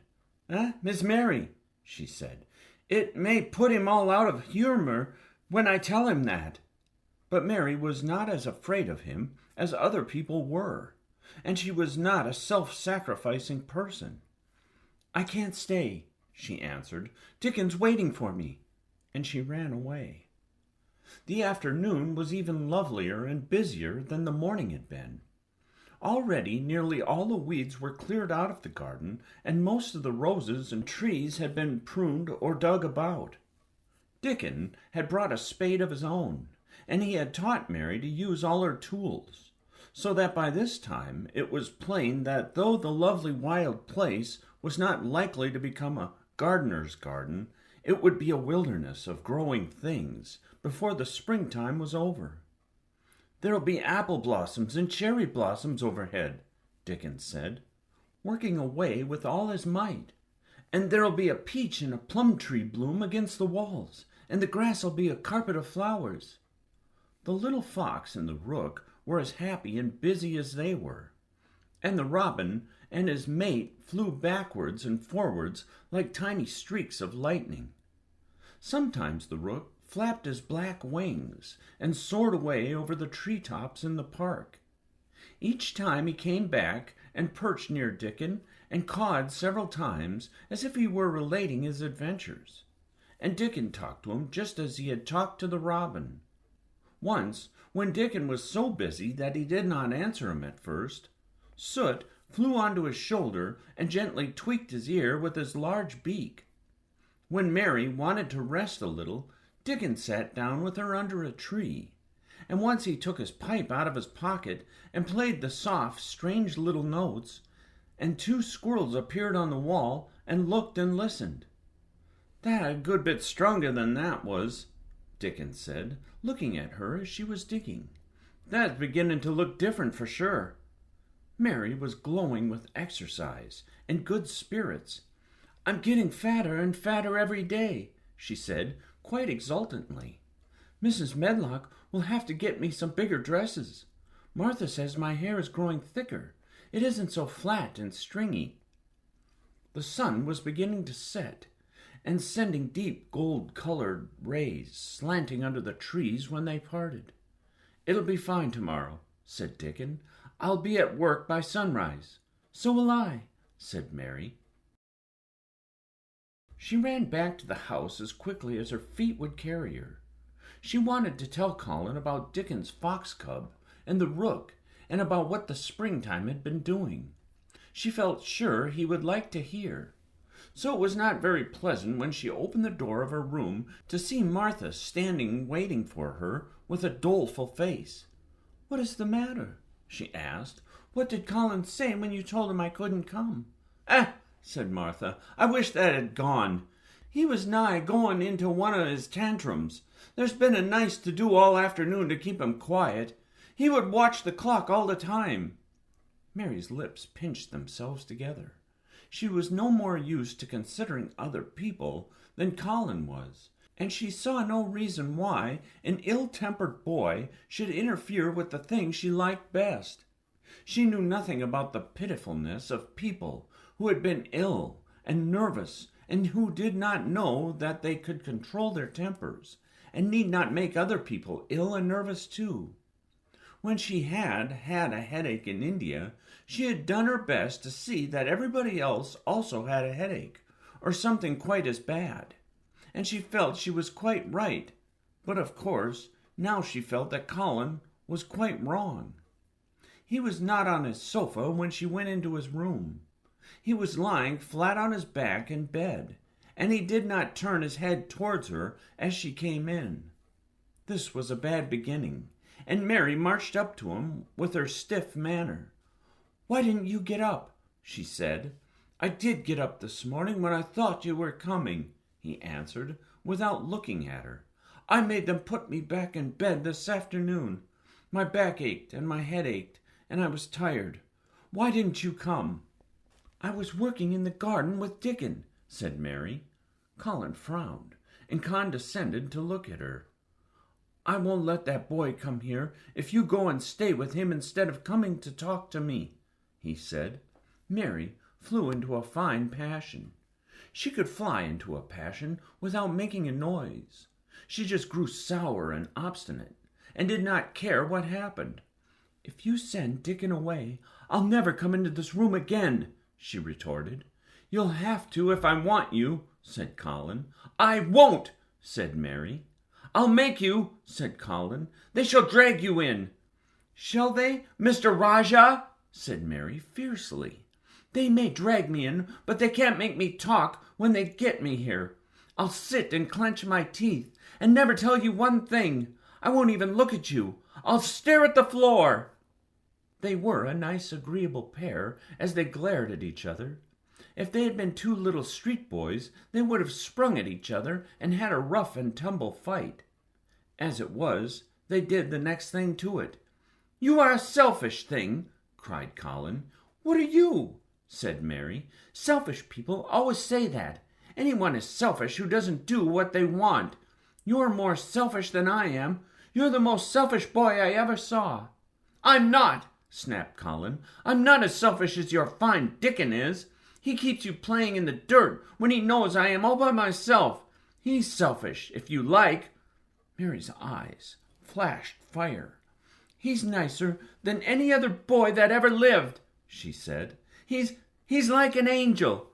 It might sound rather silly to say that, but she did not care. "A nice angel?" Colin sneered ferociously. "He's a common cottage boy off the moor." "He's better than a common Rajah," retorted Mary. "He's 1,000 times better." Because she was the stronger of the two, she was beginning to get the better of him. The truth was that he had never had a fight with anyone like himself in his life, and upon the whole it was rather good for him, though neither he nor Mary knew anything about that. He turned his head on his pillow and shut his eyes, and a big tear was squeezed out and ran down his cheek. He was beginning to feel pathetic and sorry for himself, not for anyone else. "I'm not as selfish as you, because I'm always ill, and I'm sure there's a lump coming on my back," he said, "and I'm going to die besides." "You're not," contradicted Mary, unsympathetically. He opened his eyes quite wide with indignation. He had never heard such a thing said before. He was at once furious and slightly pleased. If a person could be both at the same time. "I'm not?" he cried. "I am. You know I am. Everybody says so." "I don't believe it," said Mary sourly. "You just say that to make people sorry. I believe you're proud of it. I don't believe it. If you were a nice boy, it might be true, but you're too nasty." In spite of his invalid back, Colin sat up in bed in quite a healthy rage. "Get out of my room!" he shouted, and he caught hold of his pillow and threw it at her. He was not strong enough to throw it far, and it only fell at her feet. But Mary's face looked as pinched as a nutcracker. "I'm going," she said, "and I won't come back." She walked to the door, and when she reached it, she turned round and spoke again. "I was going to tell you all sorts of nice things," she said. "Dickon brought his fox and his rook, and I was going to tell you all about them. Now I won't tell you a single thing." She marched out of the door and closed it behind her. And there, to her great astonishment, she found the trained nurse standing as if she had been listening, and, more amazing still, she was laughing. She was a big, handsome young woman, who ought not to have been a trained nurse at all, as she could not bear invalids, and she was always making excuses to leave Colin to Martha, or anyone else who would take her place. Mary had never liked her, and she simply stood and gazed up at her as she stood giggling into her handkerchief. "What are you laughing at?" she asked her. "At you two young ones," said the nurse. "It's the best thing that could happen to the sickly, pampered thing to have someone to stand up to him that's as spoiled as himself." And she laughed into her handkerchief again. "If he had had a young vixen of a sister to fight with, it would have been the saving of him. Is he going to die?" "I don't know, and I don't care," said the nurse. "Hysterics and temper are half what ails him." "What are hysterics?" asked Mary. "You'll find out if you work him into a tantrum after this. But at any rate, you've given him something to have hysterics about, and I am glad of it." Mary went back to her room, not feeling it at all as she had felt when she'd come in from the garden. She was cross and disappointed, but not at all sorry for Colin. She had looked forward to telling him a great many things, and she had meant to try to make up her mind whether it would be safe to trust him with the great secret. She had been beginning to think it would be, but now she had changed her mind entirely. She would never tell him, and he could stay in his room and never get any fresh air and die if he liked. It would serve him right. She felt so sour and unrelenting that for a few minutes she almost forgot about Dickon and the green veil creeping over the world and the soft wind blowing down from the moor. Martha was waiting for her, and the trouble in her face had been temporarily replaced by interest and curiosity. There was a wooden box on the table, and its cover had been removed and revealed that it was full of neat packages. "Mr. Craven sent it to you," said Martha. "It looks as if it had picture books in it." Mary remembered what he had asked her the day she had gone to his room. "Do you want anything? Dolls, toys, books?" She opened the package, wondering if he had sent a doll, and also wondering what she should do with it if he had. But he had not sent one. There were several beautiful books, such as Colin had, and 2 of them were about gardens and were full of pictures. There were 2 or 3 games, and there was a beautiful little writing case with a gold monogram on it and a gold pen and inkstand. Everything was so nice that her pleasure began to crowd her anger out of her mind. She had not expected him to remember her at all, and her hard little heart grew quite warm. "I can write better than I can print," she said, "and the first thing I shall write with that pen will be a letter to tell him I am much obliged." If she had been friends with Colin, she would have run to show him her presents at once, and they would have looked at the pictures and read some of the gardening books, and perhaps tried playing the games. And he would have enjoyed himself so much he would never once have thought he was going to die, or have put his hand on his spine to see if there was a lump coming. He had a way of doing that which she could not bear. It gave her an uncomfortable, frightened feeling because he always looked so frightened himself. He said that if he felt even quite a little lump some day, he should know his hunch had begun to grow. Something he had heard Mrs. Medlock whispering to the nurse had given him the idea, and he had thought over it in secret until it was quite firmly fixed in his mind. Mrs. Medlock had said his father's back had begun to show its crookedness in that way when he was a child. He had never told anyone but Mary that most of his tantrums, as they called them, grew out of his hysterical, hidden fear. Mary had been sorry for him when he had told her. He always began to think about it when he was cross or tired, she said to herself, and he has been cross today. Perhaps he has been thinking about it all the afternoon. She stood still, looking down at the carpet and thinking. I said I would never go back again. She hesitated, knitting her brows. But perhaps, just perhaps, I will go and see if he wants me in the morning. Perhaps he'll try to throw his pillow at me again, but I think I'll go. Chapter 17. A Tantrum. She had got up very early in the morning and had worked hard in the garden, and she was tired and sleepy. So as soon as Martha had brought her supper and she had eaten it, she was glad to go to bed. As she laid her head on the pillow, she murmured to herself, I'll go out before breakfast and work with Dickon, and then afterwards, I believe, I'll go to see him. She thought it was the middle of the night when she was awakened by such dreadful sounds that she jumped out of bed in an instant. What was it? What was it?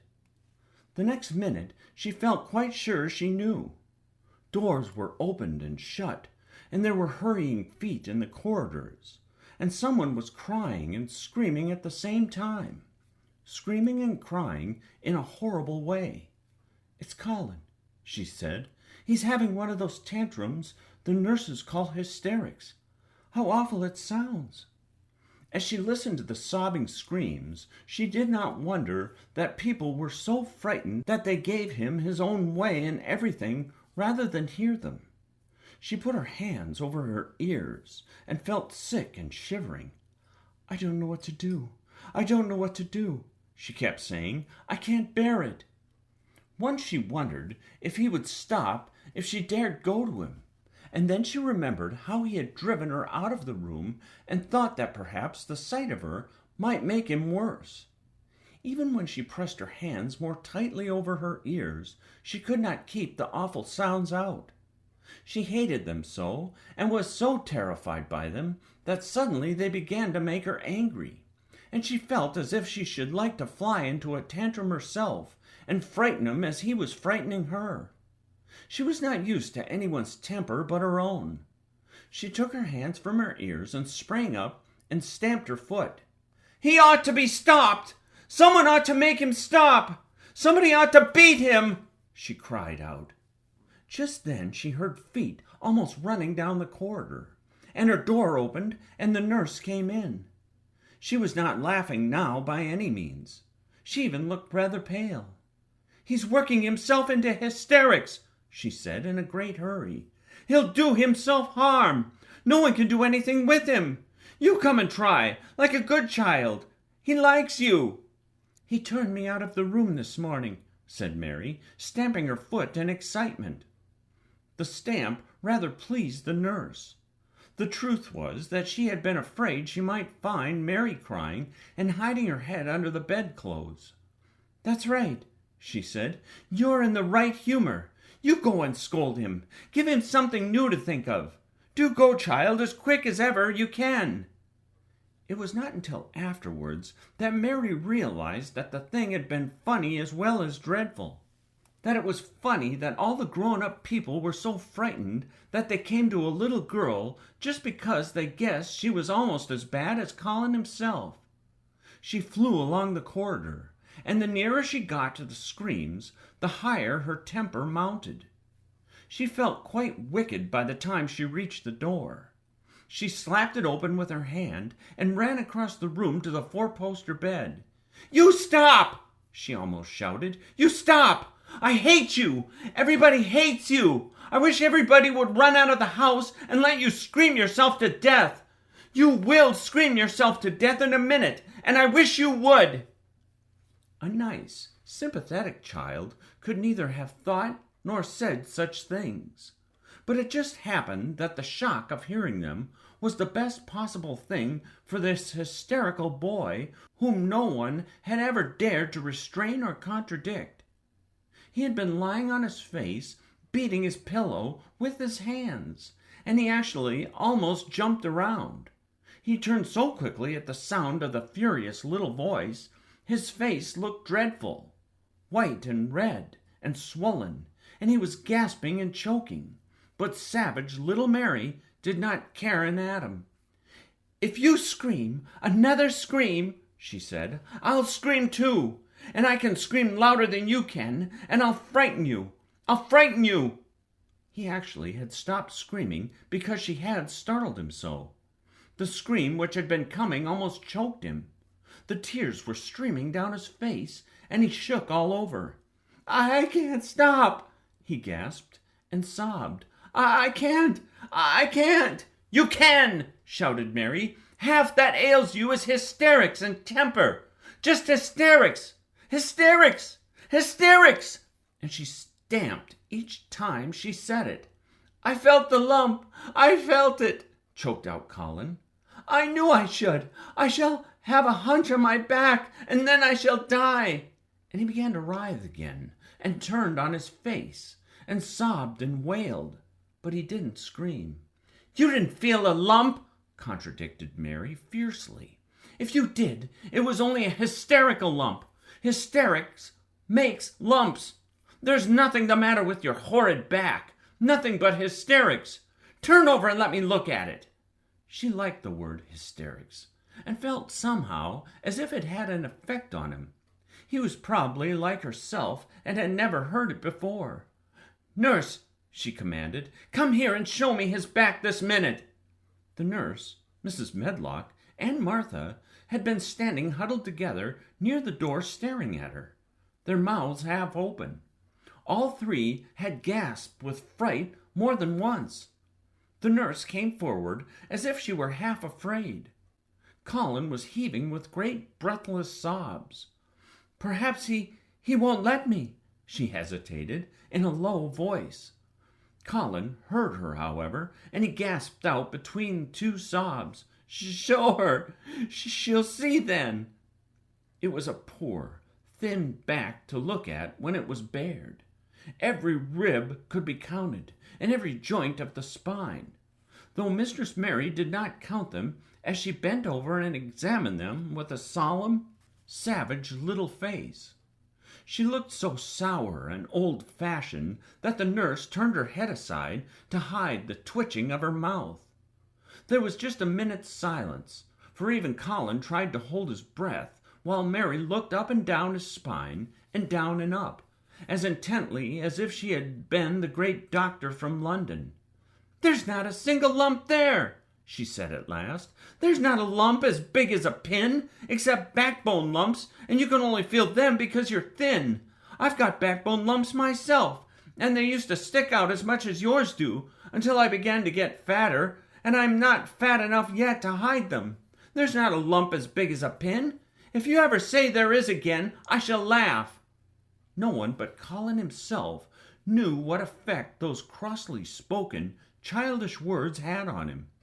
If he had ever had anyone to talk to about his secret terrors, if he had ever dared to let himself ask questions, if he had had childish companions, and had not lain on his back in the huge, closed house, breathing an atmosphere heavy with the fears of people who were most of them ignorant and tired of him, he would have found out that most of his fright and illness was created by himself. But he had lain and thought of himself and his aches and weariness for hours and days and months and years. And now that an angry, unsympathetic little girl insisted obstinately that he was not at all as he thought he was, he actually felt as if she might be speaking the truth. "I didn't know," ventured the nurse, "that he thought he had a lump on his spine. His back is weak because he won't try to sit up. I could have told him there was no lump there." Colin gulped and turned his face a little to look at her. "Could you?" he said pathetically. "Yes, sir." "There," said Mary, and she gulped too. Colin turned on his face again, and but for his long-drawn, broken breaths, which were the dying down of his storm of sobbing, he lay still for a minute, though great tears streamed down his face and wet the pillow. Actually, the tears meant that a curious great relief had come to him. Presently he turned and looked at the nurse again, and strangely enough he was not like a Rajah at all as he spoke to her. "Do you think I could live to grow up?" he said. The nurse was neither clever nor soft-hearted, but she could repeat some of the London doctor's words. "You probably will, if you will do what you are told to do, and not give way to your temper, and stay out a great deal in the fresh air." Colin's tantrum had passed, and he was weak and worn out with crying, and this perhaps made him feel gentle. He put out his hand a little towards Mary, and I am glad to say that, her own tantrum having passed, she was softened too, and met him halfway with her hand, so that it was a sort of making up. I'll go out with you, Mary," he said. "I shan't hate fresh air as if we can find—" He remembered just in time to stop himself from saying, "if we can find the secret garden," and he ended, "I shall like to go out with you if Dickon will come and push my chair. I do so want to see Dickon and the fox and the crow." The nurse remade the tumbled bed and shook and straightened the pillows. Then she made Colin a cup of beef tea and gave a cup to Mary, who really was very glad to get it after her excitement. Mrs. Medlock and Martha gladly slipped away, and after everything was neat and calm and in order, the nurse looked as if she could very gladly slip away also. She was a healthy young woman who resented being robbed of her sleep, and she yawned quite openly as she looked at Mary, who had pushed her big footstool close to the four-poster bed and was holding Colin's hand. "You must go back and get your sleep," she said. "He'll drop off after a while. If he's not too upset, then I'll lie down myself in the next room." "Would you like me to sing you that song I learned from my ayah?" Mary whispered to Colin. His hand pulled hers gently, and he turned his tired eyes on her appealingly. "Oh, yes," he answered. "It's such a soft song. I shall go to sleep in a minute." "I will put him to sleep," Mary said to the yawning nurse. "You can go if you like." "Well," said the nurse, with an attempt at reluctance, "if he doesn't go to sleep in half an hour, you must call me." "Very well," answered Mary. The nurse was out of the room in a minute, and as soon as she was gone, Colin pulled Mary's hand again. "I almost told," he said, "but I stopped myself in time. I won't talk, and I'll go to sleep. But you said you had a whole lot of nice things to tell me. Do you think you have found out anything at all about the way into the secret garden?" Mary looked at his poor little tired face and swollen eyes, and her heart relented. "Yes," she answered, "I think I have, and if you will go to sleep, I will tell you tomorrow." His hand quite trembled. "Oh, Mary," he said, "oh, Mary, if I could go into it, I think I should live to grow up. Do you suppose that instead of singing the ayah song, you could just tell me softly, as you did that first day, what you imagine it looks like inside? I am sure it will make me go to sleep." "Yes," answered Mary. "Shut your eyes." He closed his eyes and lay quite still, and she held his hand and began to speak very slowly and in a very low voice. "I think it has been left alone so long that it has grown all into a lovely tangle. I think the roses have climbed and climbed and climbed until they hang from the branches and walls and creep over the ground, almost like a strange gray mist. Some of them have died, but many are alive, and when the summer comes there will be curtains and fountains of roses. I think the ground is full of daffodils and snowdrops and lilies and iris working their way out of the dark. Now the spring has begun. Perhaps, the soft drone of her voice was making him stiller and stiller, and she saw it and went on. Perhaps they are coming up through the grass. Perhaps there are clusters of purple crocuses and gold ones even now. Perhaps the leaves are beginning to break out and uncurl, and perhaps the gray is changing, and a green gauze veil is creeping over everything, and the birds are coming to look at it because it is so safe and still. And perhaps,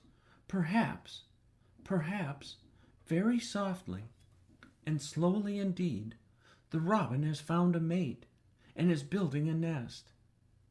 And Colin was asleep. Chapter 18. That munnot wastes no time. Of course, Mary did not waken early the next morning. She slept late because she was tired, and when Martha brought her breakfast, she told her that though Colin was quite quiet, he was ill and feverish, as he always was after he had worn himself out with a fit of crying. Mary ate her breakfast slowly as she listened. "He says he wishes thou would please go and see him as soon as thou can," Martha said. "It's queer what a fancy he's took to thee. That did give it him last night for sure, didn't thou? Nobody else would have dared to do it. Poor lad, he's been spoiled till salt won't save him. Mother says though the worst things as can happen to a child is never to have his own way, or always to have it. She doesn't know which is the worst. That was his a fine temper in thyself, too. But he says to me when I went into his room, 'Please ask Miss Mary if she'll please come and talk to me.' Think o' him saying please. Will you go, miss?" "I'll run and see Dickon first," said Mary. "No, I'll go and see Colin first and tell him. I know what I'll tell him," with a sudden inspiration. She had had her hat on when she appeared in Colin's room, and for a second he looked disappointed. He was in bed, and his face was pitifully white, and there were dark circles round his eyes. "I'm glad you came," he said. "My head aches, and I ache all over because I'm so tired. Are you going somewhere?" Mary went and leaned against his bed. "I won't be long," she said. "I'm going to Dickon, but I'll come back. Colin, it's something about the secret garden." His whole face brightened, and a little color came into it. "Oh, is it?" he cried out. "I dreamed about it all night. I heard you say something about gray changing into green, and I dreamed I was standing in a place all filled with trembling little green leaves, and there were birds on nests everywhere, and they looked so soft and still. I'll lie and think about it until you come back." In 5 minutes, Mary was with Dickon in their garden. The fox and the crow were with him again, and this time he had brought 2 tame squirrels. "I came over on the pony this morning," he said. He is a good little chap. Jump is. I brought these 2 in my pockets. This here's one he's called Nut, and this here other one's called Shell." When he said Nut, one squirrel leaped on to his right shoulder, and when he said Shell, the other one leaped on to his left shoulder. When they sat down on the grass with Captain curled at their feet, Soot solemnly listening on a tree, and Nut and Shell nosing about close to them, It seemed to Mary that it would be scarcely bearable to leave such delightfulness. But when she began to tell her story, somehow the look in Dickon's funny face gradually changed her mind. She could see he felt sorrier for Colin than she did. He looked up at the sky and all about him. "Just listen to them birds.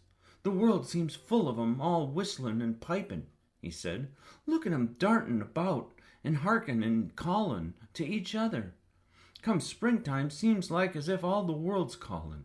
The leaves is uncurling so you can see 'em, and my word, the nice smells there is about," sniffing with his happy turned-up nose. "And that poor lad lying shut up and see so little that he gets to thinking o' things that sets him screaming. Ah, my, we mun get him out of here. We mun get him watching and listening and sniffing up the air and getting him just soaked through with sunshine, and we mun not lose no time about it." When he was very much interested, he often spoke quite broad Yorkshire, though at other times he tried to modify his dialect so that Mary could better understand. But she loved his broad Yorkshire, and had, in fact, been trying to learn to speak it herself, so she spoke a little now. "Aye, that we mun," she said, which meant, "Yes, indeed we must." "I'll tell thee what us'll do first," she proceeded, and Dickon grinned, because when the little wench tried to twist her tongue into speaking Yorkshire, it amused him very much. "He's took a greatly fancy to thee.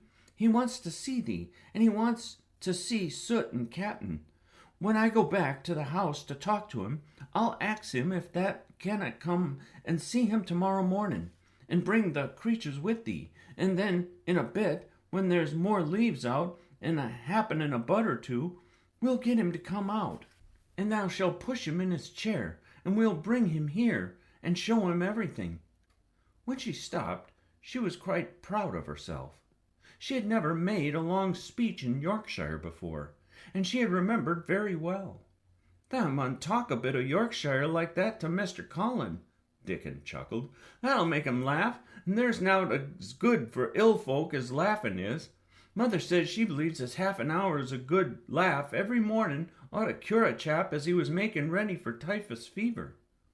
"I'm going to talk Yorkshire to him this very day," said Mary, chuckling herself. The garden had reached the time when every day and every night it seemed as if magicians were passing through it, drawing loveliness out of the earth, and the bows with wands. It was hard to go away and leave it all, particularly as Nut had actually crept onto her dress and Shell had scrambled down the trunk of the apple tree they sat under, and stayed there looking at her with inquiring eyes. But she went back to the house, and when she sat down close to Colin's bed, he began to sniff as Dickon did, though not in such an experienced way. "You smell like flowers and fresh things," he cried out quite joyously. "What is it you smell of? It's cool and warm and sweet all at the same time." "It's the wind from the moor," said Mary. "It comes a-sitting on the grass under a tree, wee Dickon and wee Captain and Sootin and Nut and Shell. It's the springtime and outdoors and sunshine as smells so gradely." She said it as broadly as she could, and you do not know how broadly Yorkshire sounds until you have heard someone speak it. Colin began to laugh. "What are you doing?" he said. "I never heard you talk like that before. How funny it sounds." "I'm giving thee a bit of Yorkshire," answered Mary triumphantly. "I cannot talk as gradely as Dickon and Martha can, but thou sees I can shape a bit. Doesn't thou understand a bit of Yorkshire when thou hears it? And that a Yorkshire lad thyself? Breeding and born! Ah, I wonder thou not ashamed of thy face."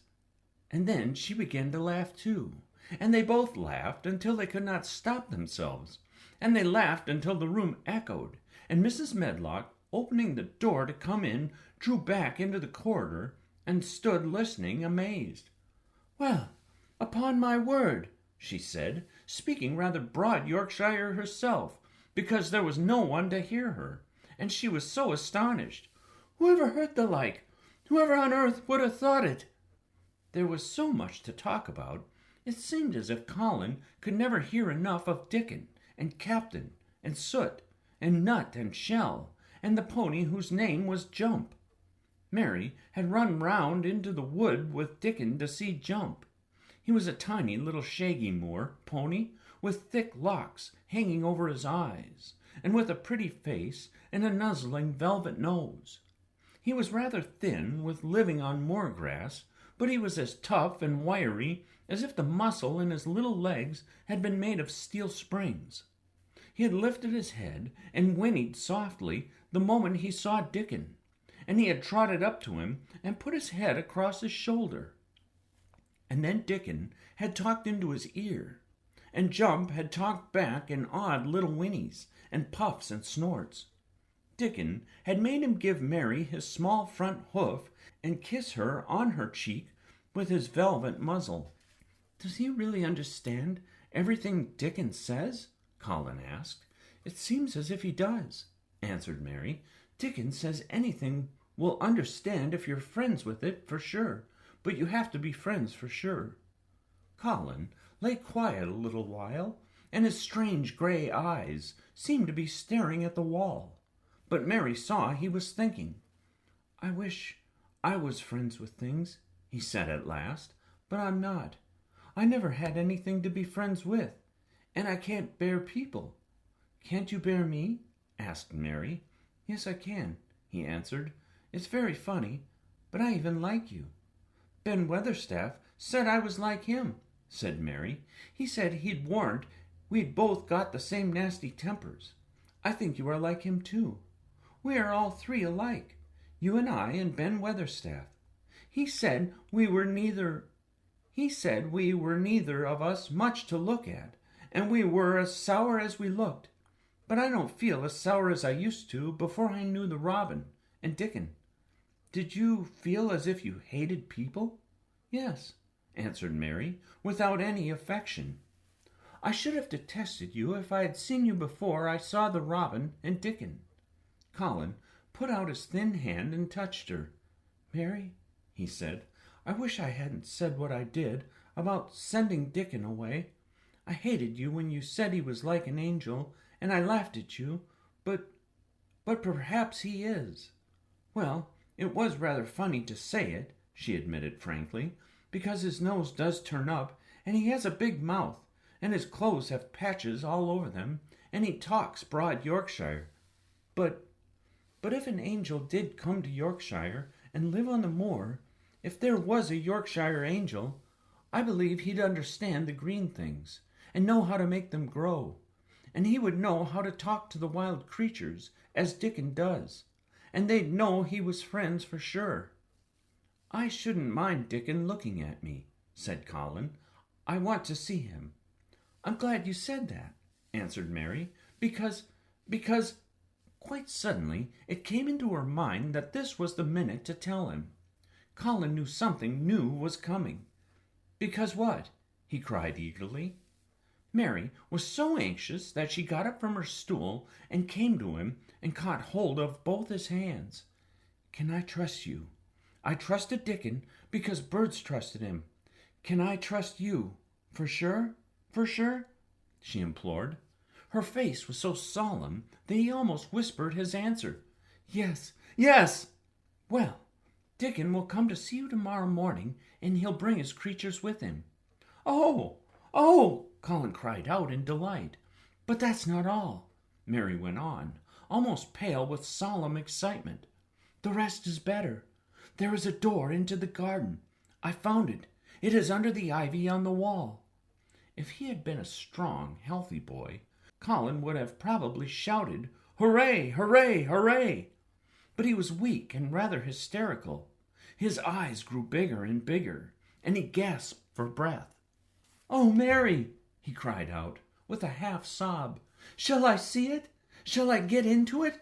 Shall I live to get into it?" And he clutched her hands and dragged her towards him. "Of course you'll see it," snapped Mary indignantly. "Of course you'll live to get into it. Don't be silly." And she was so unhysterical and natural and childish that she brought him to his senses, and he began to laugh at himself. And a few minutes afterwards she was sitting on her stool again, telling him not what she imagined the secret garden to be like, but what it really was.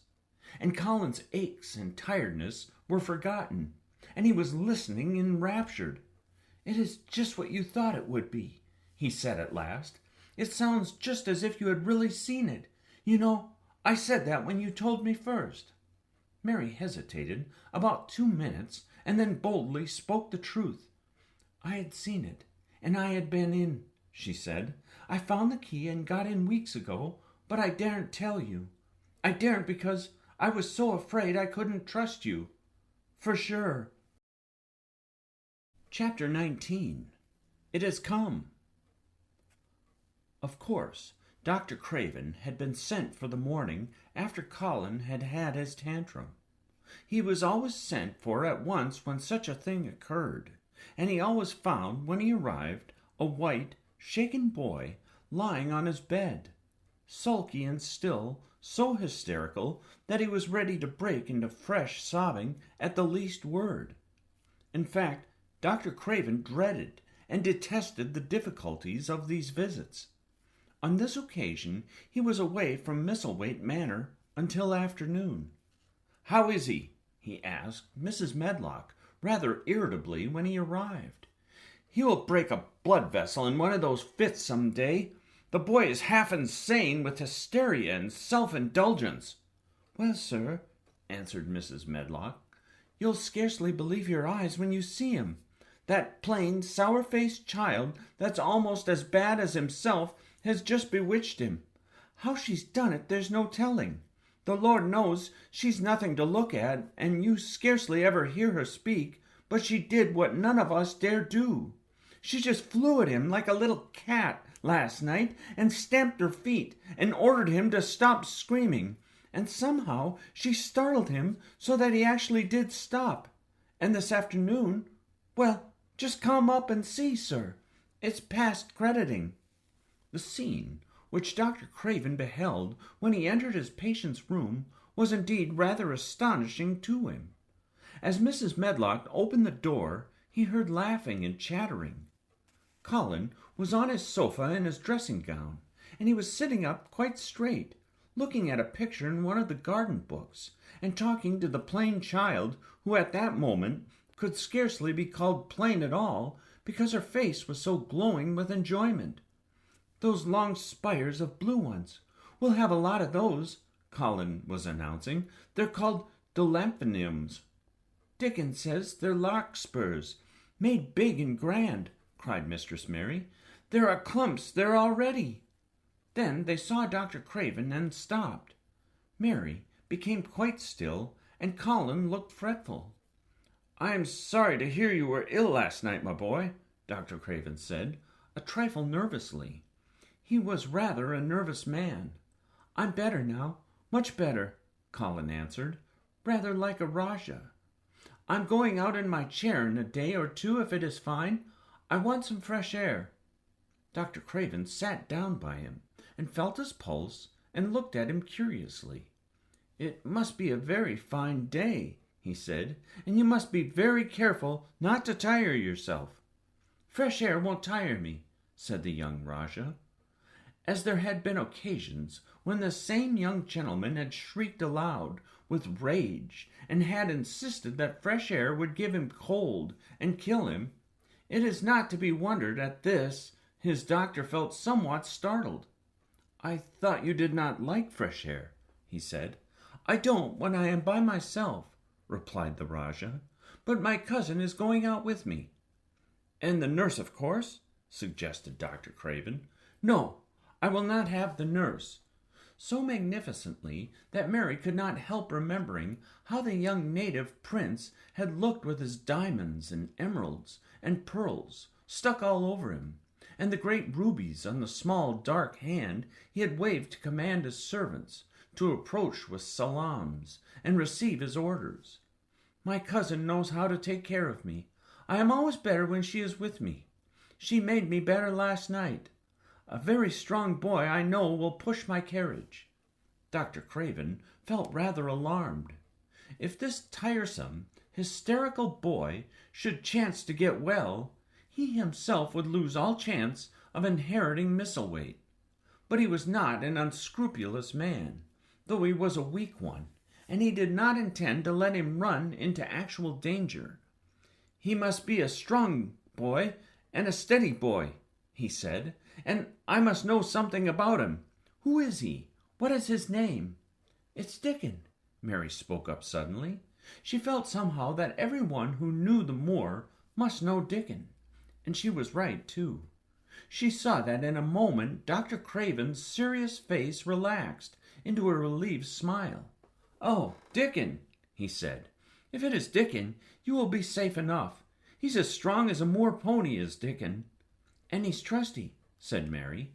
"He's the trustiest lad I Yorkshire." She had been talking Yorkshire to Colin, and she forgot herself. "Did Dickon teach you that?" asked Dr. Craven, laughing outright. "I'm learning it as if it was French," said Mary, rather coldly. "It's like a native dialect in India. Very clever people try to learn them. I like it, and so does Colin." "Well, well," he said, "if it amuses you, perhaps it won't do you any harm. Did you take your bromide last night, Colin?" "No," Colin answered. "I wouldn't take it at first, and after Mary made me quiet, she tucked me to sleep." In a low voice, "About the spring creeping into a garden." "That sounds soothing," said Dr. Craven, more perplexed than ever, and glancing sideways at Mistress Mary, sitting on her stool and looking down silently at the carpet. "You are evidently better, but you must remember—" "I don't want to remember," interrupted the Rajah, appearing again.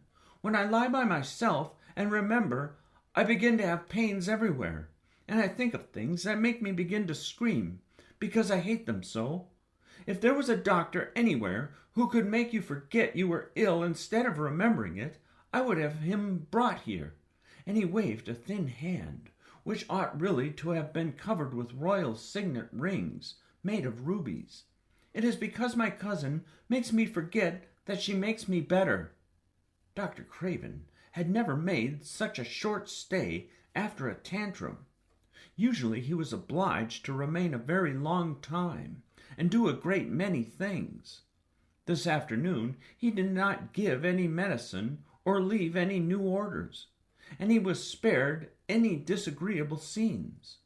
When he went downstairs he looked very thoughtful, and when he talked to Mrs. Medlock in the library, she felt that he was a much puzzled man. "Well, sir," she ventured, "could you have believed it?" "It is certainly a new state of affairs," said the doctor, "and there's no denying it is better than the old one." "I believe Susan Sowerby's right. I do that," said Mrs. Medlock. "I stopped her in her cottage on my way to Thwaite yesterday and had a bit of talk with her, and she says to me, 'Well, Sarah Ann, she mayn't be a good child and she mayn't be a pretty one, but she's a child, and children needs children.' We went to school together, Susan Sowerby and me." "She's the best sick nurse I know," said Dr. Craven. "When I find her in a cottage, I know the chances are that I shall save my patient." Mrs. Medlock smiled. She was fond of Susan Sowerby. "She's got away with her, has Susan?" she went on, quite volubly. "I've been thinking all morning of one thing she said yesterday.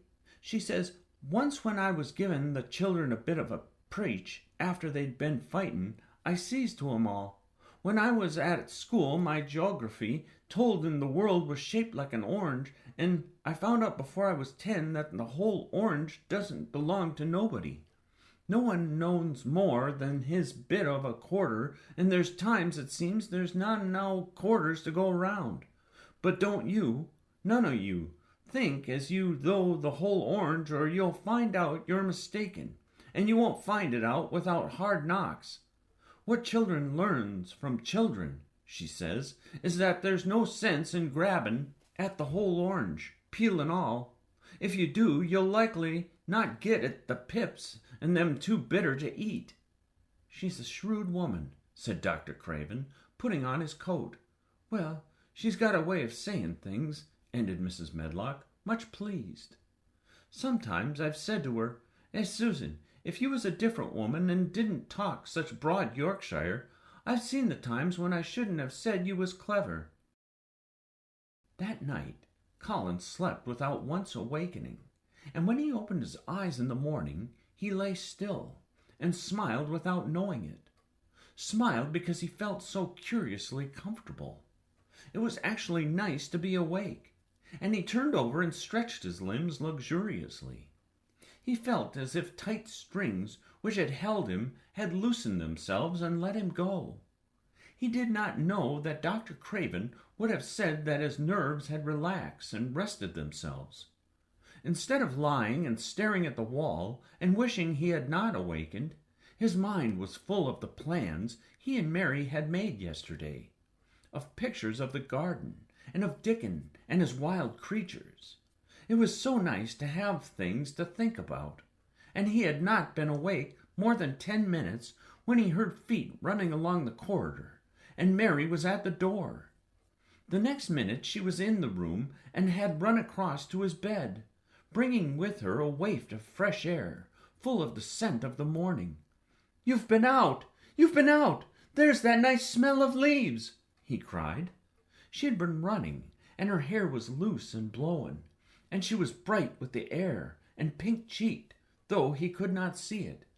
"It's so beautiful," she said, a little breathless with her speed. "You never saw anything so beautiful. It has come. I thought it had come that other morning, but it was only coming. It is here now. It has come, the spring. Dickon says so." "Has it?" cried Colin, and though he really knew nothing about it, he felt his heart beat. He actually sat up in bed. "Open the window," he added, laughing half with joyful excitement and half at his own fancy. "Perhaps we may hear golden trumpets." And though he laughed, Mary was at the window in a moment, and in a moment more it was open wide, and freshness and softness and scents and birds' songs were pouring through.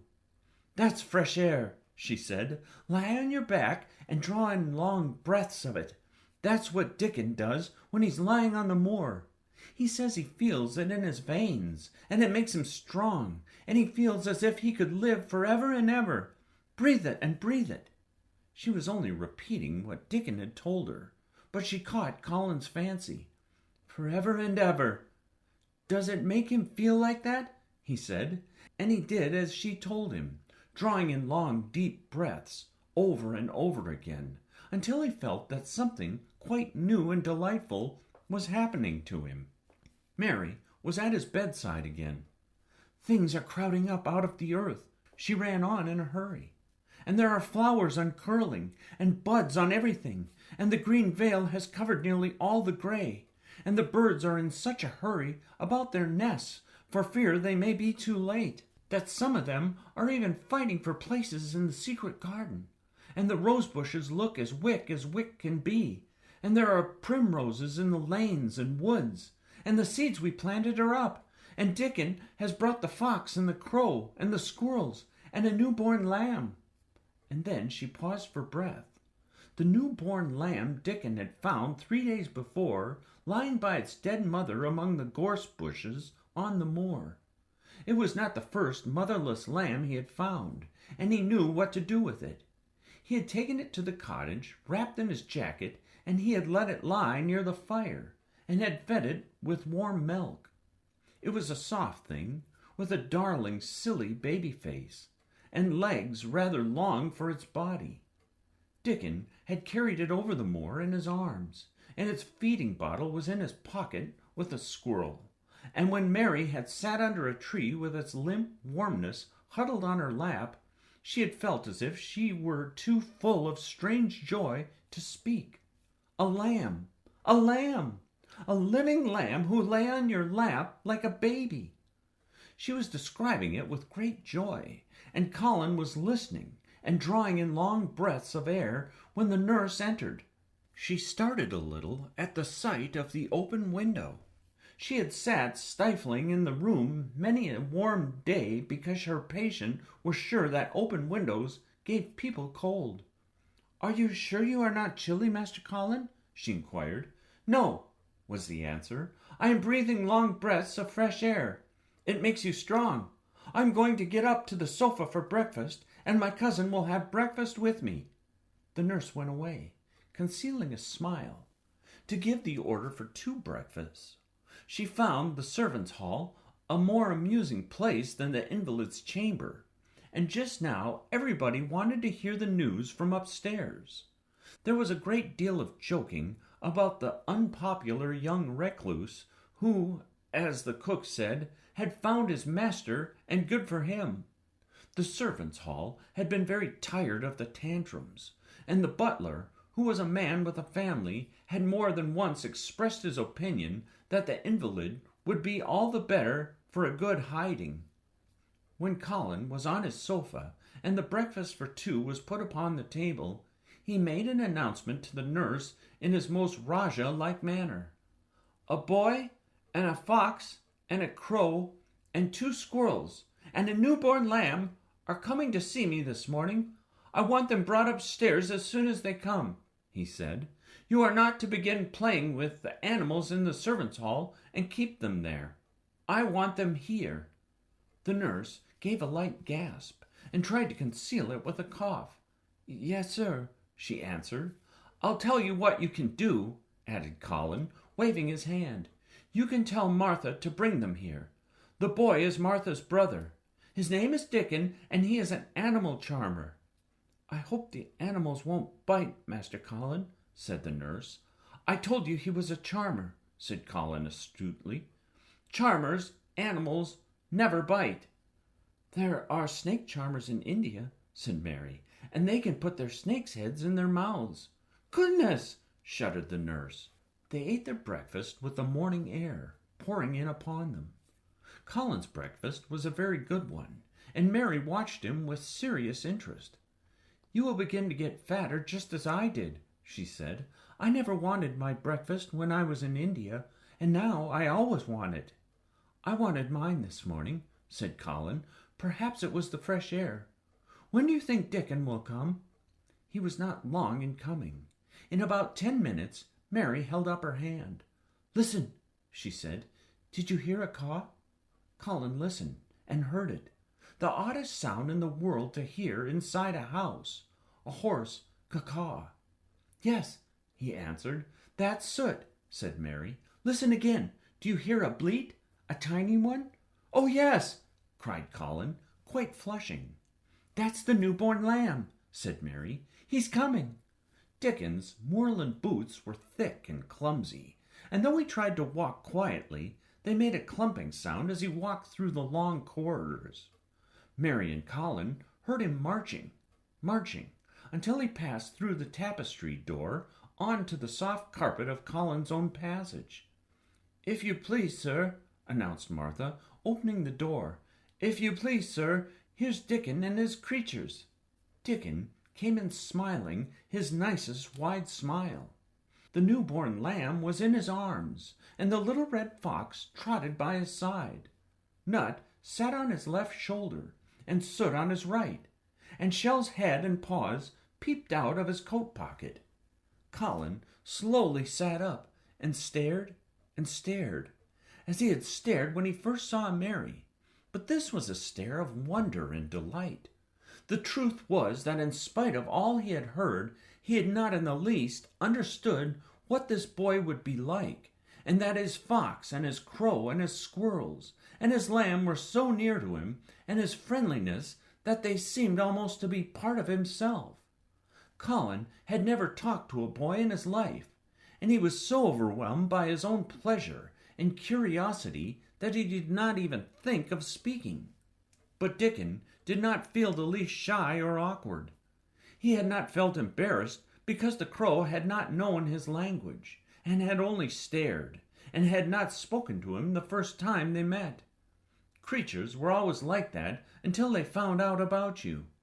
He walked over to Colin's sofa and put the newborn lamb quietly on his lap, and immediately the little creature turned to the warm velvet dressing gown, and began to nuzzle into its folds, and butt its tight-curled head with soft impatience against his side.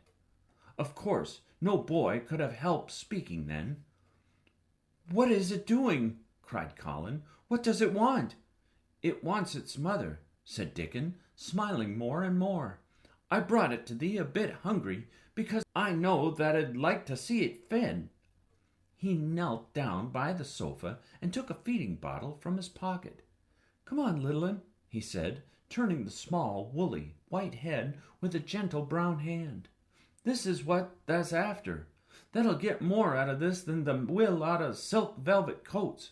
There now," and he pushed the rubber tip of the bottle into the nuzzling mouth, and the lamb began to suck with ravenous ecstasy.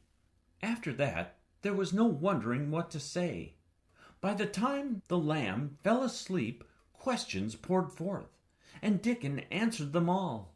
He told them how he had found the lamb just as the sun was rising 3 mornings ago. He had been standing on the moor listening to a skylark and watching him swing higher and higher into the blue, until he was only a speck in the heights of blue. "I'd almost lost him but for his song, and I was wondering how a chap could hear it when it seemed as if he'd got it out of the world in a minute. And just then I heard something else far off among the gorse bushes. It was a weak bleatin', and I knowed it was a new lamb as was hungry, and I knowed it wouldn't be hungry if it hadn't lost its mother somehow, so I set off a-searchin'. I did have a look for it. I went and out among the gorse bushes, and round, and I always seemed to take the wrong turn.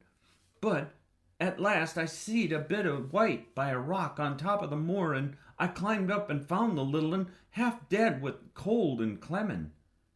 While he talked, Soot flew solemnly in and out of the open window, and cawed remarks about the scenery, while Nut and Shell made excursions into the big trees outside, and ran up and down trunks, and explored branches. Captain curled up near Dickon, who sat on the hearthrug from preference. They looked at the pictures in the gardening books, and Dickon knew all the flowers by their country names, and knew exactly which ones were already growing in the secret garden. "I couldn't say that their name," he said, pointing to one under which was written 𝘓𝘰𝘮𝘦, "but us call that columbine, and there on that's a snapdragon, and they both grow wild in hedges. But these is garden ones, and they're bigger and grander. There's some big clumps of columbine in the garden. They'll look like a bed o' blue and white butterflies flutterin' when they're out." "I'm going to see them," cried Colin. "I'm going to see them." "Aye, that and the mum," said Mary quite seriously, "and thou munnot lose no time about it." Chapter 20. I Shall Live Forever, and Ever, and Ever. But they were obliged to wait more than a week, because first there came some very windy days, and then Colin was threatened with a cold, which 2 things happening one after the other would no doubt have thrown him into a rage, but that there was so much careful and mysterious planning to do, and almost every day Dickon came in, if only for a few minutes, to talk about what was happening on the moor, and in the lanes and hedges, and on the borders of streams. The things he had to tell about otters and badgers, and water rats, houses, not to mention birds' nests, and field mice, and their burrows, were enough to make you almost tremble with excitement when you heard all the intimate details from an animal charmer, and realized with what thrilling eagerness and anxiety the whole busy underworld was working. "They're same as us," said Dickon, "only they have to build their homes every year, and it keeps 'em so busy they fair scuffle to get 'em done."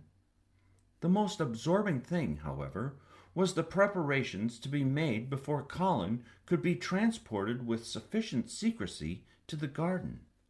No one must see the chair carriage and Dickon and Mary after they turned a certain corner of the shrubbery and entered upon the walk outside the ivied walls.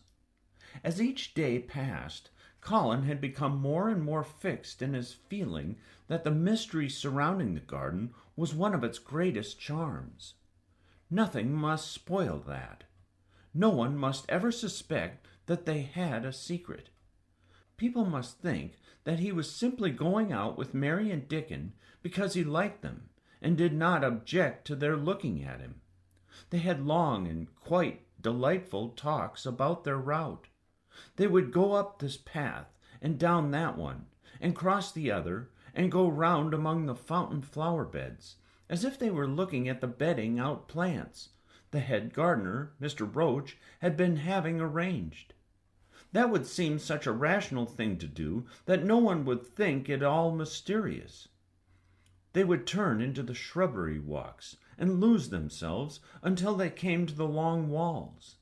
It was almost as seriously and elaborately thought out as the plans of march made by great generals in time of war. Rumors of the new and curious things which were occurring in the invalid's apartment had, of course, filtered through the servants' hall into the stable yards and out among the gardeners. But, notwithstanding this, Mr. Roach was startled one day when he received orders from Master Colin's room to the effect that he must report himself in the apartment no outsider had ever seen, as the invalid himself desired to speak to him. "Well, well," he said to himself, as he hurriedly changed his coat, "what's to do now? His Royal Highness, that wasn't to be looked at, calling up a man he's never set eyes on." Mr. Roach was not without curiosity. He had never caught even a glimpse of the boy, and had heard a dozen exaggerated stories about his uncanny looks and ways and his insane tempers.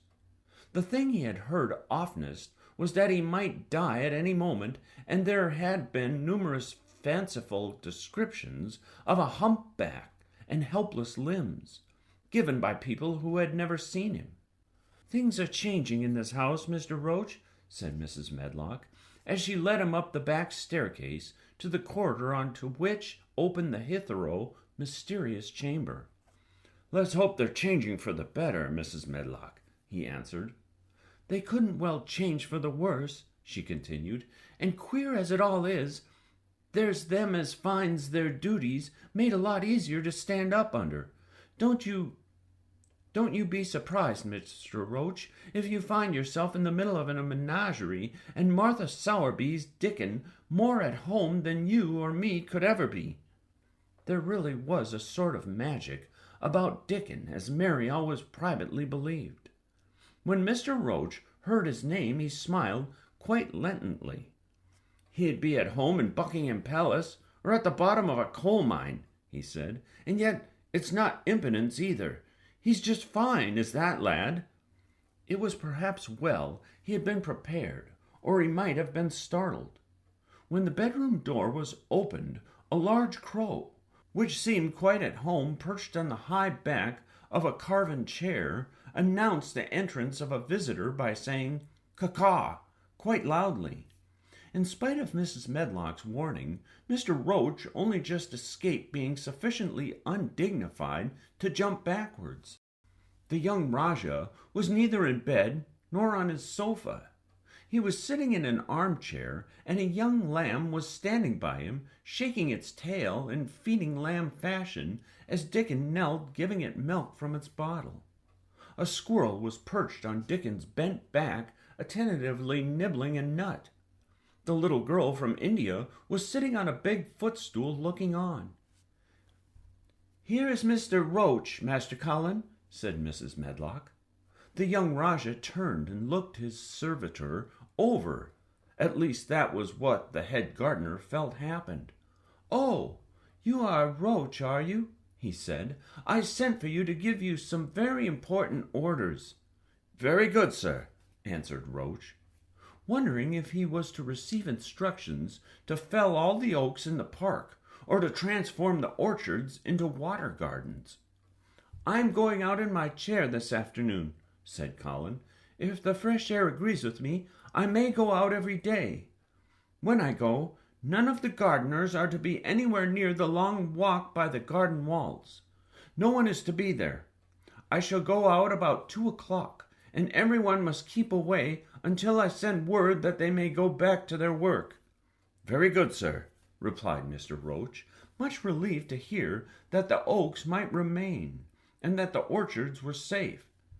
Mary, said Colin, turning to her, what is that thing you say in India when you have finished talking and want people to go? You say you have my permission to go, answered Mary. The Rajah waved his hand.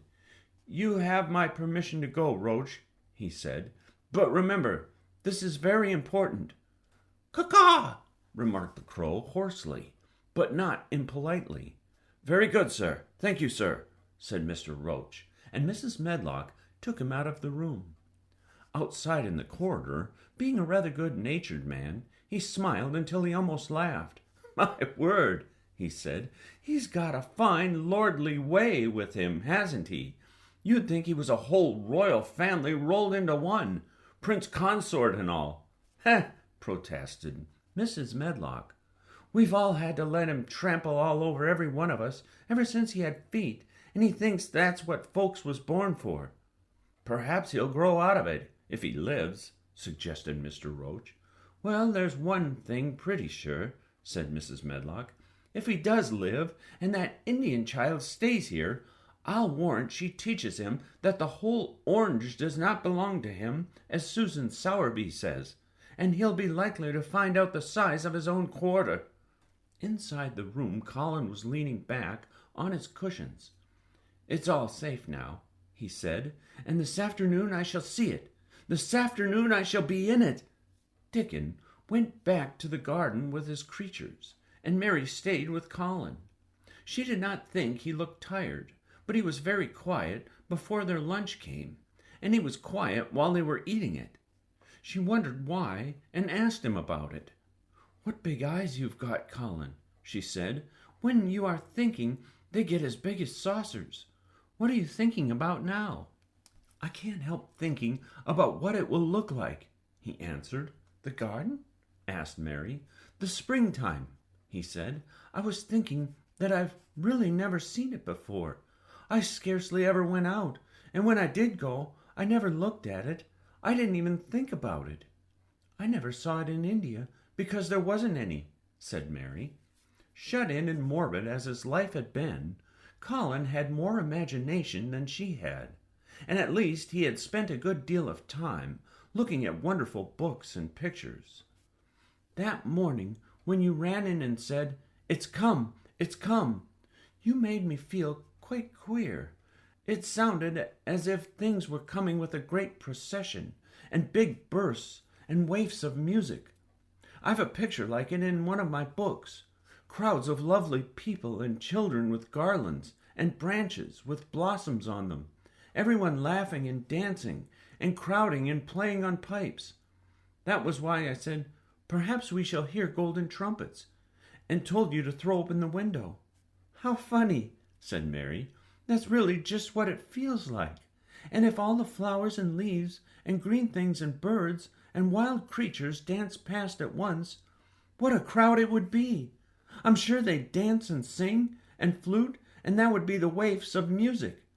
They both laughed, but it was not because the idea was laughable, but because they both so liked it. A little later, the nurse made Colin ready.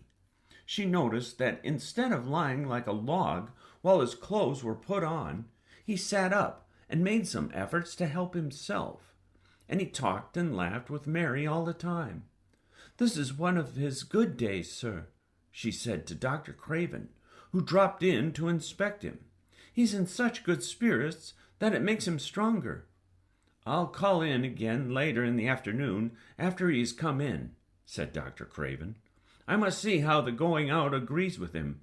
I wish, in a very low voice, that he would let you go with him. I'd rather give up the case this moment, sir, than even stay here while it's suggested, answered the nurse, with sudden firmness. I hadn't really decided to suggest it, said the doctor, with a slight nervousness. We'll try the experiment. Dickon's a lad I'd trust with a newborn child. The strongest footman in the house carried Colin downstairs and put him in his wheelchair, near which Dickon waited outside. After the manservant had arranged his rugs and cushions, the Rajah waved his hand to him and to the nurse. You have my permission to go, he said, and they both disappeared quickly, and it must be confessed, giggled when they were safely inside the house. Dickon began to push the wheeled chair slowly and steadily.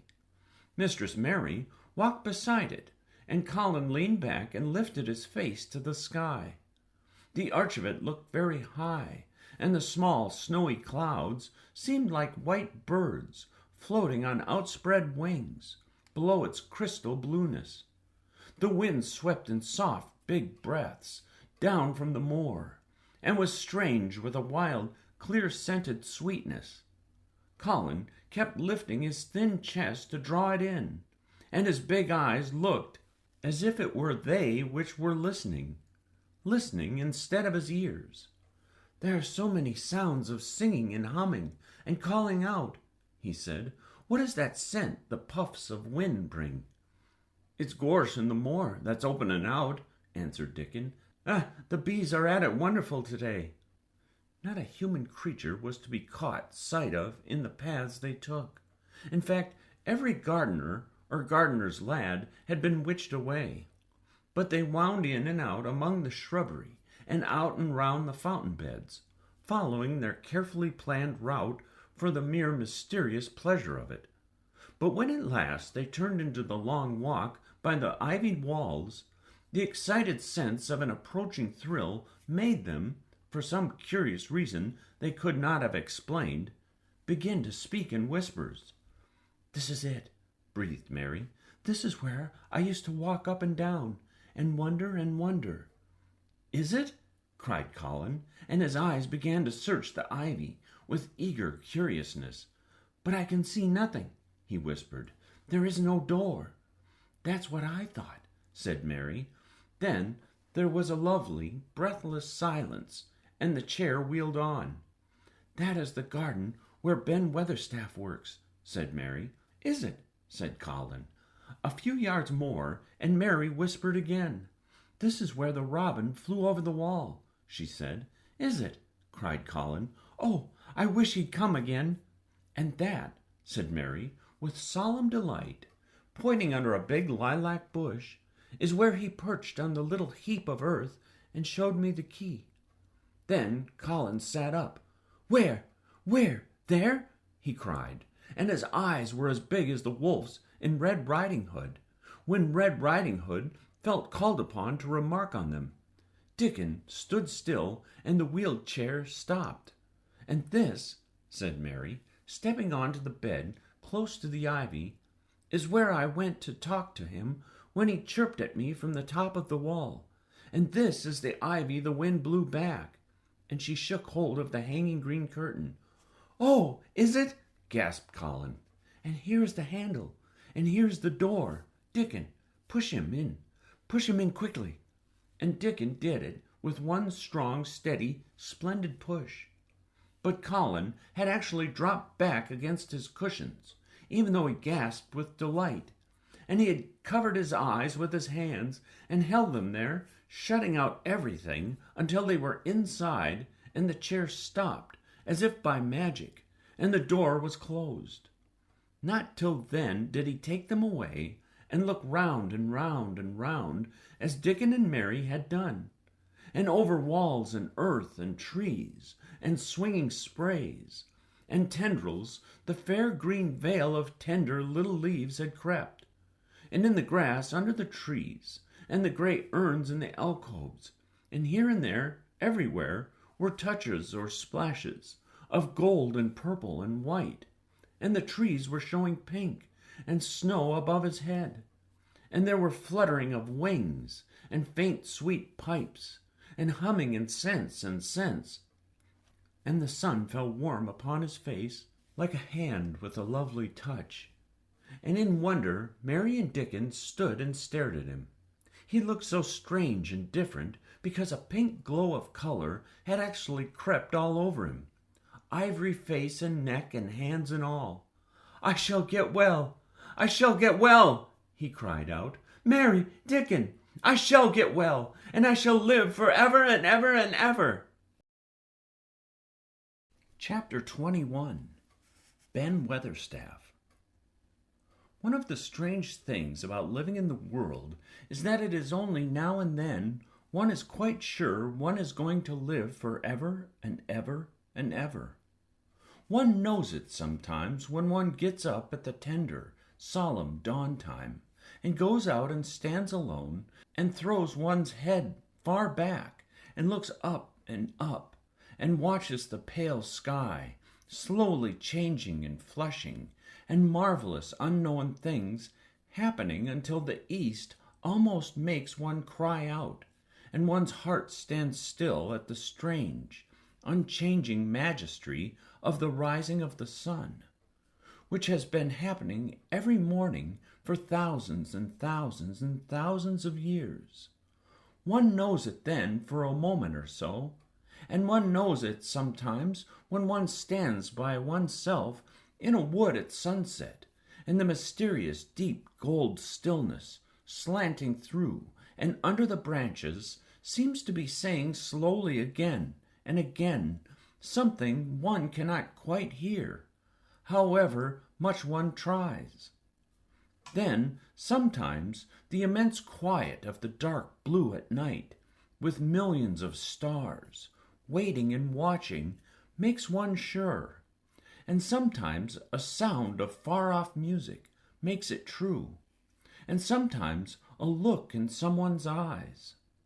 And it was like that with Colin when he first saw and heard and felt the springtime inside the 4 high walls of a hidden garden. That afternoon the whole world seemed to devote itself to being perfect and radiantly beautiful and kind to one boy. Perhaps out of pure heavenly goodness, the spring came and crowded everything it possibly could into that one place. More than once Dickon paused in what he was doing and stood still with a sort of growing wonder in his eyes, shaking his head softly. "It is �々𝘮𝘰," he said. "I'm 12, going on 13, and there's a lot of afternoons in 13 years. But seems to me like I never seed one as gradely as this 'ere." "Aye, it is a gradely one," said Mary, and she sighed for more joy. "I'll warrant it's the gradiest one as ever was in this world." "Does that think?" said Colin, with dreamy carefulness. "And happen it was made look like this here all o' purpose for me?" "My word!" cried Mary admiringly. "That there is a bit o' good Yorkshire. There's a sharpest first rate, that art." And delight reigned. They drew the chair under the plum tree, which was snow white with blossoms and musical with bees. It was like a king's canopy, a fairy king's. There were flowering cherry trees near, and apple trees whose buds were pink and white, and here and there one had burst open wide. Between the blossoming branches of the canopy bits of blue sky looked down like wonderful eyes. Mary and Dickon worked a little here and there, and Colin watched them. They brought him things to look at, buds which were opening, buds which were tight closed, bits of twig whose leaves were just showing green, the feather of a woodpecker which had dropped on the grass, the empty shell of some bird early hatched. Dickon pushed the chair slowly round and round the garden, stopping every other moment to let him look at wonders springing out of the earth or trailing down from trees. It was like being taken in state round the country of a magic king and queen and showing all the mysterious riches it contained. "I wonder if we shall see the robin," said Colin. "They'll see him often enow after a bit," answered Dickon. "When the eggs hatches out of the chap, he'll be keeping so busy it'll make his head swim. They'll see him flying backward and forward and carrying worms nigh as big as himself, and that much noise going on in the nest when he gets there is fair flusters him so as he scarce knows which big mouth to drop in the first piece in, and gaping beaks and squawks on every side. Mother says, and when she sees the work so Robin has to keep them gaping beaks filled, she feels like she was a lady with nothing to do. She says she's seen the little chaps when it seemed the sweat must be dropping off 'em though folks can't see it." This made them giggle so delightedly that they were obliged to cover their mouths with their hands, remembering that they must not be heard. Colin had been instructed as to the law of whispers and low voices several days before. He liked the mysteriousness of it and did his best, but in the midst of excited enjoyment it is rather difficult never to laugh above a whisper. Every moment of the afternoon was full of new things, and every hour the sunshine grew more golden. The wheeled chair had been drawn back under the canopy, and Dickon had sat down on the grass and had just drawn out his pipe when Colin saw something he had not had time to notice before. "That's a very old tree over there, isn't it?" he said. Dickon looked across the grass at the tree, and Mary looked, and there was a brief moment of stillness. "Yes," answered Dickon after it, and his low voice had a very gentle sound. Mary gazed at the tree and thought. "The branches are quite grey, and there's not a single leaf anywhere," Colin went on. "It's quite dead, isn't it?" "Aye," admitted Dickon, "but them roses as climbed all over it will near hide every bit of the dead wood when they're full of leaves and flowers. It won't look dead then. It'll be the prettiest of all." Mary still gazed at the tree and thought. "It looks as if a big branch had been broken off," said Colin. "I wonder how it was done." "It's been done many a year," answered Dickon, with a sudden relieved start, and laying his hand on Colin. "Look at that robin. There he is. He's been foraging for his mate." Colin was almost too late, but he just caught sight of him. The flash of red-breasted bird was something in his beak.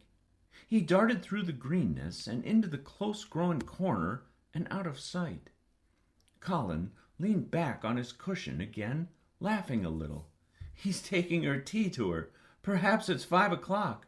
I think I'd like some tea myself." And so they were safe. "It was magic which sent the robin," said Mary secretly to Dickon afterwards. "I know it was magic." For both she and Dickon had been afraid Colin might ask something about the tree whose branch had broken off 10 years ago, and they had talked it over together, and Dickon had stood and rubbed his head in a troubled way. "We mum look as if it wasn't no different from the other trees," he had said. "We couldn't never tell him how it broke, poor lad. If he says anything about it, we mun try to look cheerful." "Aye, that we mun," had answered Mary, but she had not felt as if she looked cheerful when she gazed at the tree. She wondered and wondered in those few moments if there was any reality in that other thing Dickon had said. He had gone on rubbing his rust-red hair in a puzzled way, but a nice, comforted look had begun to grow in his blue eyes. "Mrs. Craven was a very lovely young lady," he had gone on rather hesitatingly. "And Mother, she thinks maybe she's about Misselthwaite many a time looking after Master Colin, same as all mothers do when they're took out on the world. They have to come back, the seas.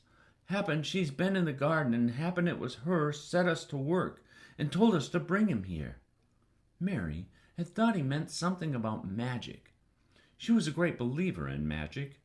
Secretly, she quite believed that Dickon worked magic. Of course, good magic, on everything near him, and that was why people liked him so much, and wild creatures knew he was their friend. She wondered, indeed, if it were not possible that his gift had brought the robin just at the right moment when Colin asked that dangerous question. She felt that his magic was working all the afternoon and making Colin look an entirely different boy. It did not seem possible that he could be the crazy creature who had screamed and beaten and bitten his pillow. Even his ivory whiteness seemed to change. The faint glow of color, which had shown on his face and neck and hands when he first got inside the garden, really never quite died away. He looked as if he were made of flesh instead of ivory or wax. They saw the robin carry food to his mate 2 or 3 times, and it was so suggestive of afternoon tea that Colin felt they must have some. Go and make one of the men servants bring some in a basket to the 𝘠𝘪𝘵𝘮𝘦. Walk, he said, and then you and Dickon can bring it here. It was an agreeable idea, easily carried out, and when the white cloth was spread upon the grass with hot tea and buttered toast and crumpets, a delightfully hungry meal was eaten, and several birds on domestic errands paused to inquire what was going on, and were led into investigating crumbs with great activity. Nut and Shell whisked up trees with pieces of cake, and Soot took the entire half of a buttered crumpet into a corner and pecked at and examined and turned it over and made hoarse remarks about it until he decided to swallow it all joyfully in one gulp. The afternoon was dragging towards its mellow hour. The sun was deepening the gold of its lances. The bees were going home, and the birds were flying past less often. Dickon and Mary were sitting on the grass. The tea basket was repacked, ready to be taken back to the house, and Colin was lying against his cushions with his heavy locks pushed back from his forehead, and his face looking quite a natural color. "I don't want this afternoon to go," he said, "but I shall come back tomorrow, and the day after, and the day after, and the day after." "You'll get plenty of fresh air, won't you?" said Mary. "I'm going to get nothing else," he answered. "I've seen the spring now, and I'm going to see the summer. I'm going to see everything grow here. I'm going to grow here myself." "That thou will," said Dickon.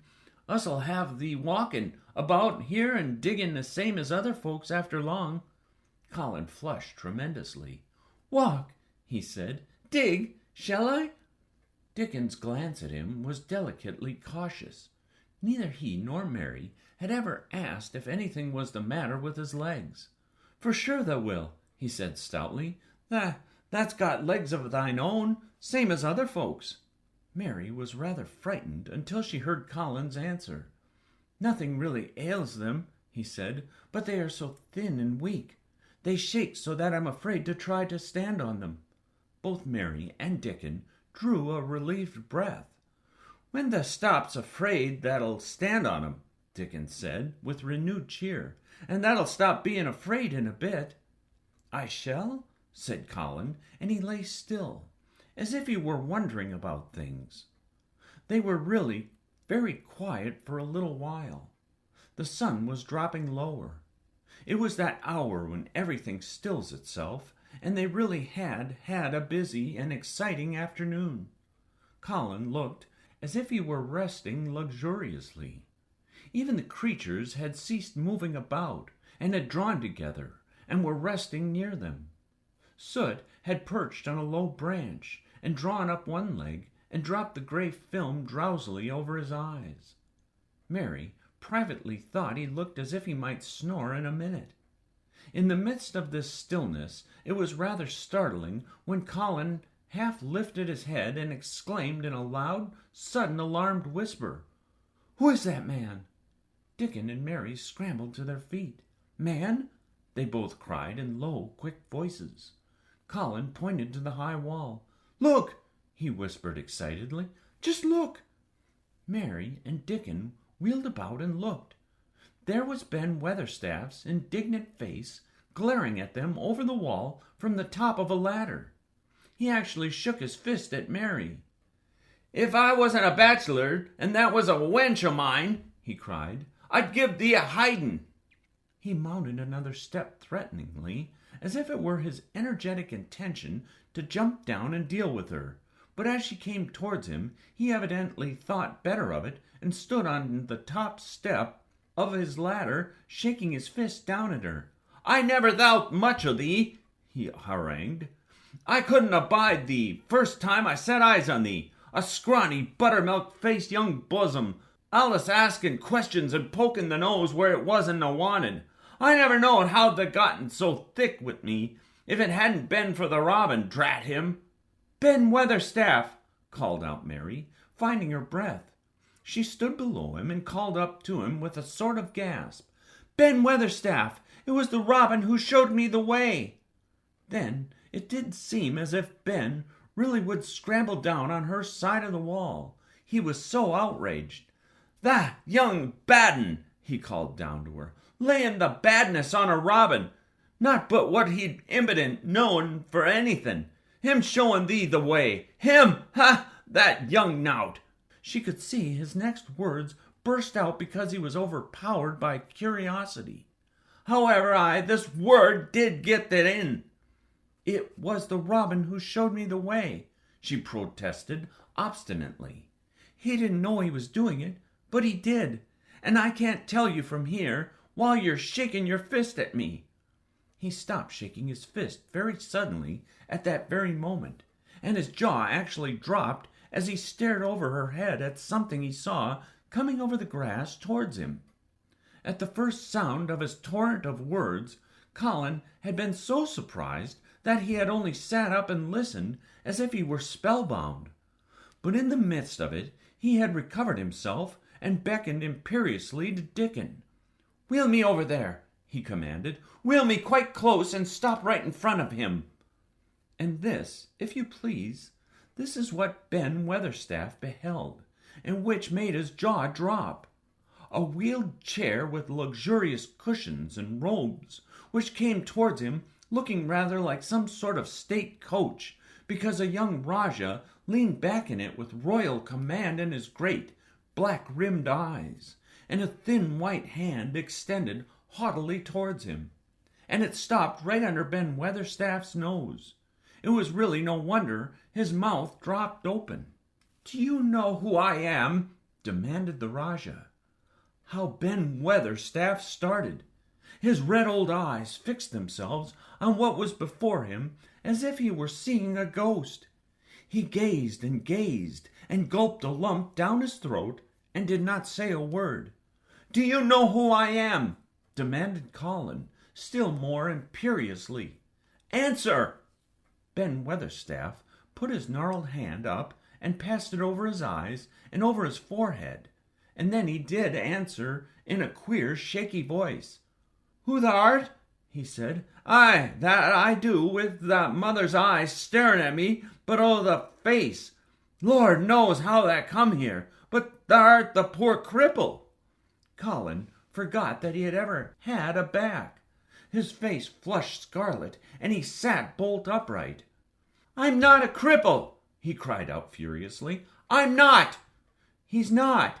cried Mary, almost shouting up the wall in her fierce indignation. "He's not got a lump as big as a pin. I looked and there was none there. Not one." Ben Weatherstaff passed his hand over his forehead again, and gazed as if he could never gaze enough.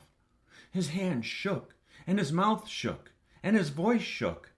He was an ignorant old man, and a tactless old man, and he could only remember the things he had heard. That hasn't got a crooked back?" he said hoarsely.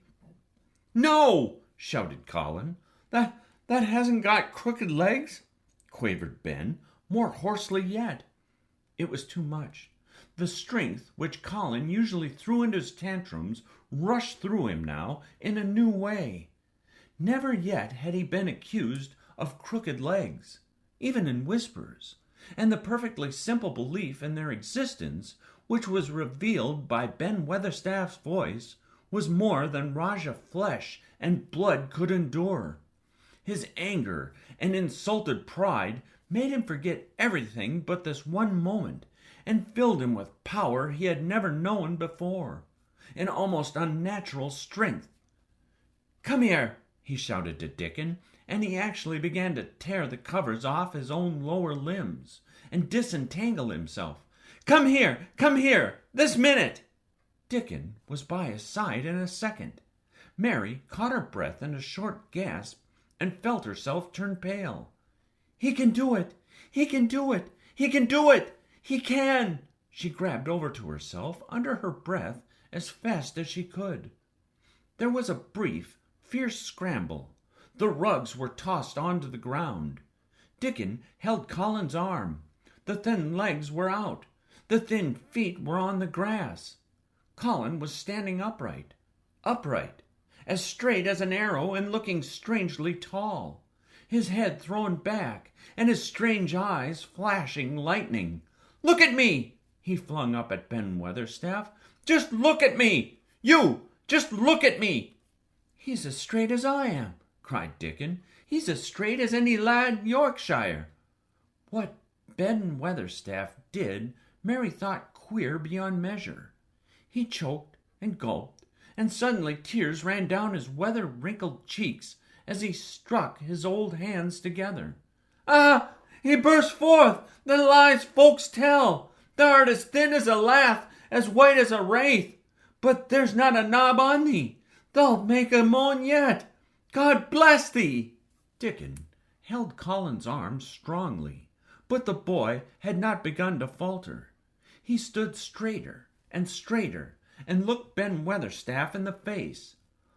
"I'm your master," he said, "when my father is away, and you are to obey me. This is my garden. Don't dare say a word about it. You get down from that ladder and go out to the long walk, and Miss Mary will meet you and bring you here. I want to talk to you. We did not want you, but now you will have to be in the secret. Be quick!" Ben Weatherstaff's crabbed old face was still wet with that one queer rush of tears. It seemed as if he could not take his eyes from thin, straight Colin standing on his feet with his head thrown back. "Eh, lad!" he almost whispered. "Ah, my lad!" And then, remembering himself, he suddenly touched his hat gardener fashion and said, "Yes, sir! Yes, sir!" and obediently disappeared as he descended the ladder. Chapter 22. When the sun went down. When his head was out of sight, Colin turned to Mary. "Go and meet him," he said, and Mary flew across the grass to the door under the ivy. Dickon was watching him with sharp eyes. There were scarlet spots on his cheeks, and he looked amazing, but he showed no signs of falling. "I can stand," he said, and his head was still held up, and he said it quite grandly. "I told thee that I could as soon as thou stopped being afraid," answered Dickon, "and thou stopped." "Yes, I've stopped," said Colin. Then suddenly he remembered something Mary had said. "Are you making magic?" he asked sharply. Dickon's curly mouth spread in a cheerful grin. "Thou doing magic thyself," he said. "It's same magic as made these air work out of the earth." And he touched with his thick boot a clump of crocuses in the grass. Colin looked down at them.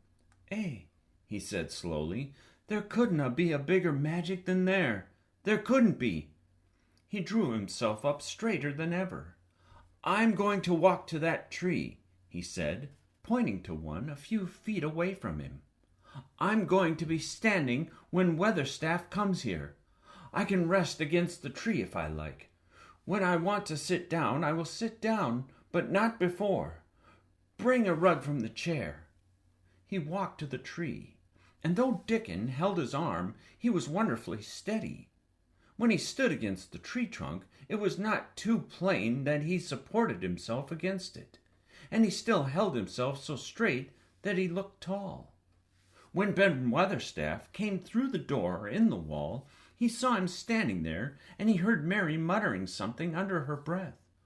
"What art saying?" he asked, rather testily, because he did not want his attention distracted from the long, thin, straight boy figure and proud face. But she did not tell him. What she was saying was this: "You can do it. You can do it. I told you you could. You can do it. You can do it. You can." She was saying it to Colin because she wanted to make magic and keep him on his feet looking like that. She could not bear that he should give in before Ben Weatherstaff. He did not give in. She was uplifted by a sudden feeling that he looked quite beautiful in spite of his thinness. He fixed his eyes on Ben Weatherstaff in his funny, imperious way. "Look at me," he commanded. "Look at me all over. Am I a hunchback? Have I got crooked legs?" Ben Weatherstaff had not quite got over his emotion, but he had recovered a little and answered almost in his usual way. "Not that," he said. "Now that sort, what have that been doing for thyself? Hiding out a stit and letting folk think that was cripple and half-witted." "Half-witted?" said Colin angrily. "Who thought that?" "Lots of fools," said Ben. "The world's full of jackasses braying, and they never bray nowt but lies. What did thou shut thyself up for?" "Everyone thought I was going to die," said Colin shortly. "I'm not." And he said it with such decision, Ben Weatherstaff looked him over, up and down and up. "To die?" he said with dry exultation. "Now the sort!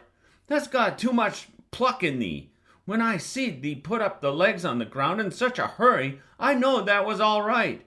Sit thee down in the rug a bit, young master, and give me thy orders." There was a queer mixture of crabbed tenderness and shrewd understanding in his manner. Mary had poured out speech as rapidly as she could as they had come down the long walk.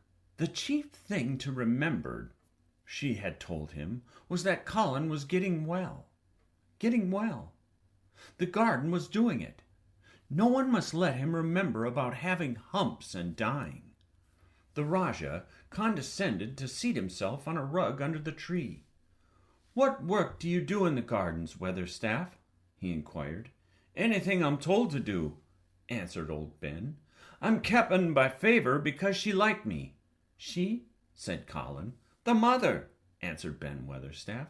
"My mother?" said Colin, and he looked about him quietly. This was her garden, wasn't it? "Aye, it was that," said Ben Weatherstaff. Looked about him too. "She were main fond of it." "It is my garden now. I am fond of it.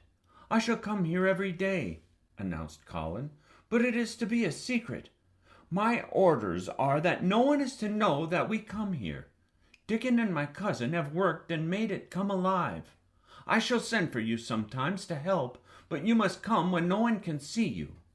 Ben Weatherstaff's face twisted itself in a dry old smile. "I've come here before when no one saw me," he said. "What?" exclaimed Colin. "When?"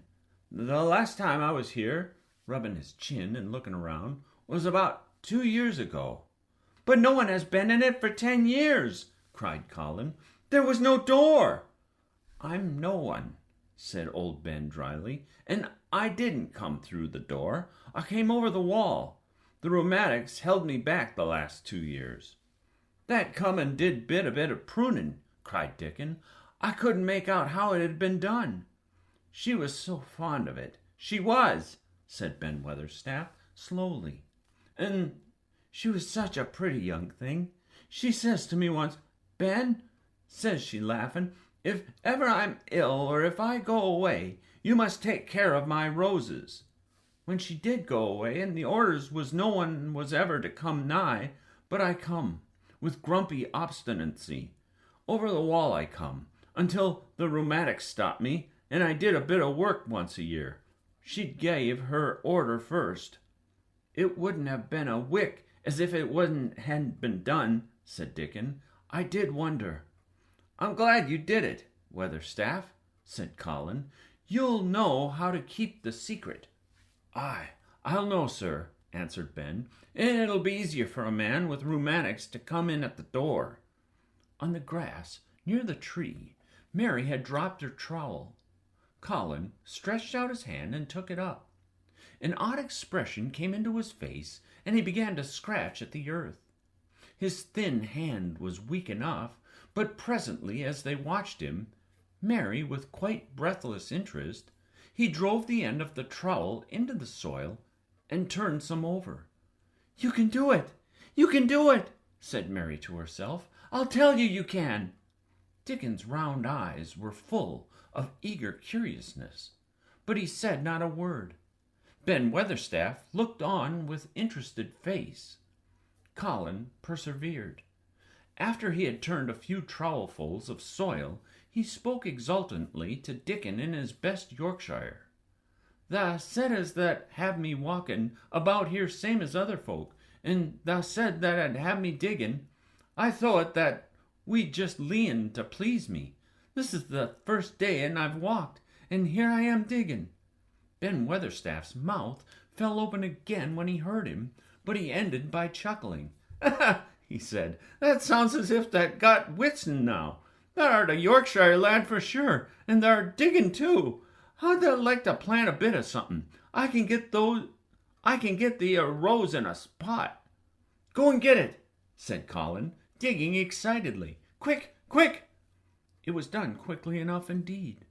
Ben Weatherstaff went his way, forgetting rheumatics.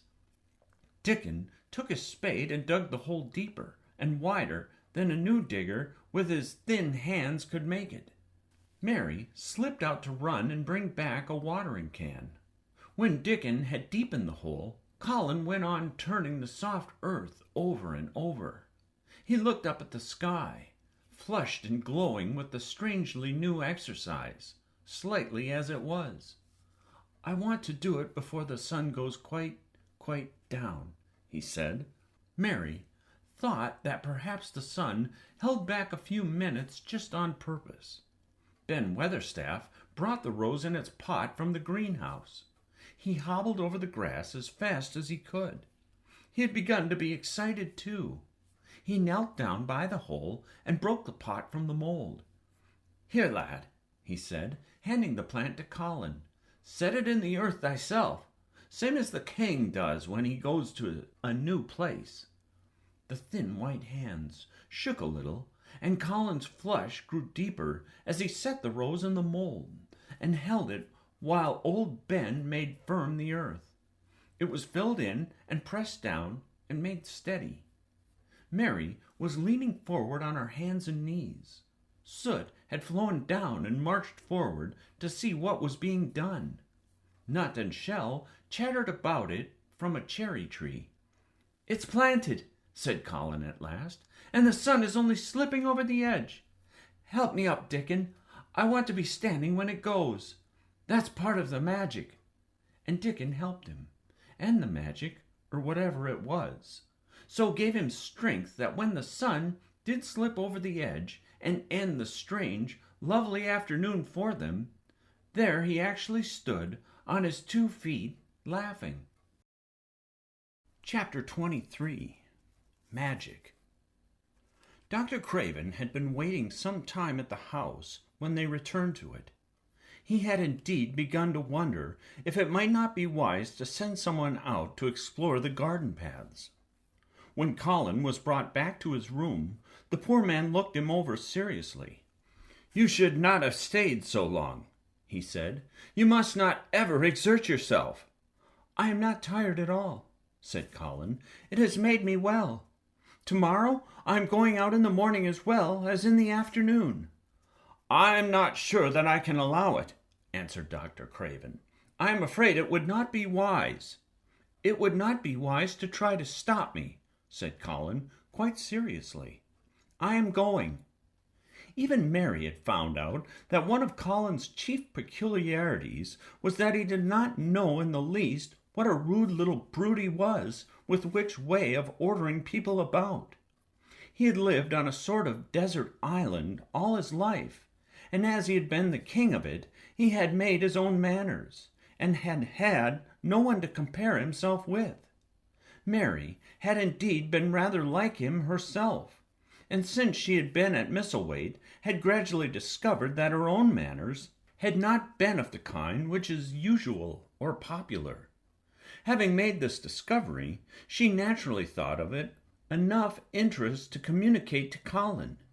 So she sat and looked at him curiously for a few minutes after Dr. Craven had gone. She wanted to make him ask her why she was doing it, and of course she did. "What are you looking at me for?" he said. "I'm thinking that I am rather sorry for Dr. Craven." "So am I," said Colin calmly, but not without an air of some satisfaction. "He won't get Misselwait at all now. I'm not going to die." "I'm sorry for him because of that, of course," said Mary, "but I was thinking just then that it must have been very horrid to have had to be polite for 10 years to a boy who was always rude. I would never have done it." "Am I rude?" Colin inquired, undisturbedly. "If you had been his own boy, and he had been a slapping sort of man," said Mary, "he would have slapped you." "But he daren't," said Colin. "No, he daren't," answered Mistress Mary, thinking the thing out quite without prejudice. "Nobody ever dared to do anything you didn't like, because you were going to die, and things like that. You were such a poor thing." "But," announced Colin stubbornly, "I am not going to be a poor thing. I won't let people think I'm one. I stood on my feet this afternoon." "It is always having your own way that has made you so queer," Mary went on, thinking aloud. Colin turned his head, frowning. "Am I queer?" he demanded. "Yes," answered Mary, "very.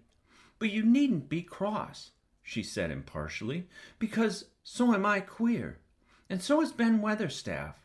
But I am not as queer as I was before I began to like people, and before I found the garden." "I don't want to be queer," said Colin. "I am not going to be." And he frowned again, with determination. He was a very proud boy. He lay thinking for a while, and then Mary saw his beautiful smile begin, and gradually change his whole face. "I shall stop being queer," he said, "if I go every day to the garden. There is magic in there. Good magic, you know. Mary, I am sure there is." "So am I," said Mary. "Even if it isn't real magic," Colin said, "we can pretend it is. Something is there. Something." "It's magic," said Mary, "but not black. It's as white as snow." They always called it magic, and indeed it seemed like it in the months that followed. The wonderful months, the radiant months, the amazing ones. Oh, the things which happened in that garden! If you have never had a garden, you cannot understand. And if you have had a garden, you will know that it would take a whole book to describe all that came to pass there. At first, it seemed that green things would never cease pushing their way through the earth, in the grass, in the beds, even in the crevices of the walls. Then the green things began to show buds, and the buds began to unfurl and show color. Every shade of blue, every shade of purple, every tint and hue of crimson. In its happy days, flowers had been tucked away into every inch and hole and corner. Ben Weatherstaff had seen it done, and had himself scraped out mortar from between the bricks of the wall and made pockets of earth for lovely clinging things to grow on. Iris and white lilies rose out of the grass in the sheaves, and the green alcoves filled themselves with amazing armies of the blue and white flowers and white flower lances of tall 𝘚𝘪𝘵𝘠𝑦𝑛s or columbines or campanillas. "She was main fond of them, she was," Ben Weatherstaff said. "She liked them things as was allus pointing up the blue sky, she used to tell. Not as she was one of them to look down on the earth, not her. She just loved it, but she says the blue sky allus looked so joyful." The seeds Dickon and Mary had planted grew as if fairies had tended them. Satiny poppies of all tints danced in the breeze by the score. Gaily defying flowers, which had lived in the garden for years, and which, it might be confessed, seemed rather to wonder how such new people had got there. And the roses, rising out of the grass, tangled round the sundial, wreathing the tree trunks, and hanging from their branches, climbing up the walls, and spreading over them with long garlands falling in cascades. They came alive day by day, hour by hour. Fair, fresh leaves and buds tiny at first, but swelling and working magic until they burst and uncurled into cups of scent, delicately spilling themselves over their brims and filling the garden air. Colin saw it all, watching each change as it took place. Every morning he was brought out, and every hour of each day, when it didn't rain, he spent in the garden. Even gray days pleased him. He would lie on the grass, watching things growing, he said. If you watched long enough, he declared, you could see buds unsheathe themselves. Also, you could make the acquaintance of strange, busy insect things, running about on various unknown but evidently serious errands, sometimes carrying tiny scraps of straw, or feather, or food, or climbing blades of grass as if they were trees from whose tops one could look out to explore the country. A mole throwing up its mound at the end of its burrow, and making its way out at last with the long nailed paws, which looked so like elfish hands, had absorbed him one whole morning. Ants, ways beetles, ways bees, ways frogs, ways birds, ways plants, ways gave him a new world to explore. And when Dickon revealed them all and added foxes' ways, otters' ways, ferrets' ways, squirrels' ways, and trouts and water rats and badger ways, there was no end to the things to talk about and think over. And this was not the half of the magic. The fact that he had already once stood on his feet had set Colin thinking tremendously, and when Mary told him of the spell she had worked, he was excited and approved of it greatly. He talked of it constantly. "Of course there must be lots of magic in the world," he said wisely one day, "but people don't know what it is like or how to make it. Perhaps the beginning is just to say nice things are going to happen until you make them happen. I am going to try an experiment." The next morning, when they went out to the secret garden, he went at once for Ben Weatherstaff.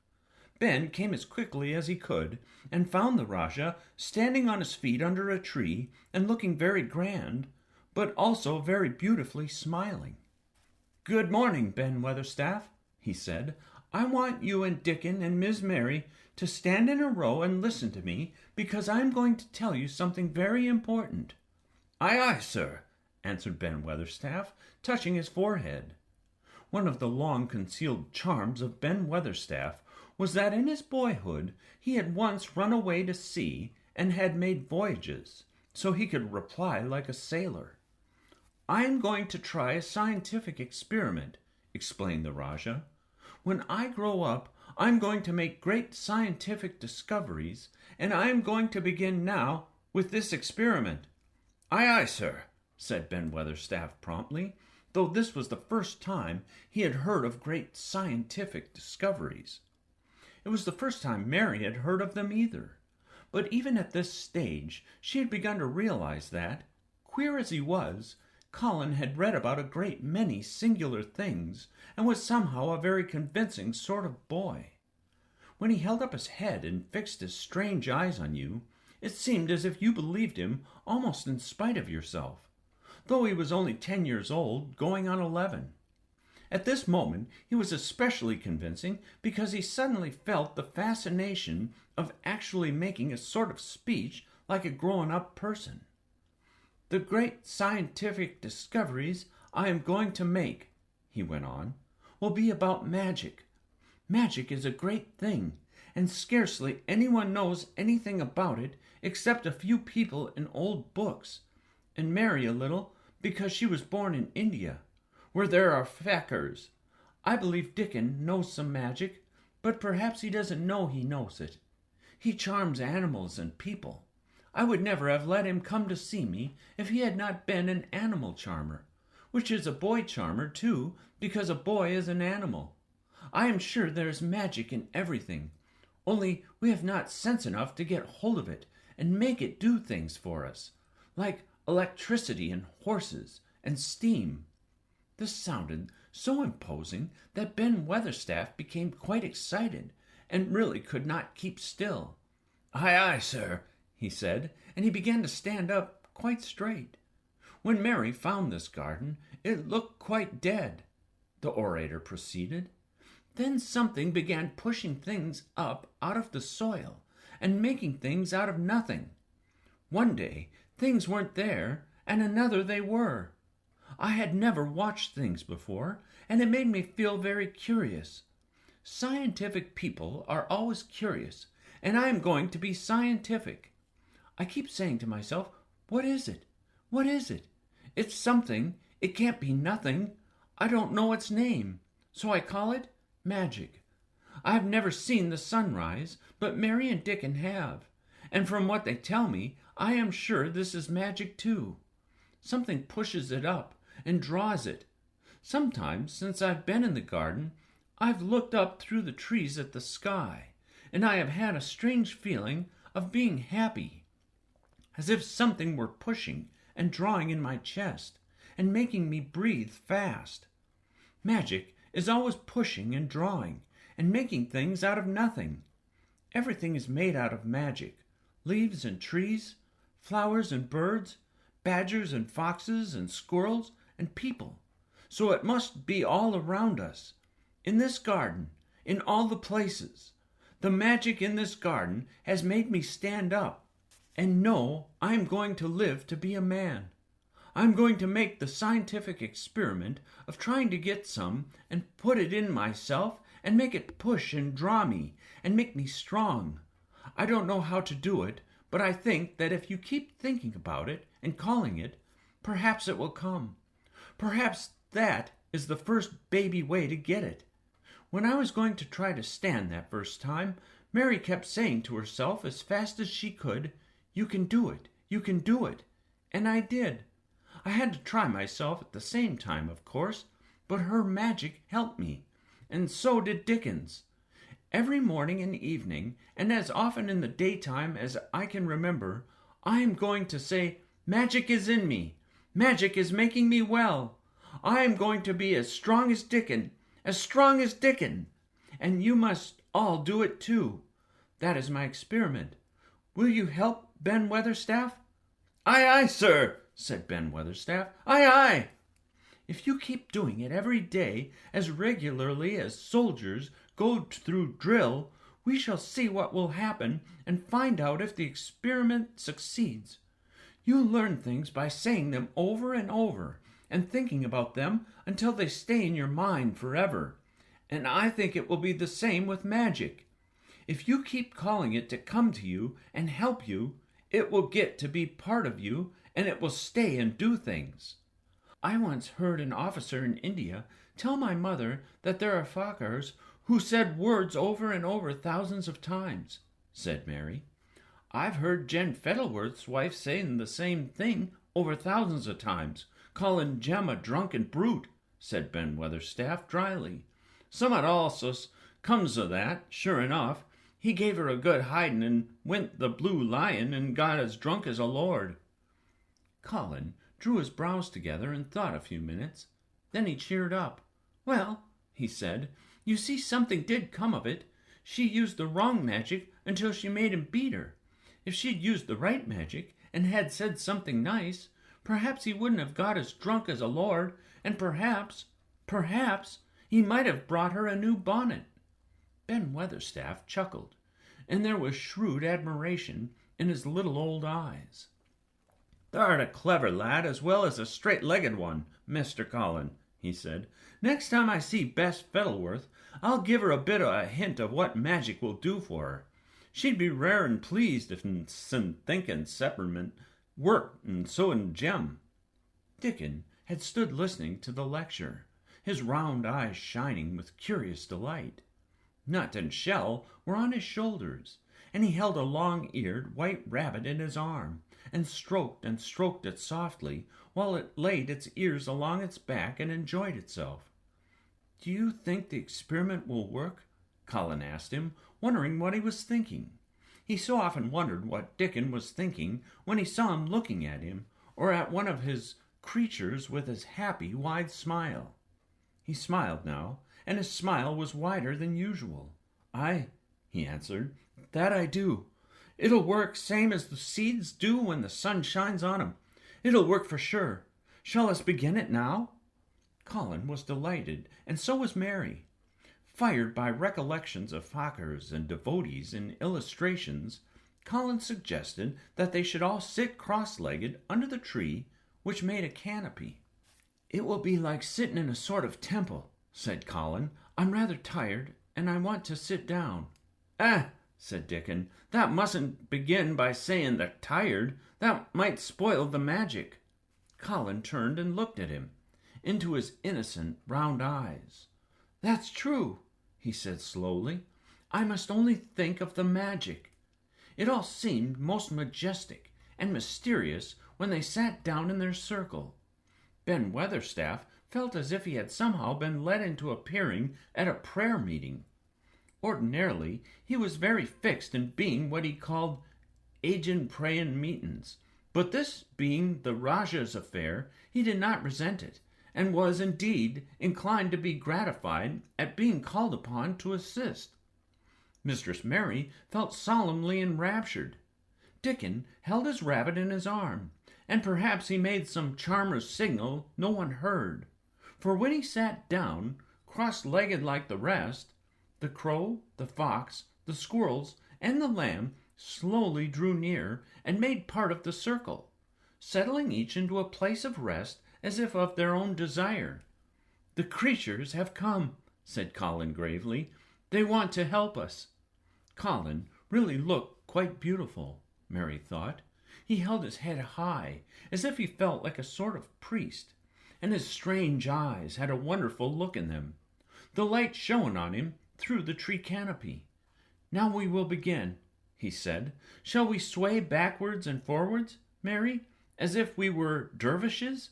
"I cannot do no swaying backward and forward," said Ben Weatherstaff.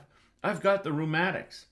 "The magic will take them away," said Colin in a high priest tone. "But we won't stay until it has done it. We will only chant." "I cannot do no chanting," said Ben Weatherstaff, a trifle testily. "They turned me out of the church choir, and the only time I ever tried it." No one smiled. They were all too much in earnest. Colin's face was not even crossed by a shadow. He was thinking only of the magic. "Then I will chant," he said, and he began, looking like a strange boy spirit. "The sun is shining. The sun is shining. That is the magic. The flowers are growing.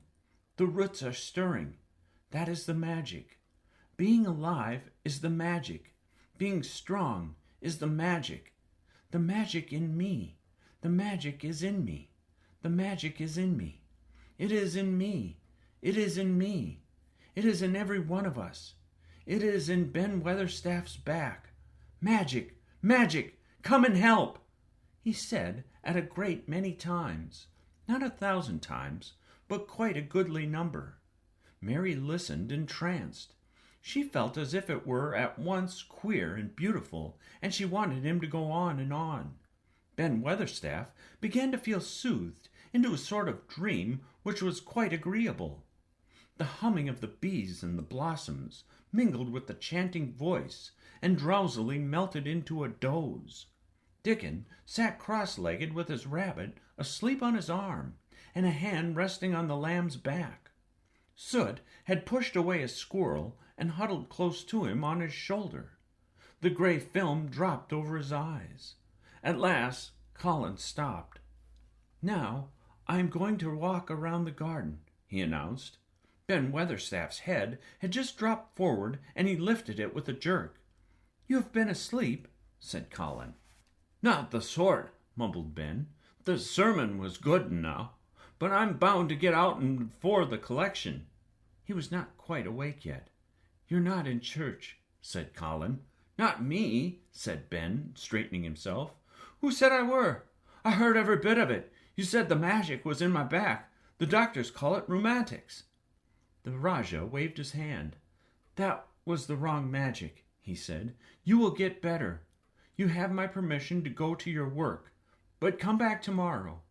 "I'd like to see thee walk around the garden," grunted Ben. It was not an unfriendly grunt, but it was a grunt.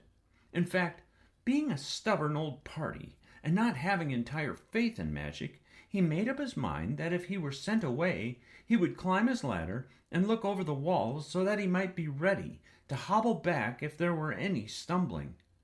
The Rajah did not object to his staying, and so the procession was formed. It really did look like a procession. Colin was at its head, with Dickon on one side and Mary on the other.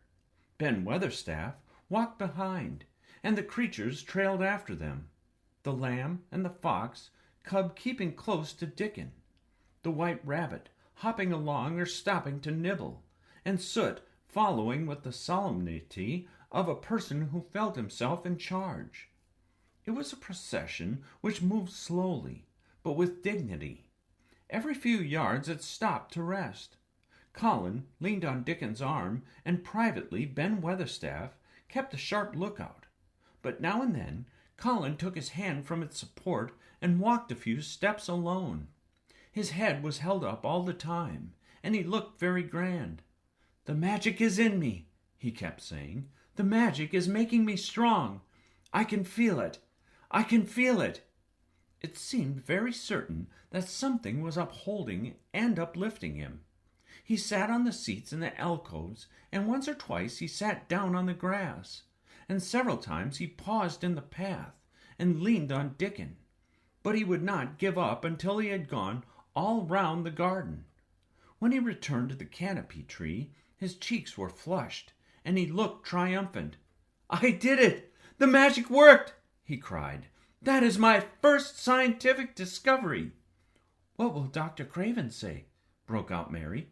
"He won't say anything," Colin answered, "because he will not be told.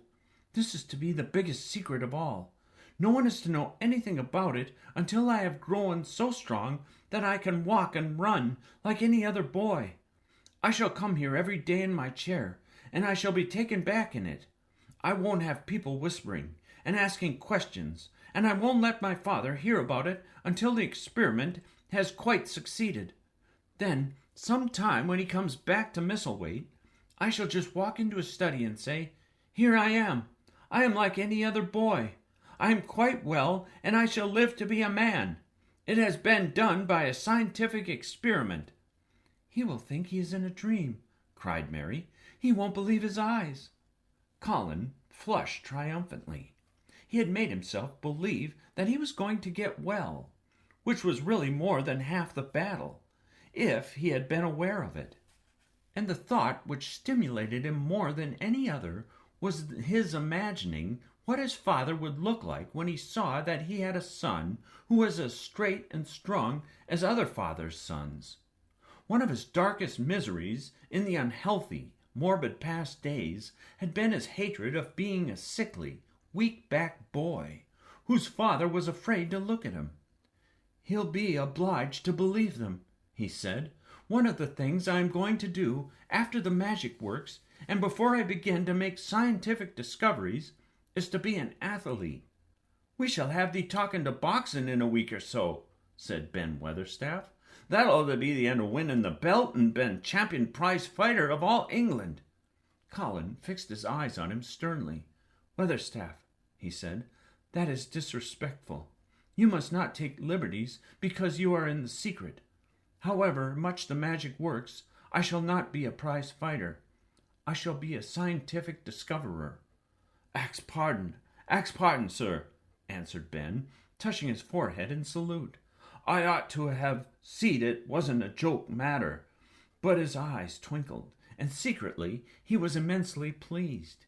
He really did not mind being snubbed, since the snubbing meant that the lad was gaining strength and spirit. Chapter 24. Let Them Laugh. The secret garden was not the only one Dickon worked in. Round the cottage on the moor there was a piece of ground enclosed by a low wall of rough stones.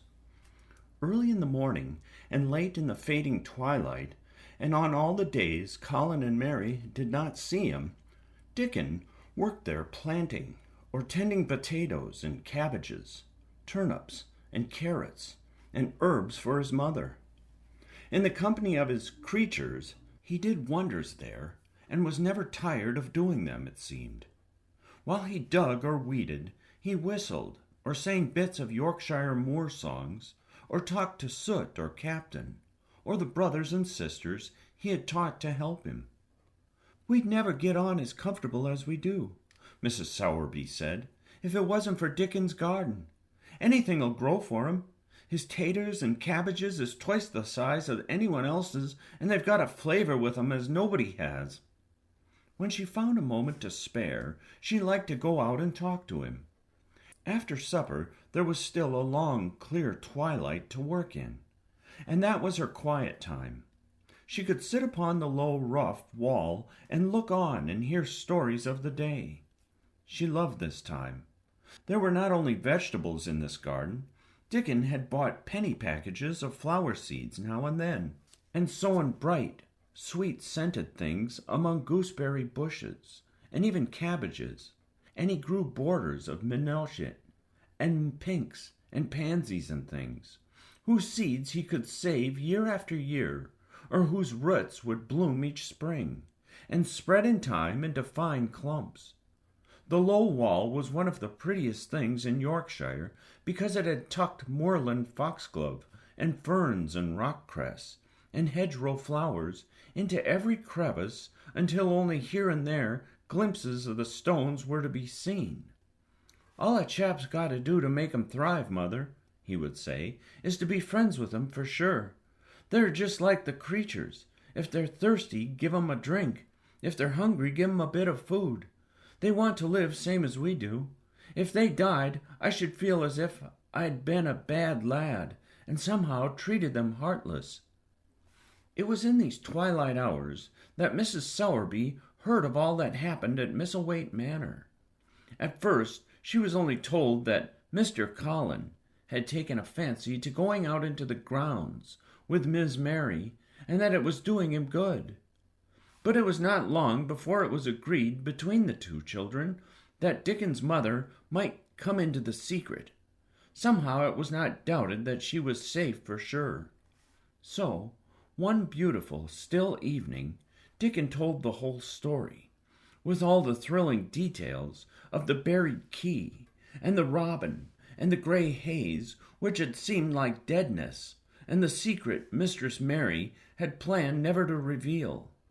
The coming of Dickon, and how it had been told to him, the doubt of Mr. Colin, and the final drama of his introduction to the hidden domain, combined with the incident of Ben Weatherstaff's angry face peering over the wall, and Mr. Colin's sudden indignant strength, made Miss Sowerby's nice-looking face quite change color several times.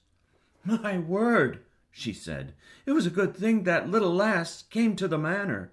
It's been the making of her heart, and the saving of him, standing on his feet, and us all thinking he was a poor, half-witted lad, with not a straight bone in him." She asked a great many questions, and her blue eyes were full of deep thinking. What did they make of that manor, him being so well and cheerful, and never complaining? She inquired. "They don't know what to make of it," answered Dickon. "Every day as comes round his face looks different. It's filling out, and doesn't look so sharp, and the waxy color is going. But he has to do his bit o' complaining," with a highly entertained grin. "What for, I mercy name?" asked Mrs. Sowerby. Dickon chuckled. "He does it to keep them from guessing what's happened. If the doctor knew he'd found out he could stand on his feet, he'd likely write and tell Mr. Craven. Mr. Colin's saving the secret to himself. He's going to practice his magic on his legs every day till his father comes back, and then he's going to march into his room and show him he's as straight as other lads. But him and Miss Mary thinks it's best to plan to do a bit of groaning and fretting now and then to throw off the scent." Mrs. Sowerby was laughing a low, comfortable laugh, long before he had finished his last sentence. "Ah," she said, "that pair's enjoying theirselves, I'll warrant. They'll get a good bit of play-acting out of it, and then there's nothing children's likes as much as play-acting. Let's hear what they do, Dickon lad." Dickon stopped weeding and sat up on his heels to tell her. His eyes were twinkling with fun. "Mr. Colin is carried down to his chair every time he goes out," he explained, "and he flies out at the John, the footman, not carrying him careful enough. He makes himself as helpless-looking as he can, and never lifts his head until we're out of sight of the house, and he grunts and frets a good bit when he's being settled into his chair. Him and Miss Mary both got to enjoying it, and when he groans and complains, she'll say, 'Poor Colin, does it hurt so much? Are you so weak as that poor Colin?' But the trouble is that sometimes they can scarce keep from bursting out laughing. When we get safe into the garden, they laugh till they've no breath left to laugh with, and they have to stuff their faces into Mr. Colin's cushions to keep the gardeners from hearing if any of 'em's about. The more they laugh, the better for 'em, said Mrs. Sowerby, still laughing herself. Good, healthy child, laughin's better than pills any day of the year. That pair'll plump up for sure. They are plumping up, said Dickon. They're that hungry, they don't know how to get enough to eat without making talk. Mr. Colin says if he keeps sending for more food, they won't believe he's an invalid at all. Miss Mary says she'll let him eat her share, but he says that if she goes hungry, she'll get thin and they mun both get fat at once. Mrs. Sowerby laughed so heartily at the revelation of this difficulty that she quite rocked backwards and forwards in her blue cloak, and Dickon laughed with her. I'll tell thee what, lad, Mrs. Sowerby said when she could speak. I've thought of a way to help 'em.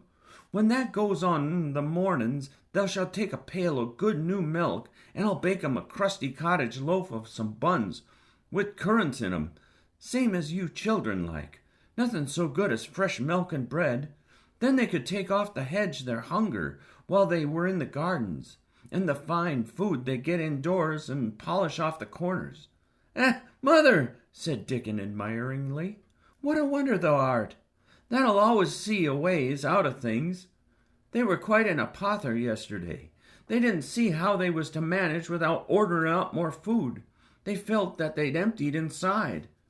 They're two young'uns growing fast, and health's coming back to both of 'em. Children like that feels like young wolves, and food's flesh and blood to 'em, said Mrs. Sowerby. Then she smiled Dickon's own curving smile. But they're enjoying themselves for sure, she said. She was quite right. The comfortable, wonderful mother creature, and she had never been more so than when she said their play-acting would be their joy. Colin and Mary found it one of their most thrilling sources of entertainment. The idea of protecting themselves from suspicion had been unconsciously suggested to them, first by the puzzled nurse, and then by Dr. Craven himself. Your appetite is improving very much, Master Colin, the nurse had said one day. You used to eat nothing, and so many things disagreed with you.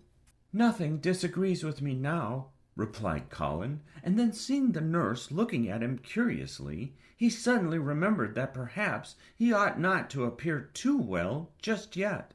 At least, things don't so often disagree with me. It's the fresh air. Perhaps it is, said the nurse, still looking at him with a mystified expression. But I must talk to Dr. Craven about it. How she stared at you, said Mary, when she went away, as if she thought there must be something to find out. I won't have her finding out things, said Colin. No one must begin to find out yet. When Dr. Craven came that morning, he seemed puzzled too. He asked a number of questions, to Colin's great annoyance. You stay out in the garden a great deal, he suggested. Where do you go? Colin put on his favorite air of dignified indifference to opinion. I will not let anyone know where I go, he answered. I go to a place I like. Everyone has orders to keep out of the way. I won't be watched and stared at. You know that. You seem to be out all day, but I do not think it has done you harm. I do not think so. The nurse says that you eat much more than you have ever done before. Perhaps, said Colin, prompted by a sudden inspiration. Perhaps it is an unnatural appetite. I do not think so, as your food seems to agree with you, said Dr. Craven. You are gaining flesh rapidly, and your color is better. Perhaps I am bloated and feverish, said Colin, assuming a discouraging air of gloom. People who are not going to live are often different. Dr. Craven shook his head. He was holding Colin's wrist, and he pushed up his sleeve and felt his arm. You are not feverish, he said thoughtfully, and such flesh as you have gained is healthy. If we can keep this up, my boy, we need not talk of dying.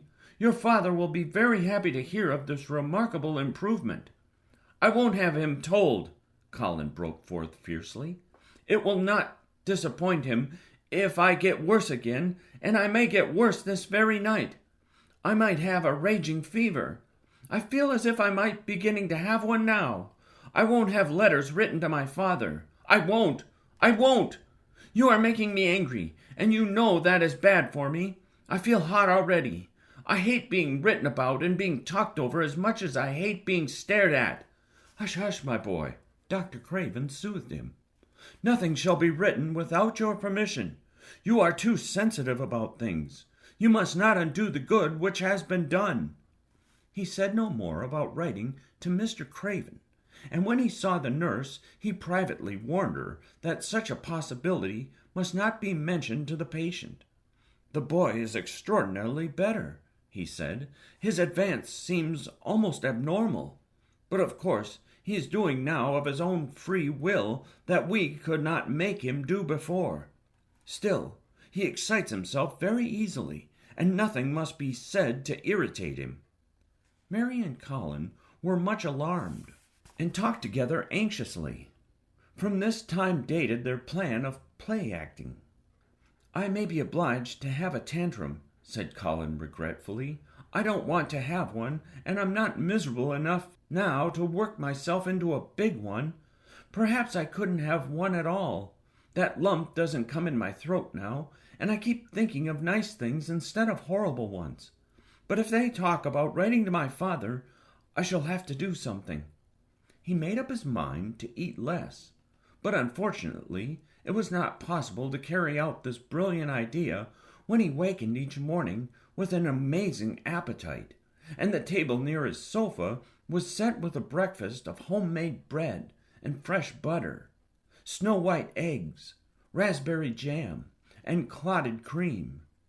Mary always breakfasted with him, and when they found themselves at the table, particularly if there were delicate slices of sizzling ham, sending forth tempting odors from under a hot silver cover, they would look into each other's eyes in desperation. "I think we shall have to eat it all this morning, Mary," Colin always ended by saying. "We can send away some of the lunch and a great deal of the dinner." But they never found they could send away anything, and the highly polished condition of the empty plates returned to the pantry awakened much comment. "I do wish," Colin would say also, "I do wish the slices of ham were thicker, and muffin each is not enough for anyone." "It's enough for a person who is going to die," answered Mary, when first she heard this, "but it's not enough for a person who is going to live. I sometimes feel as if I could eat 3 when those nice fresh heather and gorse smells from the moor come pouring in at the open window." The morning that Dickon, after they had been enjoying themselves in the garden for about 2 hours, went behind a big rose bush and brought forth 2 tin pails, and revealed that one was full of rich new milk with cream on the top of it, and that the other held cottage-made currant buns folded in a clean blue and white napkin, buns so carefully tucked in that they were still hot. There was a riot of surprised joyfulness. What a wonderful thing for Mrs. Sowerby to think of! What a kind, clever woman she must be! How good the buns were, and what delicious fresh milk! "Magic is in her just as is in Dickon," said Colin. "It makes her think of ways to do things, nice things. She is a magic person. Tell her we are grateful, Dickon, extremely grateful." He was given to using rather grown-up phrases at times. He enjoyed them. He liked this so much that he improved upon it. "Tell her she has been most bounteous, and our gratitude is extreme."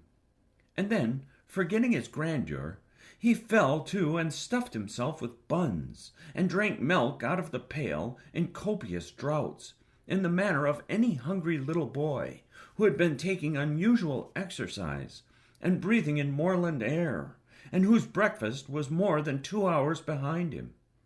This was the beginning of many agreeable incidents of the same kind. They actually awoke to the fact that as Mrs. Sowerby had 14 people to provide food for, she might not have enough to satisfy 2 extra appetites every day. So they asked her to let them send some of their shillings to buy things.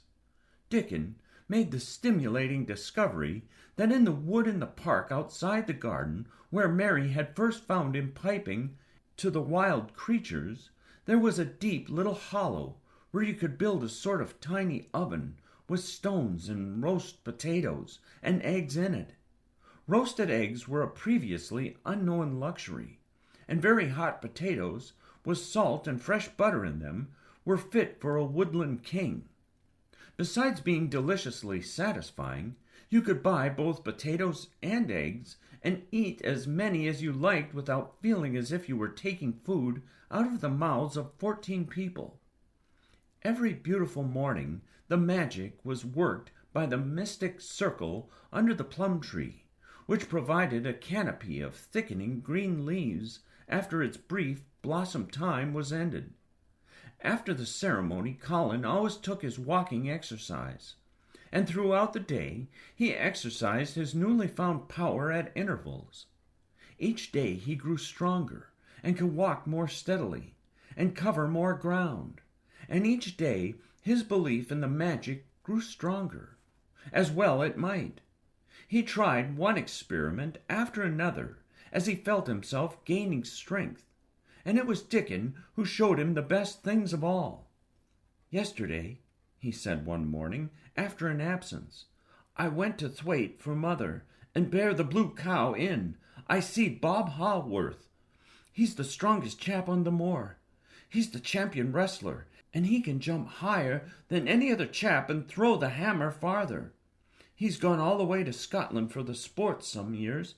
He's knowed me never since I was a little un, and he's a friendly sort, and I asked him some questions.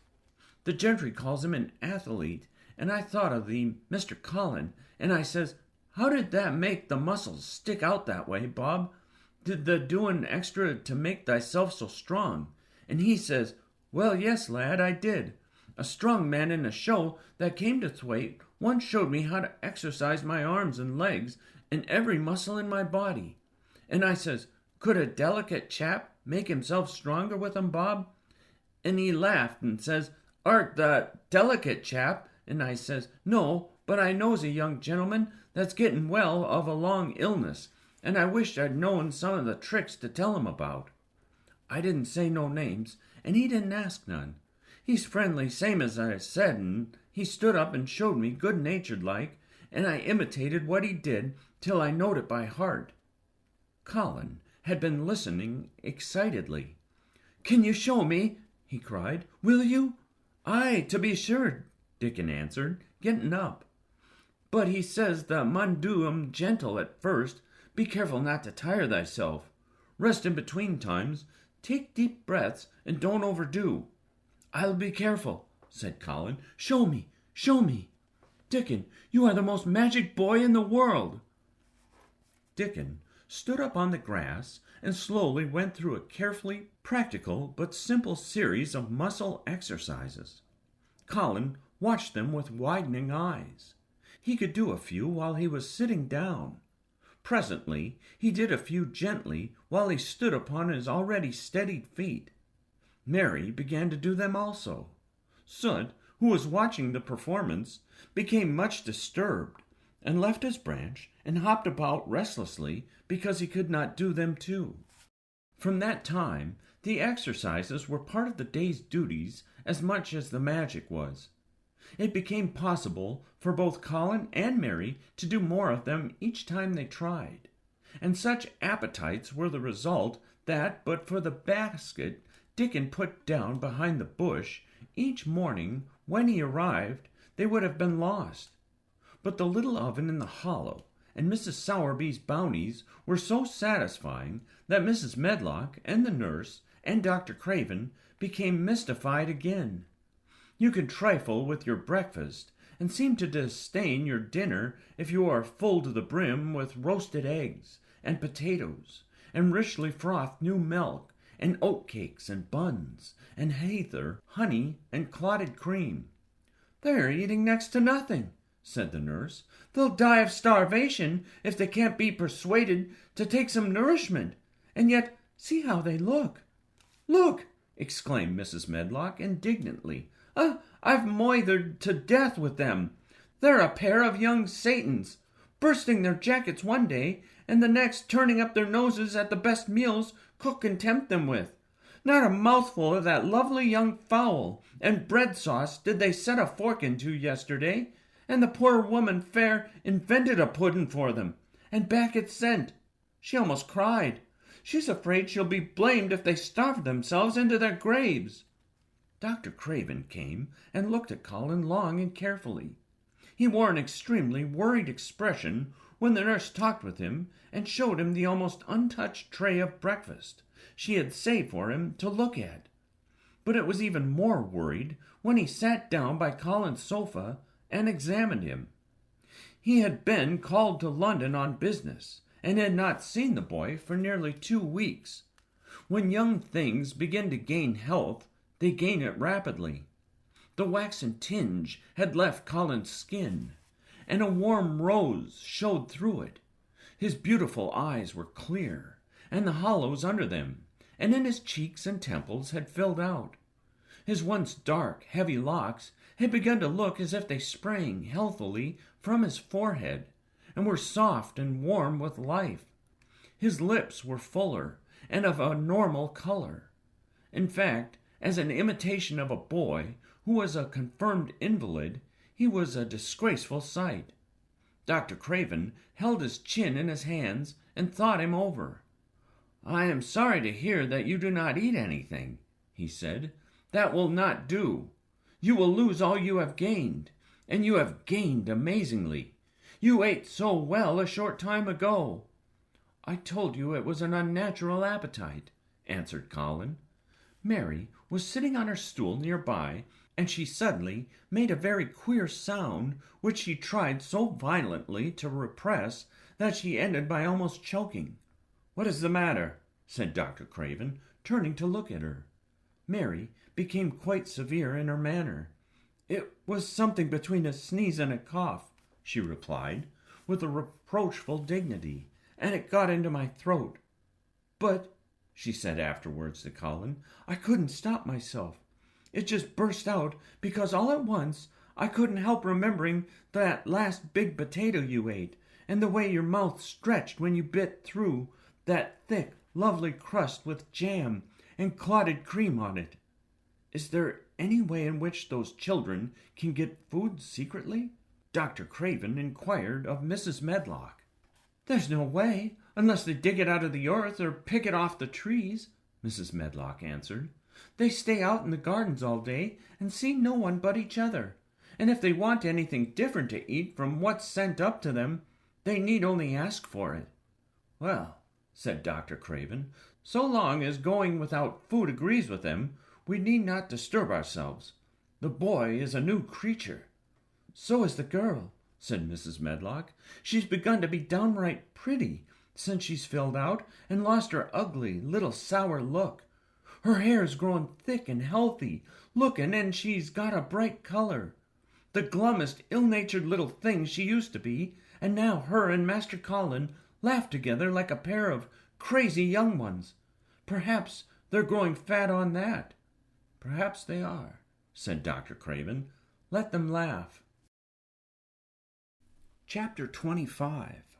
The Curtain. And the secret garden bloomed and bloomed, and every morning revealed new miracles. In the robin's nest there were eggs, and the robin's mate sat upon them, keeping them warm with her feathery little breast and careful wings. At first she was very nervous, and the robin himself was indignantly watchful. Even Dickon did not go near the close-grown corner in those days, but waited until by the quiet working of some mysterious spell he seemed to have conveyed to the soul of the little pair that in the garden there was nothing which was not quite like themselves, nothing which did not understand the wonderfulness of what was happening to them, the immense, tender, terrible, heartbreaking beauty and solemnity of eggs. If there had been one person in that garden who had not known through all his or her innermost being that if an egg were taken away or hurt, the whole world would whirl round and crash through space and come to an end. If there had been even one who did not feel it and act accordingly, there could have been no happiness even in that golden springtime air.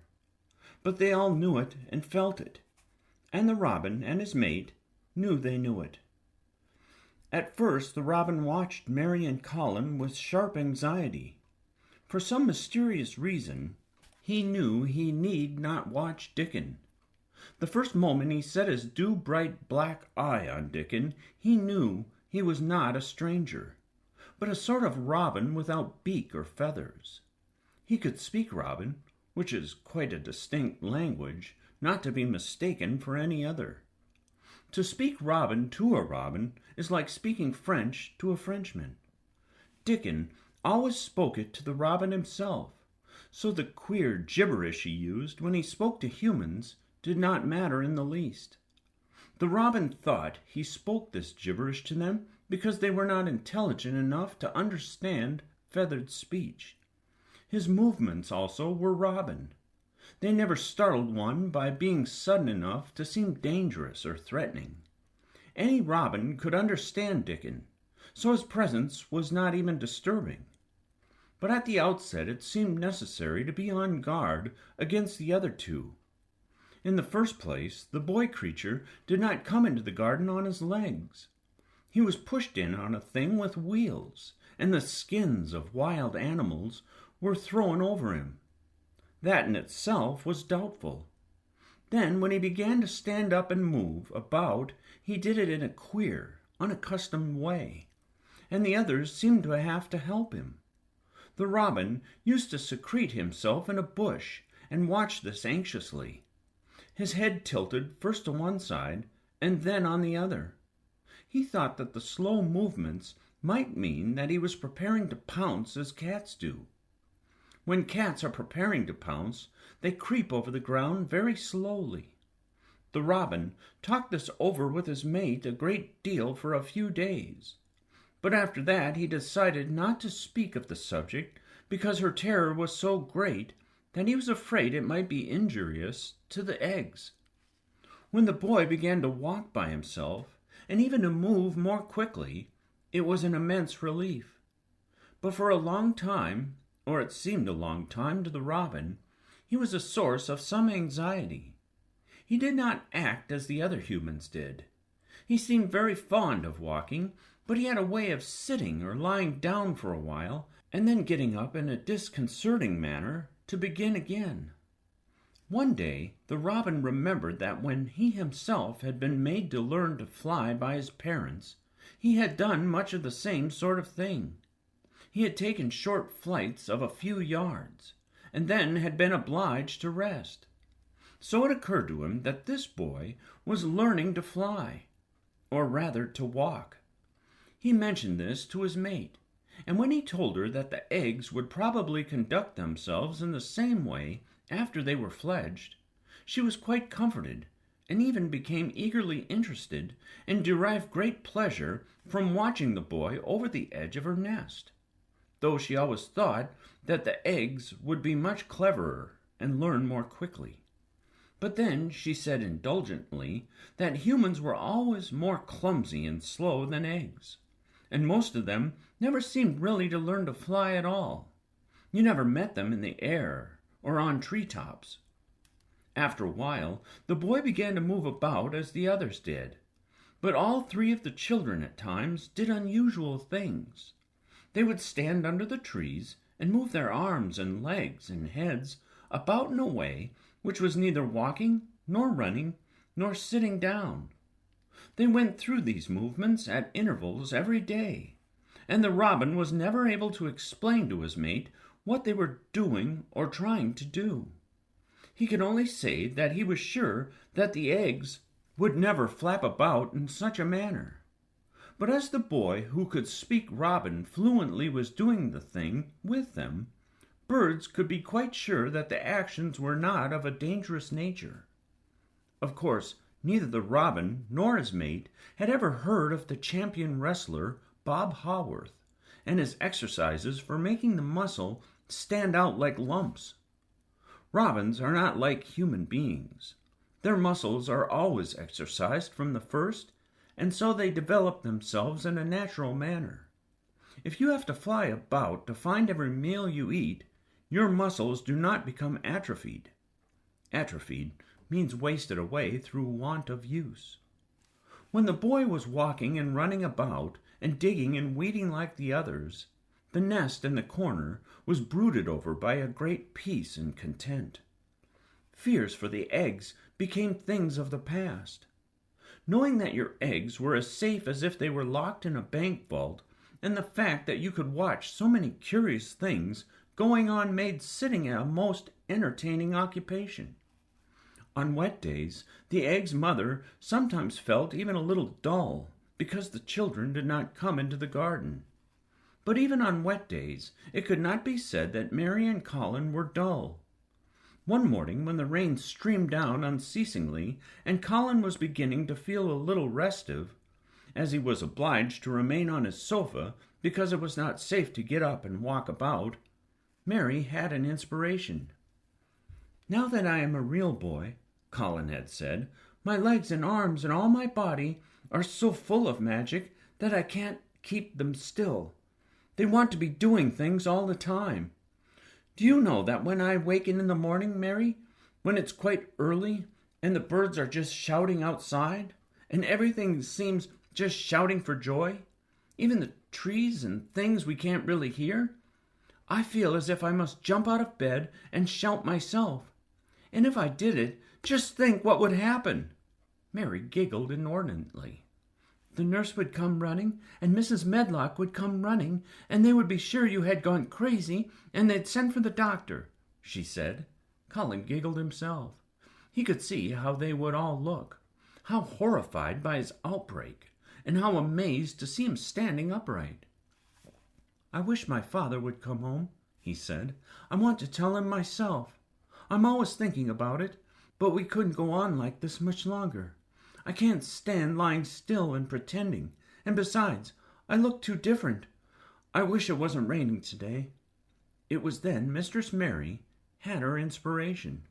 "Colin," she began mysteriously, "do you know how many rooms there are in this house?"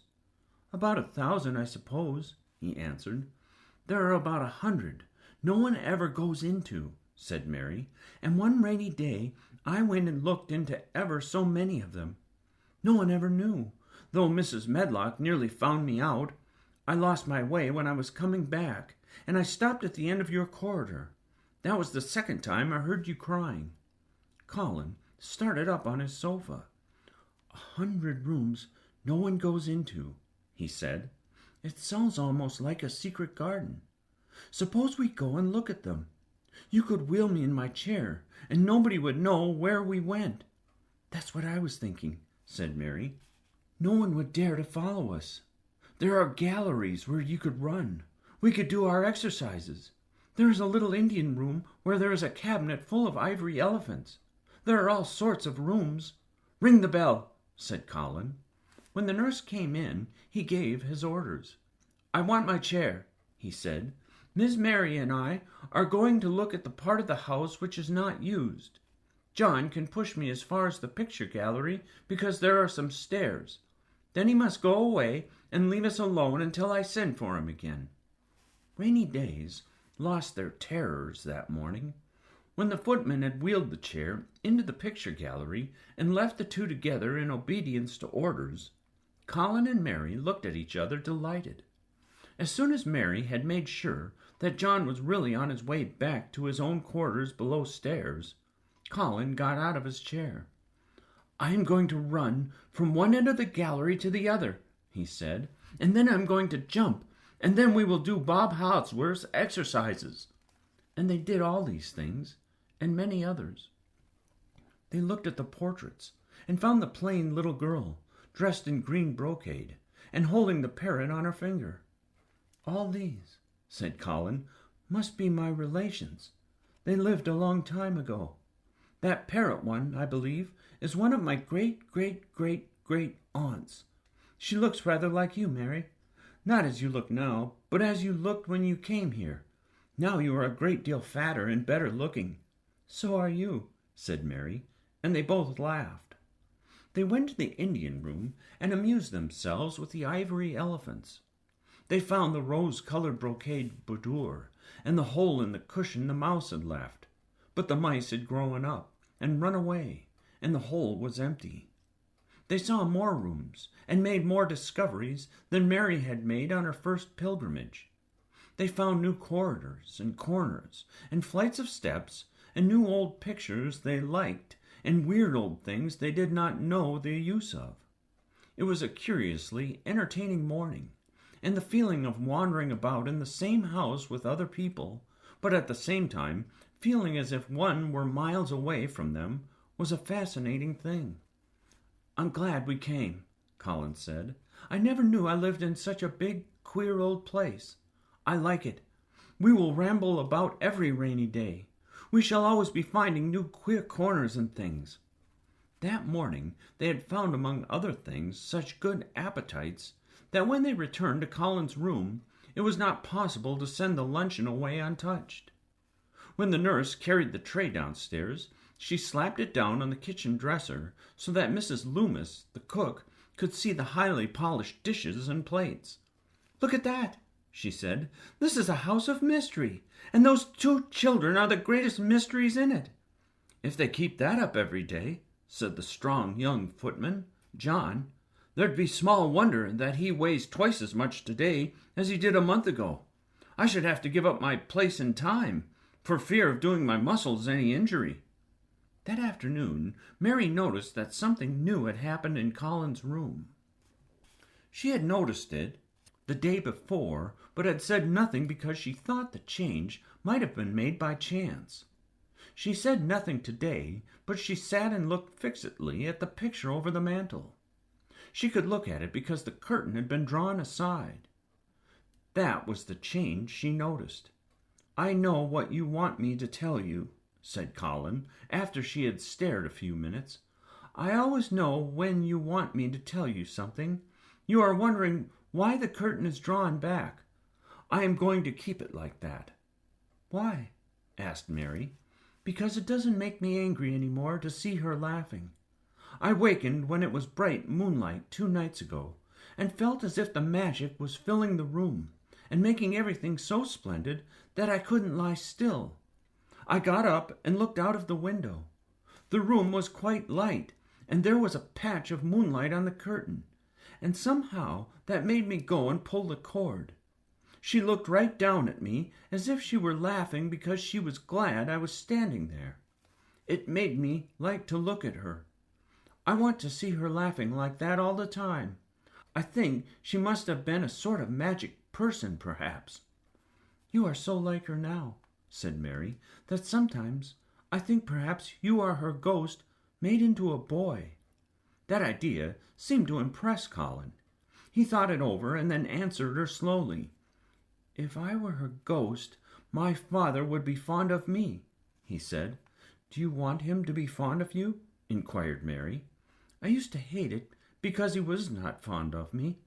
If he grew fond of me, I think I should tell him about the magic. It might make him more cheerful." Chapter 26. Its Mother. Their belief in the magic was an abiding thing. After the morning's incantations, Colin sometimes gave them magic lectures. "I like to do it," he explained, "because when I grow up and make great scientific discoveries, I shall be obliged to lecture about them, and so this is practice. I can only give short lectures now because I am very young, and besides, Ben Weatherstaff would feel as if he was in church, and he would go to sleep." "Best things about lecturing," said Ben, "is that a chap can get up and say aught he please, and no other chap can answer him back. I wouldn't be again lecturing a bit myself sometimes." But when Colin held forth under his tree, old Ben fixed devouring eyes on him, and kept them there. He looked him over with critical affection. It was not so much the lecture which interested him as the legs which looked straighter and stronger each day, the boyish head which held itself up so well, the once sharp chin and hollow cheeks which had filled and rounded out, and the eyes which had begun to hold the light he remembered in another pair. Sometimes, when Colin felt Ben's earnest gaze meant that he was much impressed, he wondered what he was reflecting on, and once, when he had seemed quite entranced, he questioned him. "What are you thinking about, Ben Weatherstaff?" he asked. "I was thinking," answered Ben, "as I had warrant that it's gone up 3 or 4 pounds this week. I was looking at the calves and the shoulder. I'd like to get thee on a pair of scales." "It's the magic and Mrs. Sowerby's buns and milk and things," said Colin. "You see, the scientific experiment has succeeded." That morning Dickon was too late to hear the lecture. When he came he was ruddy with running, and his funny face looked more twinkling than usual. As they had a good deal of weeding to do after the rains, they fell to work. They always had plenty to do after a warm, deep, sinking rain. The moisture, which was good for the flowers, was also good for the weeds, which thrust up tiny blades of grass and points of leaves, which must be pulled up before the roots took too firm hold. Colin was as good at weeding as anyone in these days, and he could lecture while he was doing it. "The magic works best when you work yourself," he said this morning. "You can feel it in your bones and muscles. I am going to read books about bones and muscles, but I am going to write a book about magic. I am making it up now. I keep finding out things." It was not very long after he had said this that he laid down his trowel and stood up on his feet.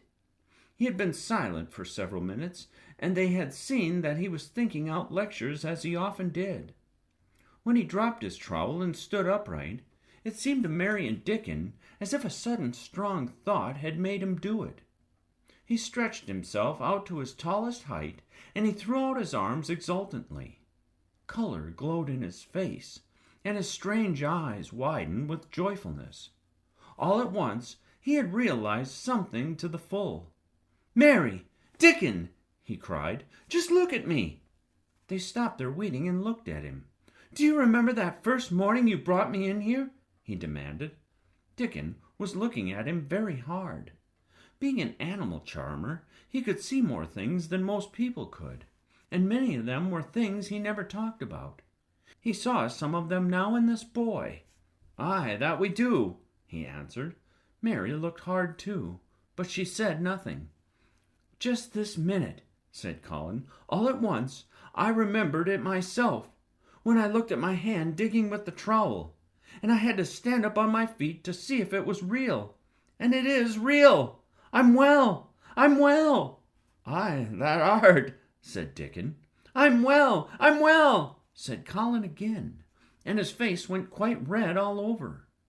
He had known it before in a way. He had hoped it and felt it and thought about it. But just at that minute something had rushed all through him, a sort of rapturous belief and realization, and it had been so strong that he could not help calling it out. "I shall live forever and ever and ever," he cried grandly. "I shall find out thousands and thousands of things.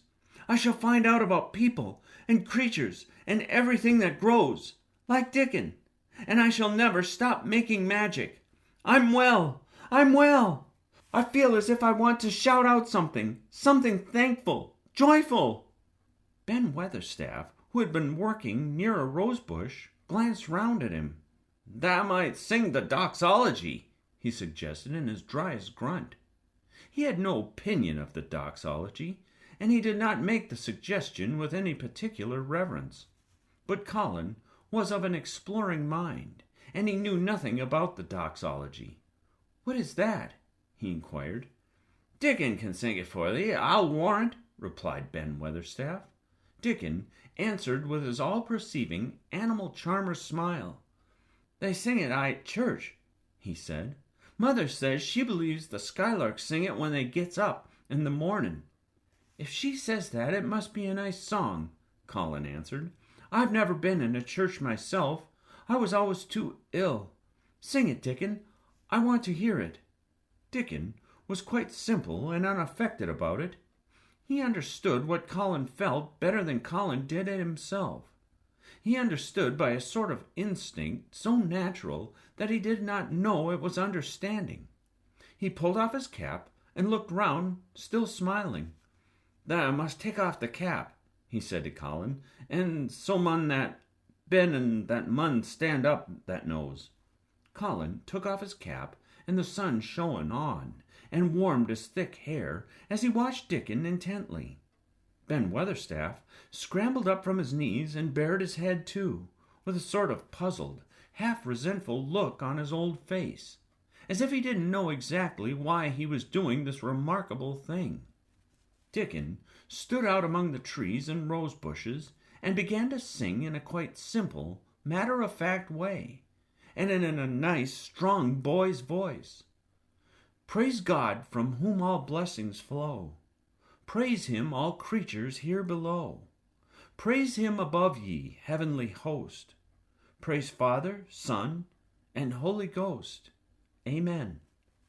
When he had finished, Ben Weatherstaff was standing quite still, with his jaws set obstinately, but with a disturbed look in his eyes fixed on Colin. Colin's face was thoughtful and appreciative. "It is a very nice song," he said. "I like it. Perhaps it means just what I mean when I want to shout that I am thankful to the magic." He stopped and thought in a puzzled way. Perhaps they are both the same thing. How can we know the exact names of everything? Sing it again, Dickon. Let us try, Mary. I want to sing it too. It's my song. How does it begin? Praise God from whom all blessings flow? And they sang it again, and Mary and Colin lifted their voices as musically as they could, and Dickon swelled quite loud and beautiful. And at the second line, Ben Weatherstaff raspingly cleared his throat, and at the third he joined in with such vigor that it seemed almost savage. And when the Amen came to an end, Mary observed that the very same thing had happened to him which had happened when he found out that Colin was not a cripple. His chin was twitching, and he was staring and winking, and his leathery old cheeks were wet.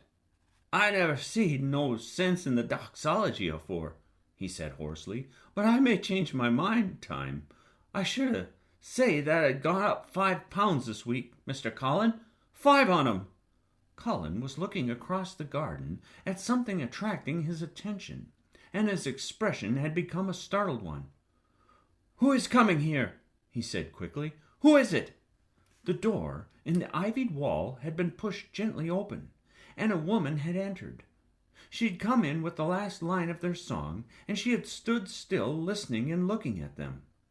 With the ivy behind her, the sunlight drifting through the trees and dappling her long blue cloak, and her nice fresh face smiling across the greenery, she was rather like a softly colored illustration in one of Colin's books.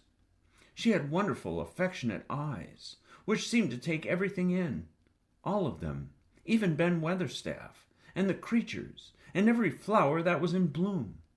Unexpectedly, as she had appeared, not one of them felt that she was an intruder at all. Dickon's eyes lighted like lamps. "It's Mother! That's who it is!" he cried, and he went across the grass at a run. Colin began to move towards her too, and Mary went with him. They both felt their pulses beat faster. "It's Mother!" Dickon said again, when they met halfway. "I know they wanted to see, and I told her where the door was hid." Colin held out his hand with a sort of flushed royal shyness, but his eyes quite devoured her face. "Even when I was ill, I wanted to see you," he said. "You and Dickon and the secret garden. I'd never wanted to see anyone or anything before." The sight of his uplifted face brought about a sudden change in her own. She flushed, and the corners of her mouth shook, and a mist seemed to sweep over her eyes. "Ah, dear lad," she broke out tremulously. "Ah, dear lad." as if she had not known she were going to say it. She did not say, "Mr. Colin," but just, "Dear lad," quite suddenly. She might have said it to Dickon in the same way if she had seen something in his face which touched her. Colin liked it. "Are you surprised because I am so well?" he asked. She put her hand on his shoulder and smiled the mist out of her eyes. "Aye, that I am," she said, "but thou art so like thy mother's that made my heart jump." "Do you think," said Colin, a little awkwardly, "that will make my father like me?" "Aye, for sure, dear lad," she answered, and she gave his shoulder a soft, quick pat. "He mun come home. He mun come home." "Susan Sowerby," said Ben Weatherstaff, getting close to her, "look at the lad's legs. Wilt thou? They was like drumsticks I stockin' 2 months ago, and I heard folk tell all they was bandy and knock-kneed both at the same time. Look at 'em now." Susan Sowerby laughed a comfortable laugh. "They're going to be fine, strong lad's legs in a bit," she said. "Let him go playin' and workin' in the garden and eatin' hearty and drinkin' plenty of good sweet milk, and there'll not be a pair finer Yorkshire. Thank God for it." She put both hands on Mistress Mary's shoulders and looked her little face over in a motherly fashion. "And thee, too," she said. "Thou art growing near as hearty as our Elizabeth Ellen. I'll warrant thou art like thy mother, too. Our Martha told me as Mrs. Medlock heard she was a pretty woman.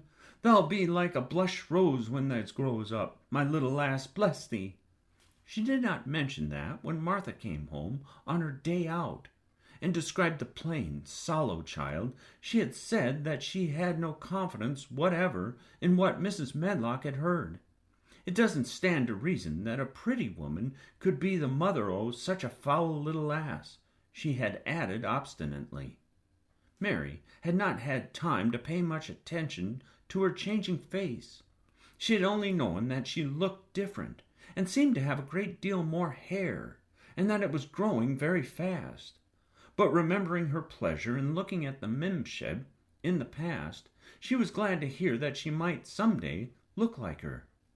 Susan Sowerby went round their garden with them and was told the whole story of it, and shown every bush and tree which had come alive. Colin walked on one side of her and Mary on the other.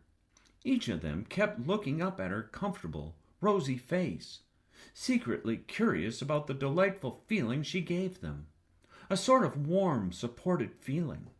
It seemed as if she understood them as Dickon understood his creatures.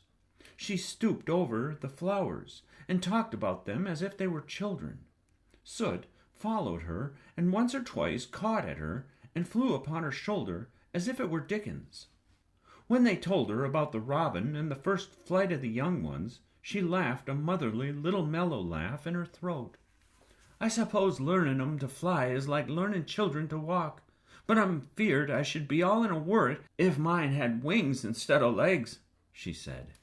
It was because she seemed such a wonderful woman in her nice moorland cottage way that at last she was told about the magic. "Do you believe in magic?" asked Colin, after he had explained about Indian fakers. "I do hope you do." "That I do, lad," she answered. "I never knowed it by the name, but what does the name matter? I warrant they call it a different name in France and different one in Germany. The same thing as set the weeds swelling and the sun shining, made thee a well lad, and it's a good thing. It isn't like us poor fools as think it matters if us calls it out of our names. The big good thing doesn't stop to worrit, bless thee. It goes on making worlds by the millions, worlds like us. Never these stop believing in the big good thing, and knowing the world's full of it, and call it what they likes. That wert singing to it when I come into the garden." "I felt so joyful," said Colin, opening his beautiful, strange eyes at her. "Suddenly I felt how different I was, how strong my arms and legs were, and how I could dig and stand, and I jumped up and wanted to shout out something to anything that would listen. The magic listened when that sung doxology. It would have had to listen to anything that sung. It was the joy that mattered. And lad, what's name to the joy maker?" And she gave his shoulders a quick, soft pat again.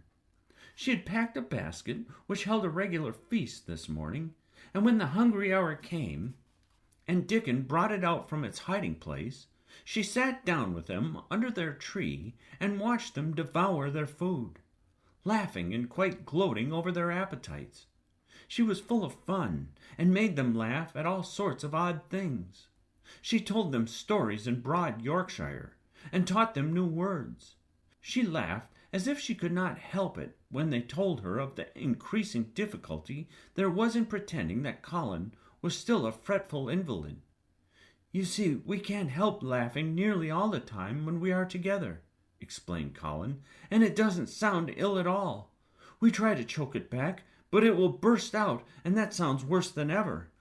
"There's one thing that comes into my mind so often," said Mary, "and I can scarcely ever hold it when I think of it suddenly. I keep thinking, suppose Colin's face should get to look like a full moon. It isn't like one yet, but he gets a tiny bit fatter every day. And suppose some morning it should look like one. What should we do?" "Bless us all, I can see that has a good bit o' play acting to do," said Susan Sowerby. "But that won't have to keep it much longer. Mr. Craven'll come home." "Do you think he will?" asked Colin. "Why?" Susan Sowerby chuckled softly. "I suppose it might break thy heart if he found out before that told him in their own way," she said. "That's laid awake nights planning it." "I couldn't bear anyone else to tell him," said Colin. "I think about different ways every day. I think now I just want to run into his room." "That'd be a fine start for him," said Susan Sowerby. "I'd like to see his face, lad. I would that. He mun come back, that he mun." One of the things they talked of was the visit they were to make to her cottage. They planned it all. They were to drive over the moor and lunch out of doors among the heather. They would see all the 12 children and Dickon's garden, and would not come back until they were tired. Susan Sowerby got up at last to return to the house and Mrs. Medlock. It was time for Colin to be wheeled back also. But before he got into his chair, he stood quite close to Susan and fixed his eyes on her with a kind of bewildered adoration, and he suddenly caught hold of the fold of her blue cloak and held it fast. "You were just what I wanted," he said. "I wish you were my mother, as well as Dickon's." All at once Susan Sowerby bent down and drew him with her warm arms close against the bosom under the blue cloak, as if he had been Dickon's brother. The quick mist swept over her eyes. "Ah, dear lad," she said, "thy own mother's in this very garden, I do believe. She couldn't have kept out of it. Thy father mun come back to thee, he mun." Chapter 27. In the Garden. In each century since the beginning of the world, wonderful things have been discovered. In the last century, more amazing things were found out than in any century before. In this new century, hundreds of things still more astounding will be brought to light. At first, people refuse to believe that a strange new thing can be done.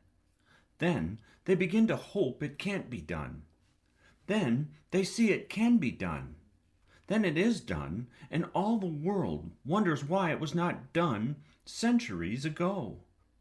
One of the new things people began to find out in the last century was that thoughts, just mere thoughts, are as powerful as electric batteries, as good for one as sunlight is, or as bad for one as poison.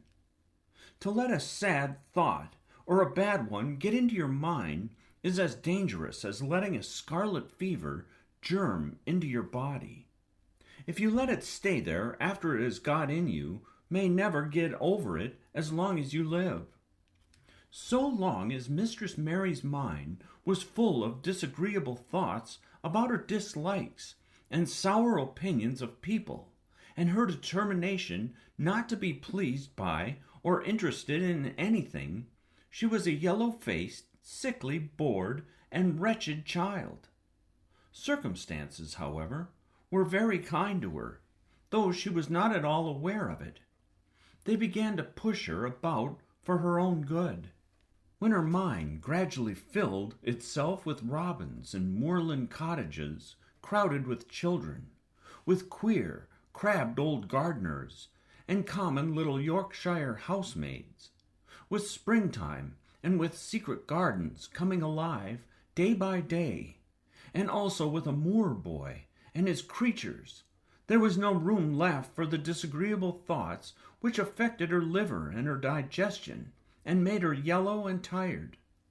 So long as Colin shut himself up in his room, and thought only of his fears and weakness, and his detestation of people who looked at him and reflected hourly on humps and earthly death, he was a hysterical, half-crazy little hypochondriac, who knew nothing of the sunshine and the spring, and also did not know that he could get well and stand upon his feet if he tried to do it.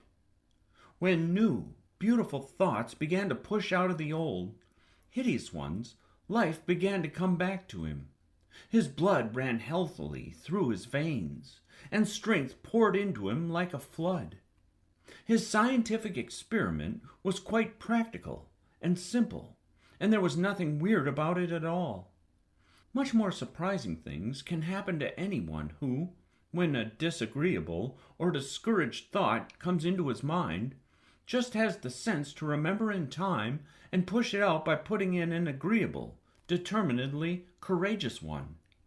Two things cannot be in one place. When you tend a rose, my lad, a thistle cannot grow. While the secret garden was coming alive, and two children were coming alive with it, there was a man wandering about certain far-away beautiful places in the Norwegian fjords, and the valleys and mountains of Switzerland, and he was a man who for 10 years had kept his mind filled with dark and heartbroken thinking. He had not been courageous. He had never tried to put any other thoughts in the place of the dark ones. He had wandered by blue lakes, and thought them.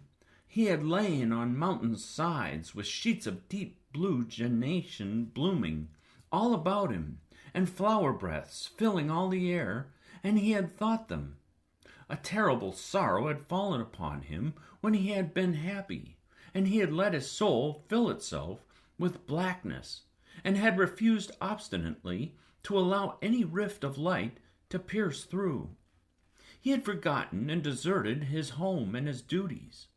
When he traveled about, darkness so brooded over him that the sight of him was a wrong done to other people, because it was as if he poisoned the air about him with gloom.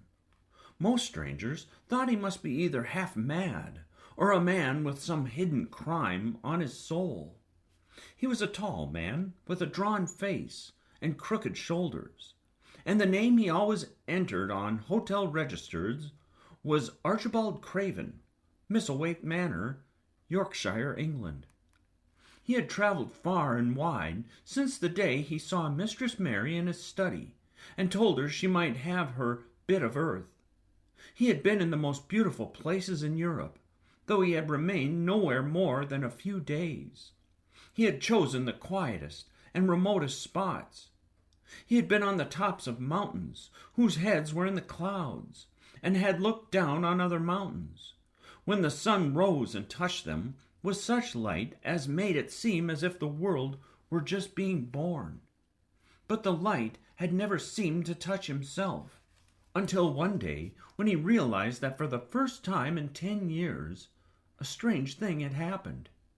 He was in a wonderful valley in the Austrian Tyrol, and he had been walking along through such beauty as might have lifted any man's soul out of shadow.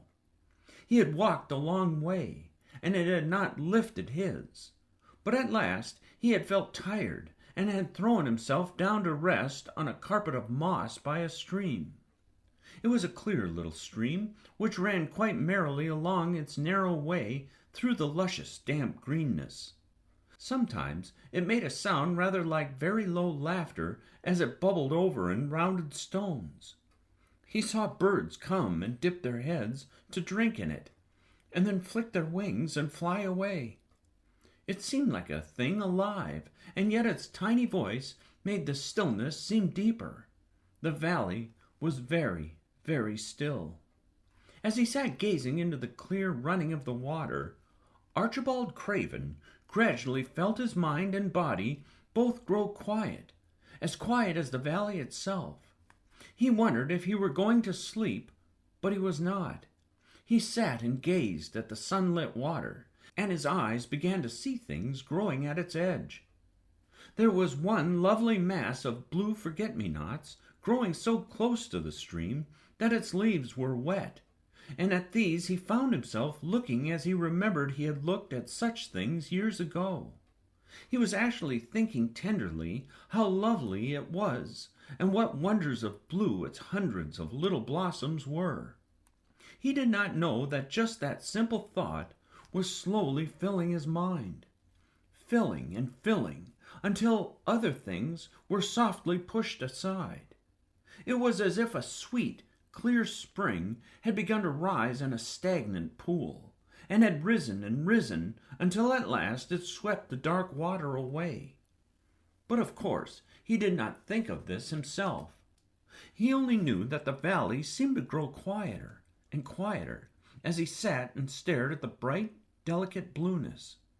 He did not know how long he sat there, or what was happening to him, but at last he moved as if he were awakening, and he got up slowly and stood on the moss carpet, drawing a long, deep, soft breath, and wondering at himself. Something seemed to have been unbound and released in him, very quietly. "What is it?" he said, almost in a whisper, and he passed his hand over his forehead. "I almost feel as if I were alive." I do not know enough about the wonderfulness of undiscovered things to be able to explain how this had happened to him. Neither does anyone else yet. He did not understand it all himself, but he remembered the strange hour months afterwards when he was at Misselthwaite again, and he found out quite by accident that on this very day Colin had cried out as he went into the secret garden, "I am going to live forever and ever and ever." The singular calmness remained with him the rest of the evening, and he slept a new, reposeful sleep. But it was not with him very long. He did not know that it could be kept. By the next night he had opened the doors wide to his dark thoughts, and they had come trooping and rushing back. He left the valley and went on his wandering way again. But, strange as it seemed to him, there were minutes, sometimes half-hours, when, without his knowing why, the black burden seemed to lift itself again, and he knew he was a living man and not a dead one. Slowly, slowly, for no reason that he knew of, he was coming alive with the garden. As the gold summer changed into the deeper golden autumn, he went to the lake of Como. There he found the loveliness of a dream. He spent his days upon the crystal blueness of the lake, or he walked back into the soft, thick verdure of the hills, and tramped until he was tired, so that he might sleep. But by this time he had begun to sleep better, he knew, and his dreams had ceased to be a terror to him. "Perhaps," he thought, "my body is growing stronger." It was growing stronger, but, because of the rare, peaceful hours when his thoughts were changed, his soul was slowly growing stronger too. He began to think of Misselthwaite, and wonder if he should not go home. Now and then he wondered vaguely about his boy, and asked himself what he should feel when he went and stood by the carved four-poster bed again and looked down at the sharply chiseled, ivory-white face while it slept, and the black lashes rimmed so startlingly the close-shut eyes. He shrank from it. One marvel of a day he had walked so far that when he returned the moon was high and full, and all the world was purple shadow and silver. The stillness of lake and shore and wood was so wonderful that he did not go into the villa he lived in. He walked down to a little borrowed terrace at the water's edge and sat upon a seat, and breathed in all the heavenly scents of the night. He felt the strange calmness stealing over him, and it grew deeper and deeper until he fell asleep. He did not know when he fell asleep, and when he began to dream, his dream was so real that he did not feel as if he were dreaming. He remembered afterwards how intensely wide awake and alert he had thought he was. He thought that as he sat and breathed in the scent of the late roses and listened to the lapping of the water at his feet, he heard a voice calling. It was sweet and clear and happy and far away. It seemed very far, but he heard it as distinctly as if it had been at his very side. "Archie! Archie! Archie!"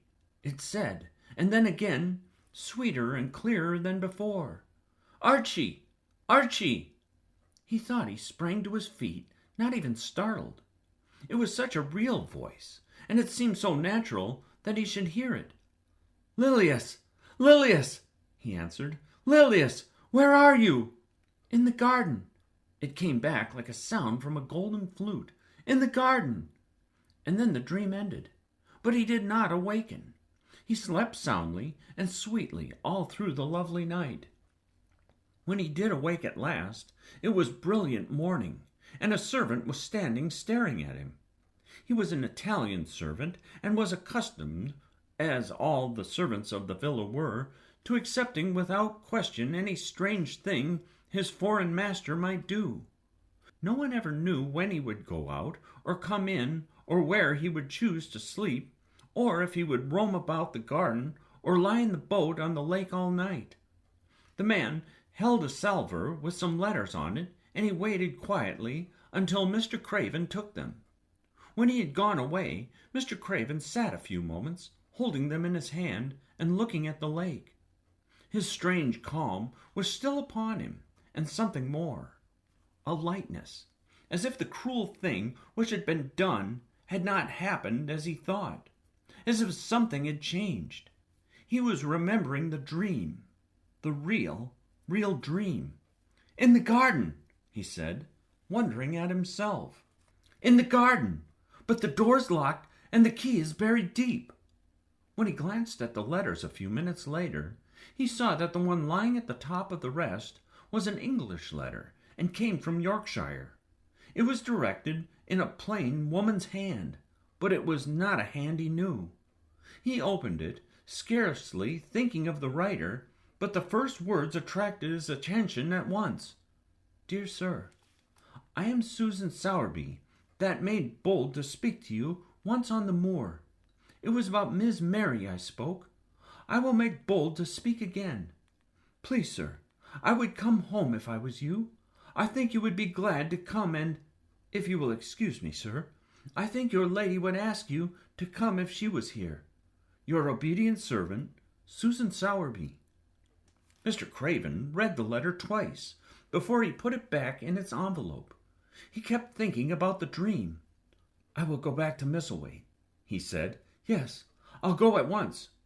And he went through the garden to the villa and ordered Pitcher to prepare for his return to England. In a few days he was in Yorkshire again, and on his long railroad journey he found himself thinking of his boy as he had never thought in all the 10 years past. During those years he had only wished to forget him. Now, though, he did not intend to think about him. Memories of him constantly drifted into his mind. He remembered the black days when he had raved like a madman because the child was alive and the mother was dead. He had refused to see it, and when he had gone to look at it at last, it had been such a weak, wretched thing that everyone had been sure it would die in a few days. But to the surprise of those who took care of it, the days passed, and it lived, and then everyone believed it would be a deformed and crippled creature. He had not meant to be a bad father, but he had not felt like a father at all. He had supplied doctors and nurses and luxuries, but he had shrunk from the mere thought of the boy and had buried himself in his own misery. The first time after a year's absence he returned to Misselthwaite, and the small, miserable-looking thing languidly and indifferently lifted to his face the great grey eyes with black lashes round them, so like and yet so horribly unlike the happy eyes he had adored. He could not bear the sight of them, and turned away pale as death. After that, he scarcely ever saw him except when he was asleep, and all he knew of him was that he was a confirmed invalid, with a vicious, hysterical, half-insane temper. He could only be kept from furies dangerous to himself by being given his own way in every detail. All this was not an uplifting thing to recall. But as the train whirled him through the mountain passes and golden plains, the man who was coming alive began to think in a new way, and he thought long and steadily and deeply. "Perhaps I have been all wrong for 10 years, he said to himself.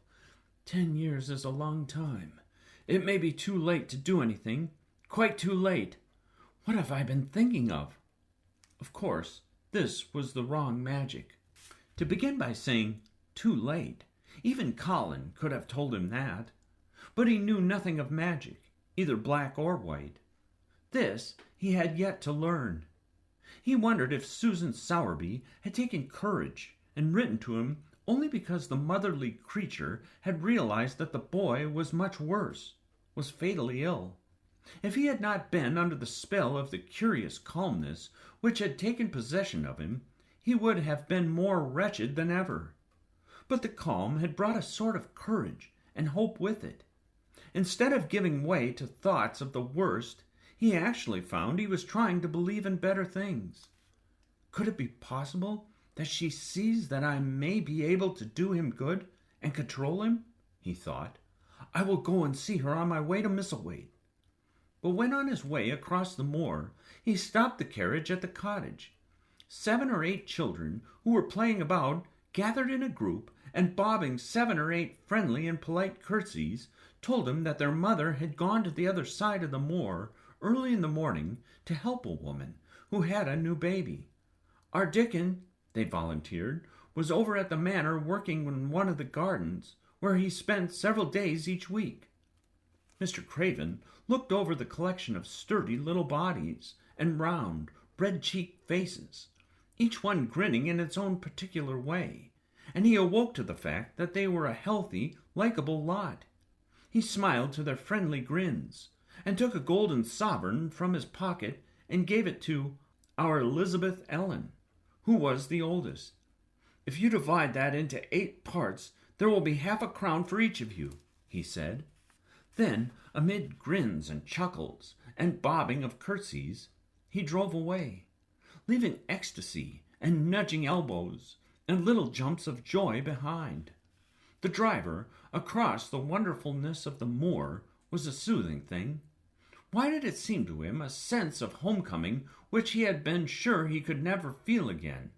That sense of the beauty of land and sky, and purple bloom of distance, and a warming of the heart at drawing nearer to the great old house which had held those of his blood for 600 years. How he had driven away from it the last time, shuddering to think of its closed rooms, and the boy living in the 4-poster bed with the brocaded hangings. Was it possible that perhaps he might find him changed a little for the better, and that he might overcome his shrinking from him? How real that dream had been! How wonderful and clear the voice which had called back to him, "In the garden, in the garden." "I will try to find the key," he said. "I will try to open the door. I must, though I don't know why." When he arrived at the manor, the servants, who received him with the usual ceremony, noticed that he looked better, and that he did not go to the remote rooms where he usually lived, attended by Pitcher. He went into the library and sent for Mrs. Medlock. She came to him, somewhat excited and curious and flustered. "How is Master Colin, Medlock?" he inquired. "Well, sir," Mrs. Medlock answered, he's different in a manner of speaking." "Worse?" he suggested. Mrs. Medlock really was flushed. "Well, you see, sir," she tried to explain, "neither Dr. Craven, nor the nurse, nor me can exactly make him out." "Why is that?" "To tell the truth, sir, Master Colin might be better, and he might be changing for the worse. His appetite, sir, is past understanding, and his ways. Has he become more peculiar? Her master asked, knitting his brows anxiously. That's it, sir. He's growing very peculiar. When you compare him with what he used to be.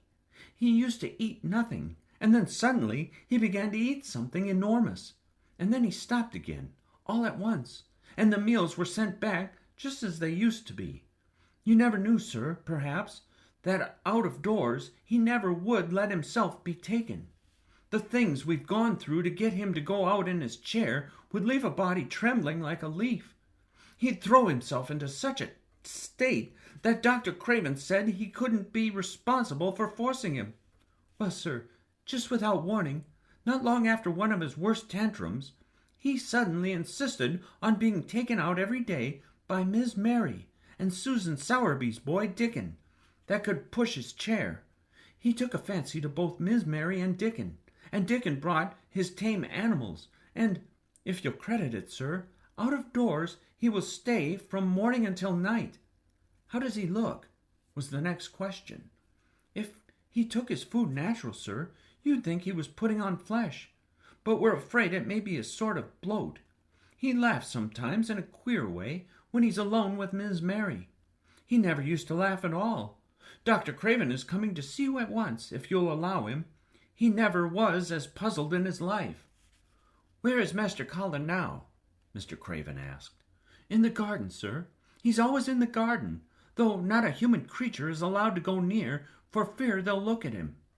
Mr. Craven scarcely heard her last words. In the garden, he said, and after that he had sent Mrs. Medlock away. He stood and repeated it again and again. In the garden! He had to make an effort to bring himself back to the place he was standing in, and when he felt he was on earth again, he turned and went out of the room. He took his way, as Mary had done, through the door in the shrubbery, and among the laurels, and the fountain beds. The fountain was playing now, and was encircled by beds of brilliant autumn flowers. He crossed the lawn and turned into the long walk by the ivied walls. He did not walk quickly, but slowly, and his eyes were on the path. He felt as if he were being drawn back to the place he had so long forsaken, and he did not know why. As he drew near to it, his step became still more slow. He knew where the door was, even though the ivy hung over it, but he did not know exactly where it lay, that buried key. So he stopped and stood still, looking about him, and almost a moment after he had paused, he started and listened, asking himself if he were walking in a dream. The ivy hung thick over the door. The key was buried under the shrubs. No human being had passed that portal for 10 lonely years. And yet inside the garden there were sounds. They were the sounds of running, scuffling feet seeming to chase round and round under the trees. They were strange sounds of lowered, suppressed voices, exclamations and smothered, joyous cries. It seemed actually like the laughter of young things, the uncontrollable laughter of children who were trying not to be heard, but who in a moment or so, as their excitement mounted, would burst forth. What in heaven's name was he dreaming of? What in heaven's name did he hear? Was he losing his reason and thinking he heard things which were not for human ears? Was it that the far, clear voice had meant? And then the moment came, the uncontrollable moment when the sounds forgot to hush themselves. The feet ran faster and faster. They were nearing the garden door. There was quick, strong, young breathing, and a wild outbreak of laughing shouts, which could not be contained. And the door in the wall was flung wide open, the sheet of ivy swinging back, and a boy burst through it at full speed, and, without seeing the outsider, dashed almost into his arms. Mr. Craven had extended them just in time to save him from falling as a result of his unseeing dash against him. And when he held him away to look at him in amazement at his being there, he truly gasped for breath. He was a tall boy, and a handsome one. He was glowing with life, and his running had sent splendid color leaping to his face. He threw the thick hair back from his forehead and lifted a pair of strange gray eyes full of boyish laughter, and rimmed with black lashes like a fringe. It was the eyes which made Mr. Craven gasp for breath. "Who? What? Who?" he stammered.